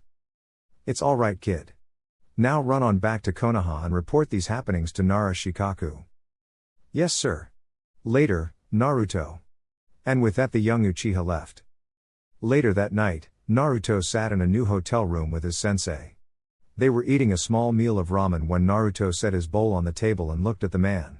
Sensei, why is this, Akatsuki after me? I'd assume it's for the 9 tails? Jiraiya sighed, setting his bowl down as well. Yes. The Akatsuki is an organization of S-rank missing nin, who intend to capture all 9-tailed beasts, for purposes still unknown to me. I see. That's why you're going to need to get stronger Naruto. But worry not, I will see to it that you grow as a shinobi. Once the war with Otogakur has settled a bit, I intend to take you on a training trip. I look forward to it sensei. A few days later found the boy and his sensei in Tanzaku quarters, a fairly famed gambling town. At this point Naruto was well into the final step of the Rasengan, containment. He was having some trouble with it, but he felt he was making progress. However, where he was beginning to excel in bounds, was with Fuinjutsu. His clones had been reading through all the material Jiraiya could possibly provide the boy. He was quickly advancing his skill in the art. Alright brat, well let's have a look around and see if we can find anything. Hey! Did you hear? A giant snake destroyed the castle. The student and teacher overheard the conversation of a few civilians. Jiraiya looked down at the boy, who nodded back at him, and the two leapt off in the direction of where the castle was supposed to be. Upon arrival, They found a destroyed castle, but no one in sight. The toad Sanin sighed. Well, whatever, let's go grab dinner and begin searching tomorrow. Alrighty Jiraiya-sensei, lead the way, replied the student as he once again buried his head in a book on seals. As the two arrived at a local bar, the older male was stopped in his tracks as they entered. Well now, I didn't expect to just randomly run into you like this, Tsunade. Jiraiya? After a bit of talking, the boy and his sensei found themselves sitting with Tsunade and her student, eating their dinner. It's hard to believe this lady is 50 years old. Naruto's sweat dropped. So what do you want from me? Tsunade asked, pulling a deck of cards from her shirt, dealing between her and Jiraiya. Tsunade, the village demands you come back and become the 5th Hokage. The sage said, straight-faced and serious. The look of shock upon Tsunade and Shizune's faces were enough to show that was the last thing they had been expecting. Do you know about Sarutobi-sensei? Orochimaru did it right? I heard about it. Directly from him. Are you sure this lady is fit for the position of Hokage, Jiraiya-sensei? PFFFT, who's this brat, Jiraiya? He's Uzumaki Naruto. Tsunade stared at the boy a moment. This is Minato and Kushina's brat, huh? The Jinchuriki of the nine-tailed fox. I'll say it again. The village demands you return, and take the mantle of 5th Hokage. So what is your answer, will you accept? The woman threw her cards down on the table. Impossible, I refuse. Jiraiya chuckled and then smiled. You said those same words when I asked you to go out with me. How can you refuse to be Hokage? It's an honor to serve the village as Hokage, how can you just refuse it? Naruto growled out. Unlike your last apprentice, this brat's a little hot-headed. Seems pretty damn stupid too. She dealt out another hand of cards between the two of them. Well, you'd be surprised, just how much like the 4th Hokage this boy really is. I'd say he's picked up Fuinjutsu almost as fast, if not faster than Minato. But even the 4th died early. Sacrificing his life for the village, PFFFT. Life is different from money. Too easy to risk it and lose it, it's a fool's doing. She smirked at Jiraiya. Both my grandfather, and my granduncle, the 2nd Hokage, seemed to want to protect the village above all else. But after all, they died in vain, in the midst of their dreams for the village. You've changed, Tsunade. I don't know what you had in your heart before, but to say such a thing aloud. The same goes for Sarutobi-sensei. No wonder he died showing off at such an old age. Jiraiya leveled a glare at his old teammate, and subtly noticed Naruto's increasing anger. Tsunade noticed the boy's anger too. She let out a laugh in response, and set her cards down. To be Hokage is a death sentence. No one but an idealistic fool would take the hat. Naruto audibly growled, his clenching hand snapping through a chunk of the table. He took a deep breath, before leveling his glare at the woman. I don't fucking care who you are. If you dare to make fun of Lord 4th Hokage, and Lord 3rd Hokage again, it won't matter if you're a lady or not. I'll destroy you. Naruto smashed his fist into his palm, cracking his knuckles and grinding his teeth. Tsunade let out a laugh. You're pretty gutsy, confronting me like this. Let's take this outside, brat. Fine with me, hag. At this, Tsunade grew a tick mark on her forehead, face contorting in anger. Meeting outside, the Sannin and their respective students stood across from each other. Though it may not look like it, I am one of the Sannin. Why should I even take some lowly chunin seriously? Naruto retorted with a focused glare leveled at the woman. One finger. It's all I'll need to take you down. Watch your tone, lady. Naruto appeared before the blonde bombshell, already in a handstand and swinging both legs around to deliver a massive kick, which she deflected with a flick, sending the chunin flying back. Damn it. I'm letting my anger get the best of me. This is a Sannin. I need to chill out and think. I'll ask you one thing before I knock you out cold. Why do you get so passionate at the mention of the title of Hokage? Unlike you. The boy growled out. I'll be the heir to the title of Hokage, no matter what. Because it is my dream, to be Hokage. He smirked at the older blonde. Tsunade couldn't help but be reminded of Dan and Nawaki at this statement. Shit, her guard dropped. I can't get her head on, but I think I might have the Rasengan under control. I know I can get close in a flash. Jiraiya could see the cogs turning in his student's head. I'd bet money he's going to try catching her with his substitution. God, he's so much like Minato. It took quite a bit of restraint for him to hold back his hearty chuckle at the thought. Naruto whipped 3 kunai into his hand and hurled them at the female Sannin. 2 impacted at her feet, the third heading straight for her head. She promptly shifted her head to the side so it could slide right past her. Only for her eyes to widen as the boy disappeared, a kunai taking his place. She was treated with a noise she had only heard when Jiraiya had shown her the jutsu after he had first learned it from his student. She spun around to see the blue orb of chakra rushing at her in between the boy's 2 hands. She moved to flick him away only to launch away a kunai with her finger. It was almost comical, the look that appeared on her face as she heard the noise, once again behind her. She was forced to jump away to avoid the impact of the jutsu, that then blasted the boy back down the street, only for him to be caught by Jiraiya. That jutsu. She looked upon the damage it had caused to the street. It's not yet mastered, but damn it if the boy isn't close. She looked to the boy who was being set down on his feet by his sensei. Jiraiya.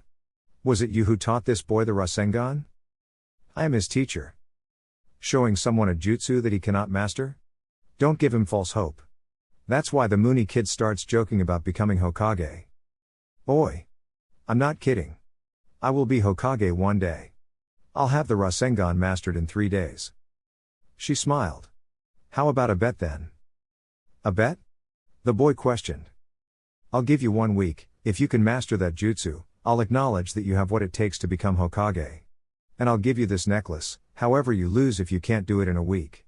And my prize will be you give me all the money you have, and you give up on that stupid dream of yours.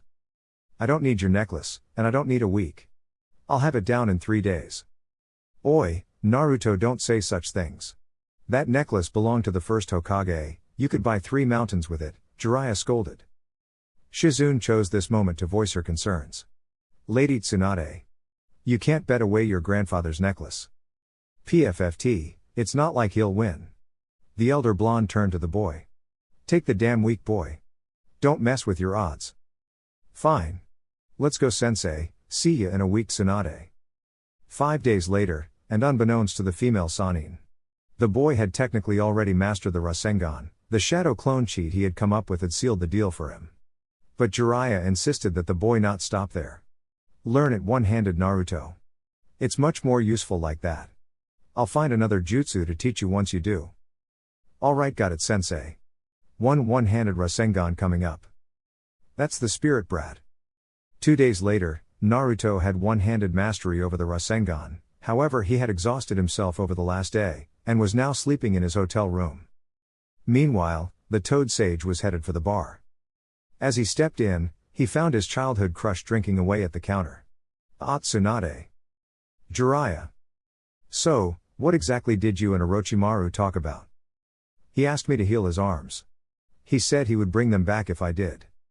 Ah. And? Did you believe him? I don't know.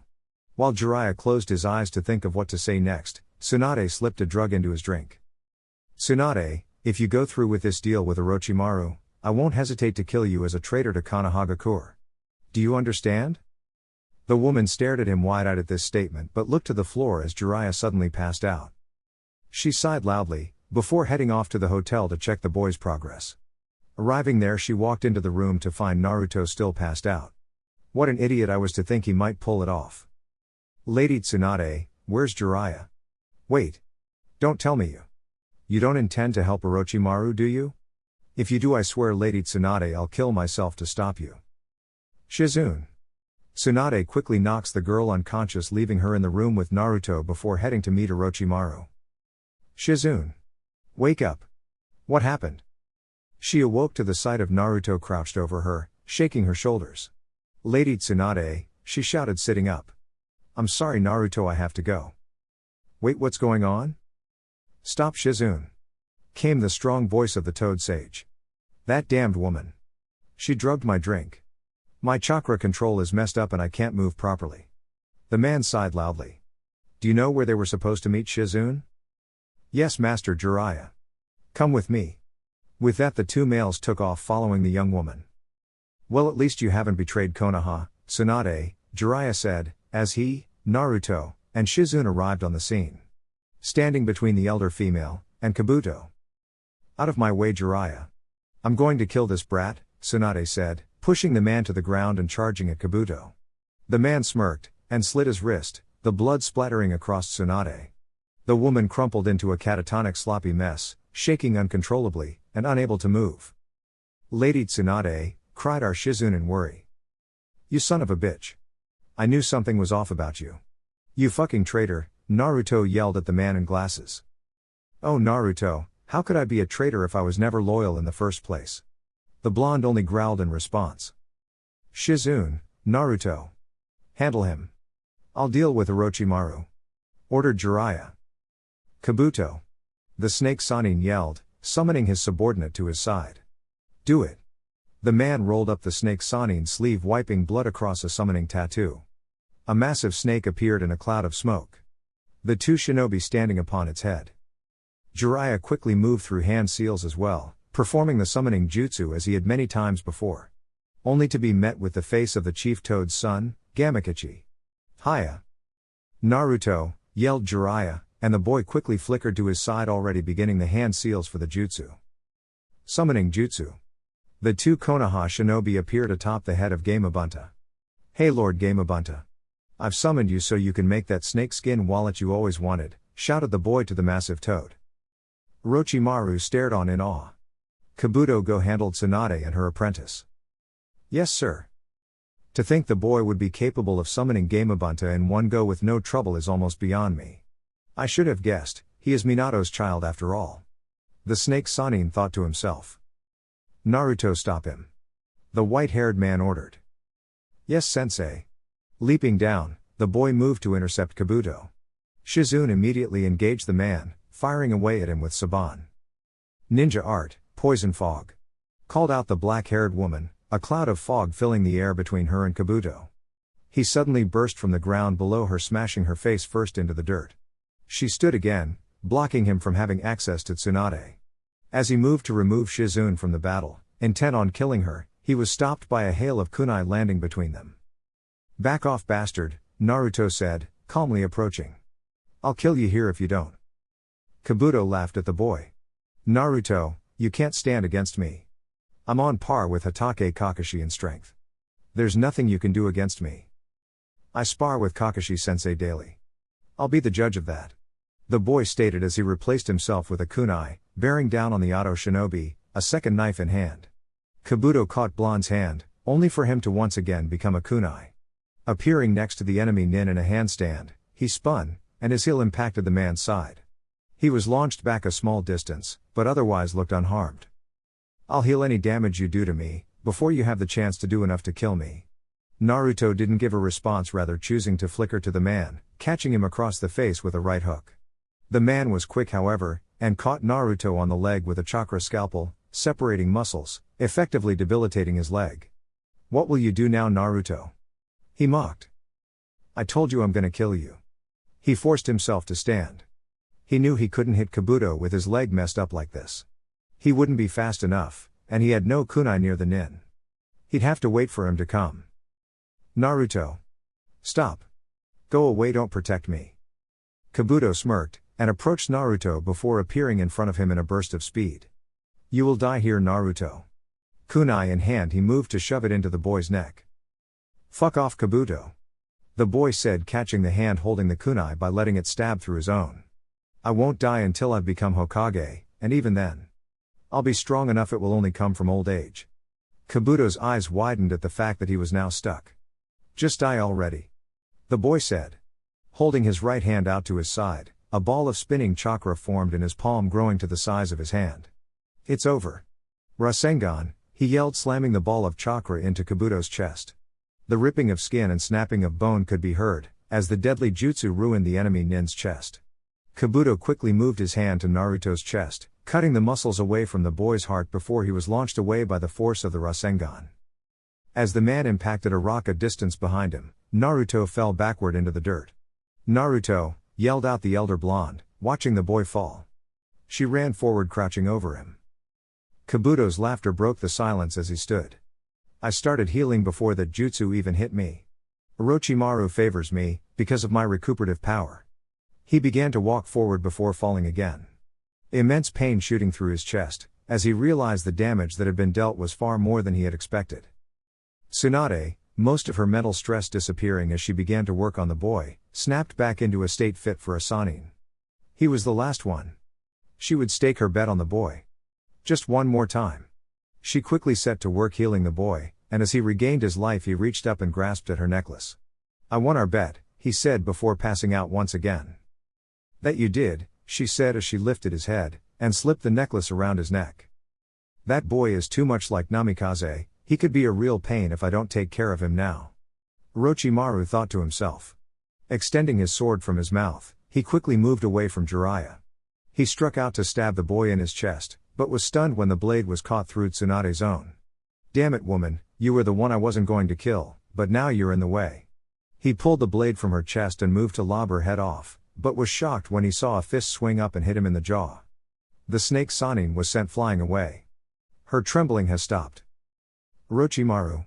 As the 5th Hokage of Konohagakure, I will kill you by my own hand. The female Sannin began to attack the snake, the other male soon joining in as well. They battled it out for a while more, before all three summoned their beasts to battle.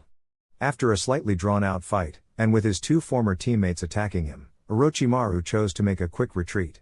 He grabbed onto Kabuto's extremely damaged form, and sank away into the ground. The two remaining Sannin along with Shizune gathered around Naruto. So, you're taking the job? Yes. This boy, he's special.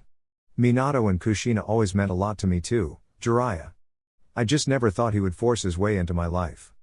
I will hold the title of Hokage until the day he is ready to take it from me. Chapter 13.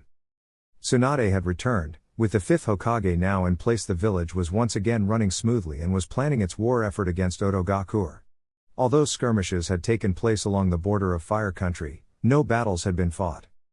The other nations had decided that, due to the fact that Konoha didn't lose any significant amount of shinobi nor anyone with particular skill, excluding their Kage, that it would not be smart to involve themselves in the war. Konoha was still strong, maybe not like it was during the short reign of the 4th Hokage, but it was still strong. Team 7 had gone on multiple sets of missions, having been a part of a few of the skirmishes with Otonin so far. Sasuke had been having difficulties with the curse mark, but he was getting by. Well, that was until Orochimaru's 4 elite shinobi had come to visit him. They offered him a place in Otogakure, and gave him a week to decide. All of this after a battle where they had completely outclassed him. All of these events led to this moment, where Sasuke sat atop the 4th's head alongside the man's very legacy. Naruto. Yeah? I need to defect from the village so that I can have the opportunity to assassinate Orochimaru. Naruto's head whipped to the Uchiha. Excuse me? You heard me, Naruto. The blonde sighed, and Sasuke began explaining it all to his friend. Once he felt the boy had a strong enough grasp on the situation, he waited patiently for his input. Alright. Wait, what? The black-haired boy asked. You're just alright with it? Yeah, but it needs to be approved by Lady Tsunade. Listen Ski, I'm gonna go grab Jiraiya-sensei. I'll explain it to him and then we will meet you in the Hokage's office. Okay? HN. Yeah. Tsunade, I hate to admit it but these brats are right. You and I both know Orochimaru is only sloppy when he is overconfident about something, Jiraiya said to his teammate. Lady Tsunade, with how bad he wants to take Sasuke's body, he'll train him well, but on top of that, he'll be careless enough to not take a new body until he can take Sasuke's, Naruto said, arguing for Sasuke's plan. Sasuke now stepped up to the plate himself. Ma'am, I believe if I go, not only will I eventually be able to rid Konohagakure of the scum that is Orochimaru, but I will also be able to bring many of his techniques and jutsu back to the village. If I was to guess as well, I would assume he will have me sign the snake summoning contract, which would also return to the village alongside me. You know all three of you Team 7 brats are a pain in my ass, right? You, Blondie. Made me come be Hokage, Pinky somehow managed to get me to start training her as my own apprentice, and now you Uchiha brat. You want me to let you fake defection from the village to train under the only other Sannin that doesn't have an apprentice, who is also the leader of the village we are at war with, she sighed loudly, folding her hands and resting her chin upon them. Damn it Jiraiya, even you are in on this, huh? Sorry Tsunade, but even I cannot deny it is a brilliant idea, Jiraiya said laughing loudly. Alright. Fine. Uchiha Sasuke. Yes ma'am? You are hereby promoted to Chunin and inducted into Anbu. Your first mission will be an S-rank undercover mission to infiltrate Otogakure, and assassinate Orochimaru. You have 6 years tops. If he isn't dead in that time, you will be labeled as a missing nin, and I will have you hunted down and killed. Understood? Yes, ma'am. Sasuke smiled widely. Jiraiya. If this goes south, I'm holding you responsible. She gained a slightly angry look on her face and pointed an accusing finger at the Toad Sage. Wah! Jiraiya jumped back, eyes widening before being cut off. Shut up.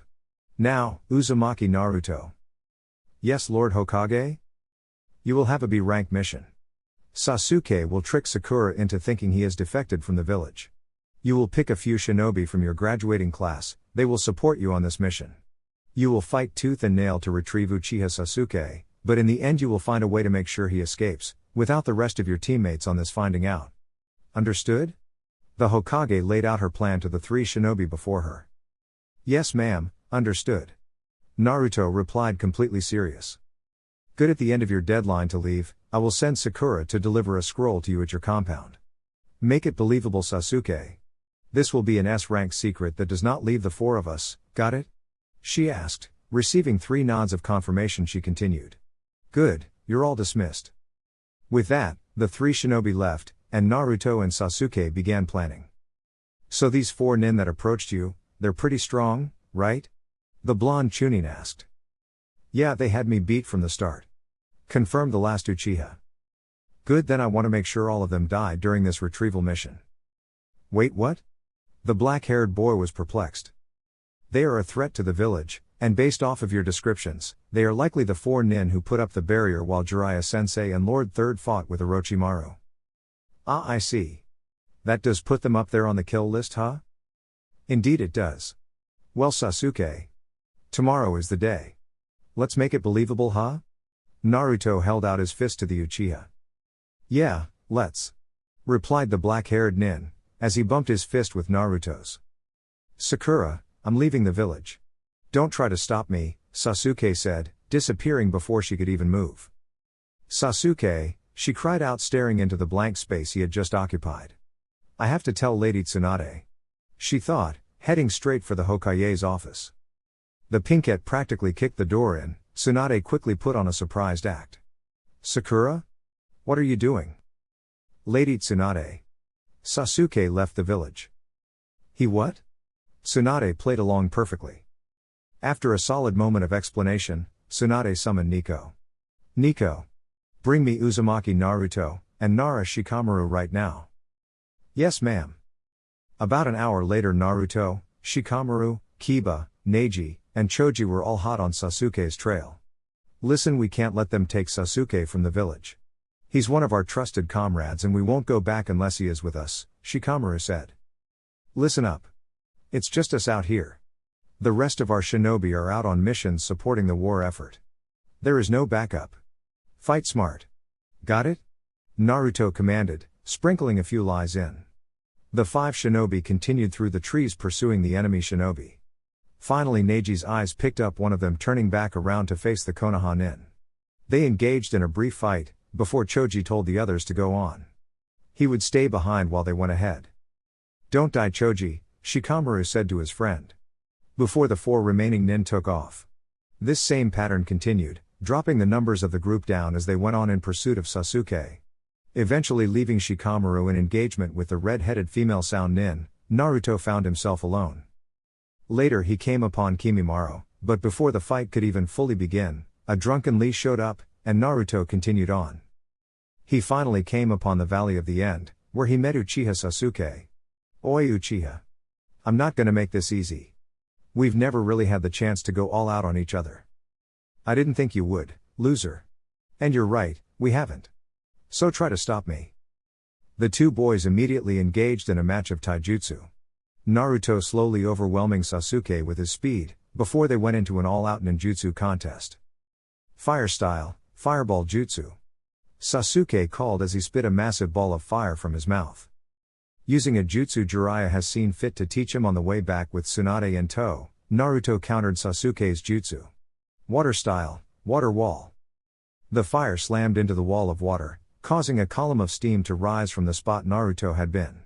Out of the steam burst 5 Narutos, all throwing a hail of kunai at the Uchiha, the latter moving away having seen just how dangerous a kunai of the blondes was, many times before. The 5 clones moved in, engaging the black-haired boy in taijutsu. Sasuke dispatched each one quickly, sliding into a spin kick to knock the last one out of commission. The last clone took the hit like it was nothing, only as Sasuke found himself impacting one of the cliff edges did he realize that Naruto had substituted with his clone. "Neat trick, Naruto," said the Uchiha, fully matured Sharingan blazing to life. Flickering next to the Uchiha landing in a handstand delivering a spin kick that would have broke the boy's neck had he not caught it, Naruto smiled. "Thanks. And learn the body flicker while you're gone, it'll do wonders for your speed." "I plan to, it pisses me off that you use it. I'm still mad I can't figure out how you just substitute with your kunai like that. And I'm really starting to regret the pact we made about me not copying your jutsu with my eyes." The black-haired boy retorted, planting his foot in the Jinchuriki's chest sending him flying. "Lightning style, lightning pistol jutsu," called Sasuke as he fired several bolts of electricity from his finger at his opponent. "Wind style, gale palm," called the blonde nin, the wind nullifying the lightning jutsu. 4 Naruto clones came to life beside him, the original grabbing their hands and hurling them at the other nin. Once again the boys went off in a battle of taijutsu. The two began beating on each other relentlessly. Punches and kicks connecting here and there, bones being broken only to be reset minutes later. Sasuke suddenly planted his foot in Naruto's chin sending him into the air. Appearing behind him, the Uchiha got in 2 more hits before bringing the blonde to the ground with a heel drop. Lion's barrage. The impact of Naruto hitting the ground caused it to crater. Finally standing the two stared at each other. They had been at it for almost 2 hours now. Relentlessly beating on each other, and tossing jutsu around like candy. Fire style, Phoenix Flower Jutsu. Water style, Water Wall. Naruto walked out of the steam looking at Sasuke. "Ski, Kakashi Sensei is almost here. I can sense him. He'll try to chase you unless we give him a reason to not be able to," Naruto said almost solemnly. "What are you suggesting, Naruto?" "It's simple really. Run a Chidori through me." "Excuse me?" The Uchiha's eyes went wide. "Look Ski. If I'm not in desperate need of medical care, Kakashi might still follow you. It has to be this way." "Naruto, I could kill you." "Ski, you have to do this, damn it." "I can't. You're my best friend. You're more of a brother to me than Itachi ever was. You kept me from losing myself. How can I possibly try to kill you? Even if I try not to, it might still happen." "Sasuke. I'll be fine. I've got the fox to heal me and Kakashi is almost here. I trust you. You won't kill me. Now let's do it." "Come on," Naruto said, holding his arms out and leaving himself wide open. Lightning crackled to life around Sasuke's hand, the Chidori coming to full form. The Uchiha held his arm out in preparation and closed his eyes. He hesitated, while thinking to himself, "I can't, there's just no way I see a." He was broken from his thoughts as the sound of ripping flesh filled the valley. His arm felt warm. As he peeled his eyes open he saw Naruto looking back at him, a smile on his face. His arm was buried through Naruto's chest, right above his heart.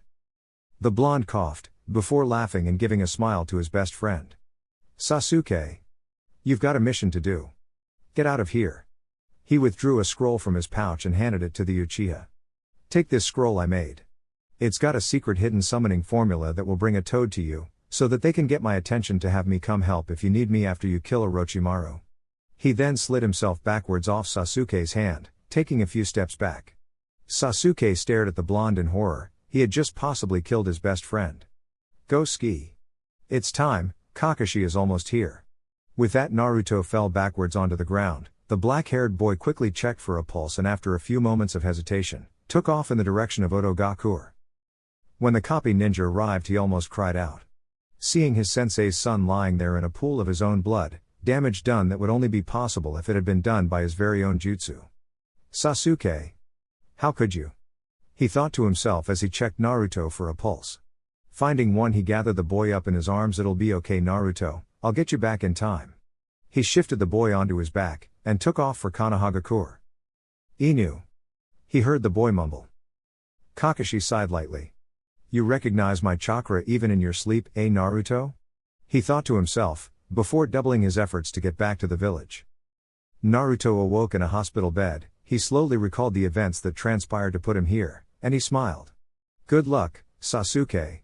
He sat up, looking out the window into the morning sky. He then heard the doorknob turn and in walked Shizune, who was startled when she saw him awake. Naruto. You're awake. Seems I am. How long was I out for? It's been about a week. The Chidori did a lot of damage to you, there's even a scar on your chest. Ah, I see, the nine tails really can't heal everything, can it? He asked. Of course not. So stop trying to get yourself killed, idiot. The woman said in a stern tone. Yes, ma'am. He replied dryly. He snapped his head to the window before Jiraiya could even appear. Damn it, you really are a good censor brat. The white-haired man said with a smile. Of course I am. Alright brat, listen up. I've got to leave the village for about 7 months. I think it's going to be about 4.5 years before the Akatsuki is ready to really make their move. I'm going to make sure that time limit doesn't change. However, when I get back, we're going on a training trip, got it? Loud and clear, Jiraiya sensei. The blonde replied with a smile. Good, later kiddo. I think Kakashi is looking for you. With that the toad sage disappeared. Shizune, how long until I can be discharged? Give me about an hour to sort some things out and check over you and you can leave. The medical nin replied with a smile. Naruto later went on to find out how his teammates had fared during the mission. All had made it out alive, and that was good enough for Naruto. He was sad they got hurt. And he started to blame himself, but after talking to them all, they reassured him they had made their own choices to stay behind. At least the Sound Five had been killed upon the arrival of Konoha's Suna allies. Chunin Uzumaki, Tsunade said loudly. Yes, ma'am? The blonde nin responded. You are to take on a B-rank mission alongside Jounin Hatake Kakashi, Junon Haruno Sakura, and Junon Hyuga Neji. You will be establishing the basis for our first major attack into the Land of Sound. We will now be fully initiating our war with Oto Gakure, and the war is about to go off in full swing. There's a small outpost put in place by the Oto Nin that we want under our control to start our full efforts. It is one of 10 that will be taken by our shinobi. Your team will take over, and hold this outpost until a garrison force arrives to take over for you. Understood? Yes, Lady Tsunade. Good. Meet with Kakashi at the North Gate tomorrow at 8 in the morning. Dismissed. Alright, let's get a move on, Kakashi said as the 4 nin gathered at the North Gate. What's your plan for this, Kaka-sensei? Naruto asked as the nin leapt through the trees toward the Land of Sound. Well, I want to get close enough to do recon on the outpost. I'd like to get a force assessment and a battle plan going right away. Neji, your eyes are going to be invaluable for this mission. Naruto, you and I will be doing most of the heavy lifting this time around, and Sakura, I need you to be ready to put all that new medical ninjutsu to use. Why just you and Naruto, sensei? Asked Sakura. I'd like to eliminate as many enemy shinobi as we can from range before we engage in close combat. Naruto's shadow clones are capable of using jutsu, so it shouldn't be too difficult. Ah, I see. Naruto, when did you learn shadow clones? Asked the pinkette, her curiosity piqued. Ha, well, Jiraiya sensei taught me during our mission to locate Tsunade. Naruto chuckled at the memory of the trip. You know, even though Sasuke left the village, we're all training under a Sanin. Sakura voiced her thoughts aloud. That's true, I hadn't thought about it like that. Don't worry, Sakura, we're gonna bring him back to the village. I promise. The Oto Nin's outpost was nothing special. A small walled compound, with 4 buildings. Neji had counted out 15 enemy occupiers. From assessing their chakra levels, Neji determined that 3 of them were low Jounin level. 8 were Chunin, and 4 were Junon. The 4 Konoha shinobi retreated back a distance away from the outpost to formulate a plan of attack. Alright, let's see. Naruto, you're still skilled with the water pistol jutsu I taught you, right? Yes, sensei. Good. Now, you're gonna kill 4 Junon before they even know what's about to happen. I know it's brutal, but are you okay with that? Kakashi asked his student, slight concern evident in his eye. Sensei, we're at war. I'll handle it. The boy said with resolve in his eyes. Alright, good. Now make 4 clones and have them prepped to hit those Junon on my signal. The copy nin ordered. Consider it done. Immediately 4 clones burst to life next to Naruto, all heading off to the predetermined positions. Alright now. Form another clone. Your clone and my clone will be performing a combo jutsu at the front gate. Neji, Sakura, you two will deal with any Chunin who don't fall at the gate. I will take the Jounin and Naruto will back me up. Understood? Yes, sir. Came the chorus of the three young shinobi. Alright, let's get to work. The shinobi spread out. Naruto's 4 clones were already in position, and his 5th clone was ready at the front gate with Kakashi's. Sakura and Neji prepared themselves at the rear of the compound, while the real Naruto and Kakashi got the high ground above the left side of the compound. Ready, Naruto? Yes, Sensei. Kakashi sparked a small amount of lightning in his hand 3 times, the signal to begin the assault. After this, a few things happened in under a minute. First, the 4 clones targeting the Auto Genon fired off the water pistol jutsu, watching the small bolts of water pierce the back of the Genon's skulls before the clones dispelled. The clones of Kakashi and Naruto at the front gate gathered chakra to begin their jutsu. Water style, raging waves. Called Naruto, blasting a large forceful rush of water through the front gate. Lightning style, electric currents. Kakashi slammed his hand into the massive flood of water, charging the liquid with high voltage electricity. The combo took down one of the Jounin, and killed 2 of the Chunin. As soon as the water cleared, Neji and Sakura leapt in and engaged the remaining Chunin. The last 2 Jounin moved to assist their comrades, only for one to have an arm coated in a glowing blade of lightning tear through his chest.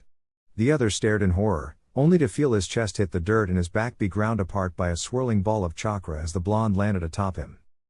Neji and Sakura quickly dispatched the Chunin, while Naruto and Kakashi secured the down Jounin. The man was now tied against a tree, and Kakashi got to work by placing a Sharingan genjutsu on the man, forcing every bit of information out of him he could. After which he was killed. A few minutes later found Naruto leaning against the entrance to one of the buildings. I finished searching with Neji for any documented information, Kaka-sensei. We didn't find anything, he said to the copy nin. Alright, good work. Get anything useful from him? The nin responded. From the Jounin, did you get anything out of him? The boy asked. Just patrol routes, base locations, and a small personnel list. The white-haired man replied. Ah, I see, so any idea if we're going back to the village after the garrison arrives, or are we going to redeploy? The blonde inquired. It's possible the Hokage may send new mission orders with the garrison. I suppose we'll have to wait to find out. Kakashi responded. The blonde simply hummed in response, leaning against the building a bit more. He closed his eyes and relaxed his body. He'd stay like this until the garrison force arrived. A garrison force of about 10 Chunin and a dozen Genon showed up the next morning, led by a single Jounin. The female Jounin approached Kakashi and Naruto with a smile on her face. Hey, I'm Sakuraba Mayu. Glad to see your team cleared this place with no injuries. It really wasn't much trouble. Kakashi replied with a lazy wave of his hand. Lady Hokage has new orders for you, Kakashi. I don't know the details, they are in this scroll, Mayu said with a smile. Alright, thanks, he said. Turning to the blonde Chunin, he waved him over. Naruto. Come here. What's up, Sensei? New orders. Gather up Neji and Sakura. The former Anbu replied. Yes, sir. Minutes later, the 4 shinobi stood around in one of the buildings. Alright, listen up, I don't want to have to read this twice. He looked up to see the others all giving him their full attention before continuing. Alright, Neji, you are to escort Sakura to Outpost 4, they had some heavy injuries there and her skills are needed. Yes, sir. When do we leave? Now. Be safe, Kakashi said. Will do, Sensei, Sakura said, walking out the door. Neji, watch after my student, Kakashi said with a slightly more commanding tone. I will keep her safe, you have my word. The stoic Hyuga replied. He'd changed a lot since his and Naruto's fight, becoming quite the team player and showing more concern for his friends. After the Hyuga left, Kakashi turned to Naruto. Alright, listen kiddo, there is some major fighting going on at the 10th outpost. Intel says they have actually managed to stall our forces. The Hokage has ordered our intervention in the battle, she wants the outpost destroyed. No point in trying to take it over anymore. Kakashi briefed the boy on their new orders. You got it, Sensei. Lead the way. Wishing luck to the garrison forces, the 2 shinobi departed the outpost to support their comrades in a different sector. The fighting was outrageous. When the attack had begun, there had only been 20 or so auto nin. But out of nowhere had come a whole platoon of enemy shinobi. The massive concrete bunker before the Konoha shinobi had kunai launchers mounted inside, as well as slots for the enemy to fire off jutsu from the safety of the bunker. And for Chunin Yamaoka Matsu, she couldn't help but think this was the end for her. She was watching her comrades fall in high numbers. The first squad that had shown up to clear the outpost for the garrison force was almost wiped out. When the garrison force arrived, they were met with extreme resistance. She watched as 3 more of her comrades were cut down by the auto nin sound jutsu, as well as kunai from the launchers. This is it, this is the end, I'm gonna die here. She thought to herself only to hear a voice split the noise of battle. Summoning, food cart destroyer. Her curiosity got the best of her and she looked up from the fallen tree she had taken cover behind, only to see a massive toad land on top of the bunker, crushing it under its weight. She then noticed the young blonde, dressed in a black standard Konoha uniform. Adorning his chest was a Chunin flak jacket, unzipped, and lightly flapping in the wind. Gamma Hero. Bring the oil, Naruto yelled. The massive toad responded by spewing oil from its mouth, covering the entire outpost. Thanks for teaching me this, Sasuke. Naruto thought to himself, although it was much more difficult to learn, perfect, and perform jutsu that weren't your chakra nature, it wasn't impossible. Fire style, fireball jutsu. He called out, spewing flames from his mouth, igniting the oil and burning the entire outpost to the ground. Hopefully Kakashi Sensei gets those medical nin here quick, some of these wounded don't have long. Dropping down beside the girl he had sensed closest to the bunker, he looked down at her. You okay? He asked, tilting his head slightly. Yes, thank you for saving us, she said in return. Of course, I'm not just going to sit here and watch my comrades die, he chuckled lightly. You're Uzumaki Naruto, aren't you? I've heard of you, the boy who beat the one-tail solo? Well yeah, I beat him, but Gamabunta really helped me a lot, he said, scratching the back of his head. Still, it's very impressive. The girl said back, still in awe of just who stood before her. Though he might not know it, and most of the villagers and a lot of the shinobi would deny it. Amongst the Konoha shinobi who had been in the vicinity of the Shukaku's rampage, Naruto was regarded as the first hero of the Sound War. Well, thanks, but you should pull back to the rest of our forces or help collect the injured. I'm sorry, but I have to go find my sensei, he said to the older Chunin. Right. Thanks again, Sir Uzumaki. Please just call me Naruto. The blonde said to the girl with a wide smile, before leaping off to find his sensei. About 30 minutes later found Naruto speaking with the copycat ninja. Geez Naruto, you were at least supposed to wait for me to get back before you attacked. Sorry sensei, another one of our shinobi was going to die then and there if I didn't step in. And I wasn't about to stand and watch. I know. I'm proud of you for it. And also I'm impressed Naruto. You do realize you just single-handedly destroyed an enemy outpost? At this rate, you'll end up in the bingo book. Kakashi warned. Ah come on sensei, the only people who are alive to know it was me that just destroyed that outpost are our shinobi. So I think I'll be alright. The boy countered. Well I suppose. The white-haired man replied. So now what? The younger shinobi asked. We wait for new orders.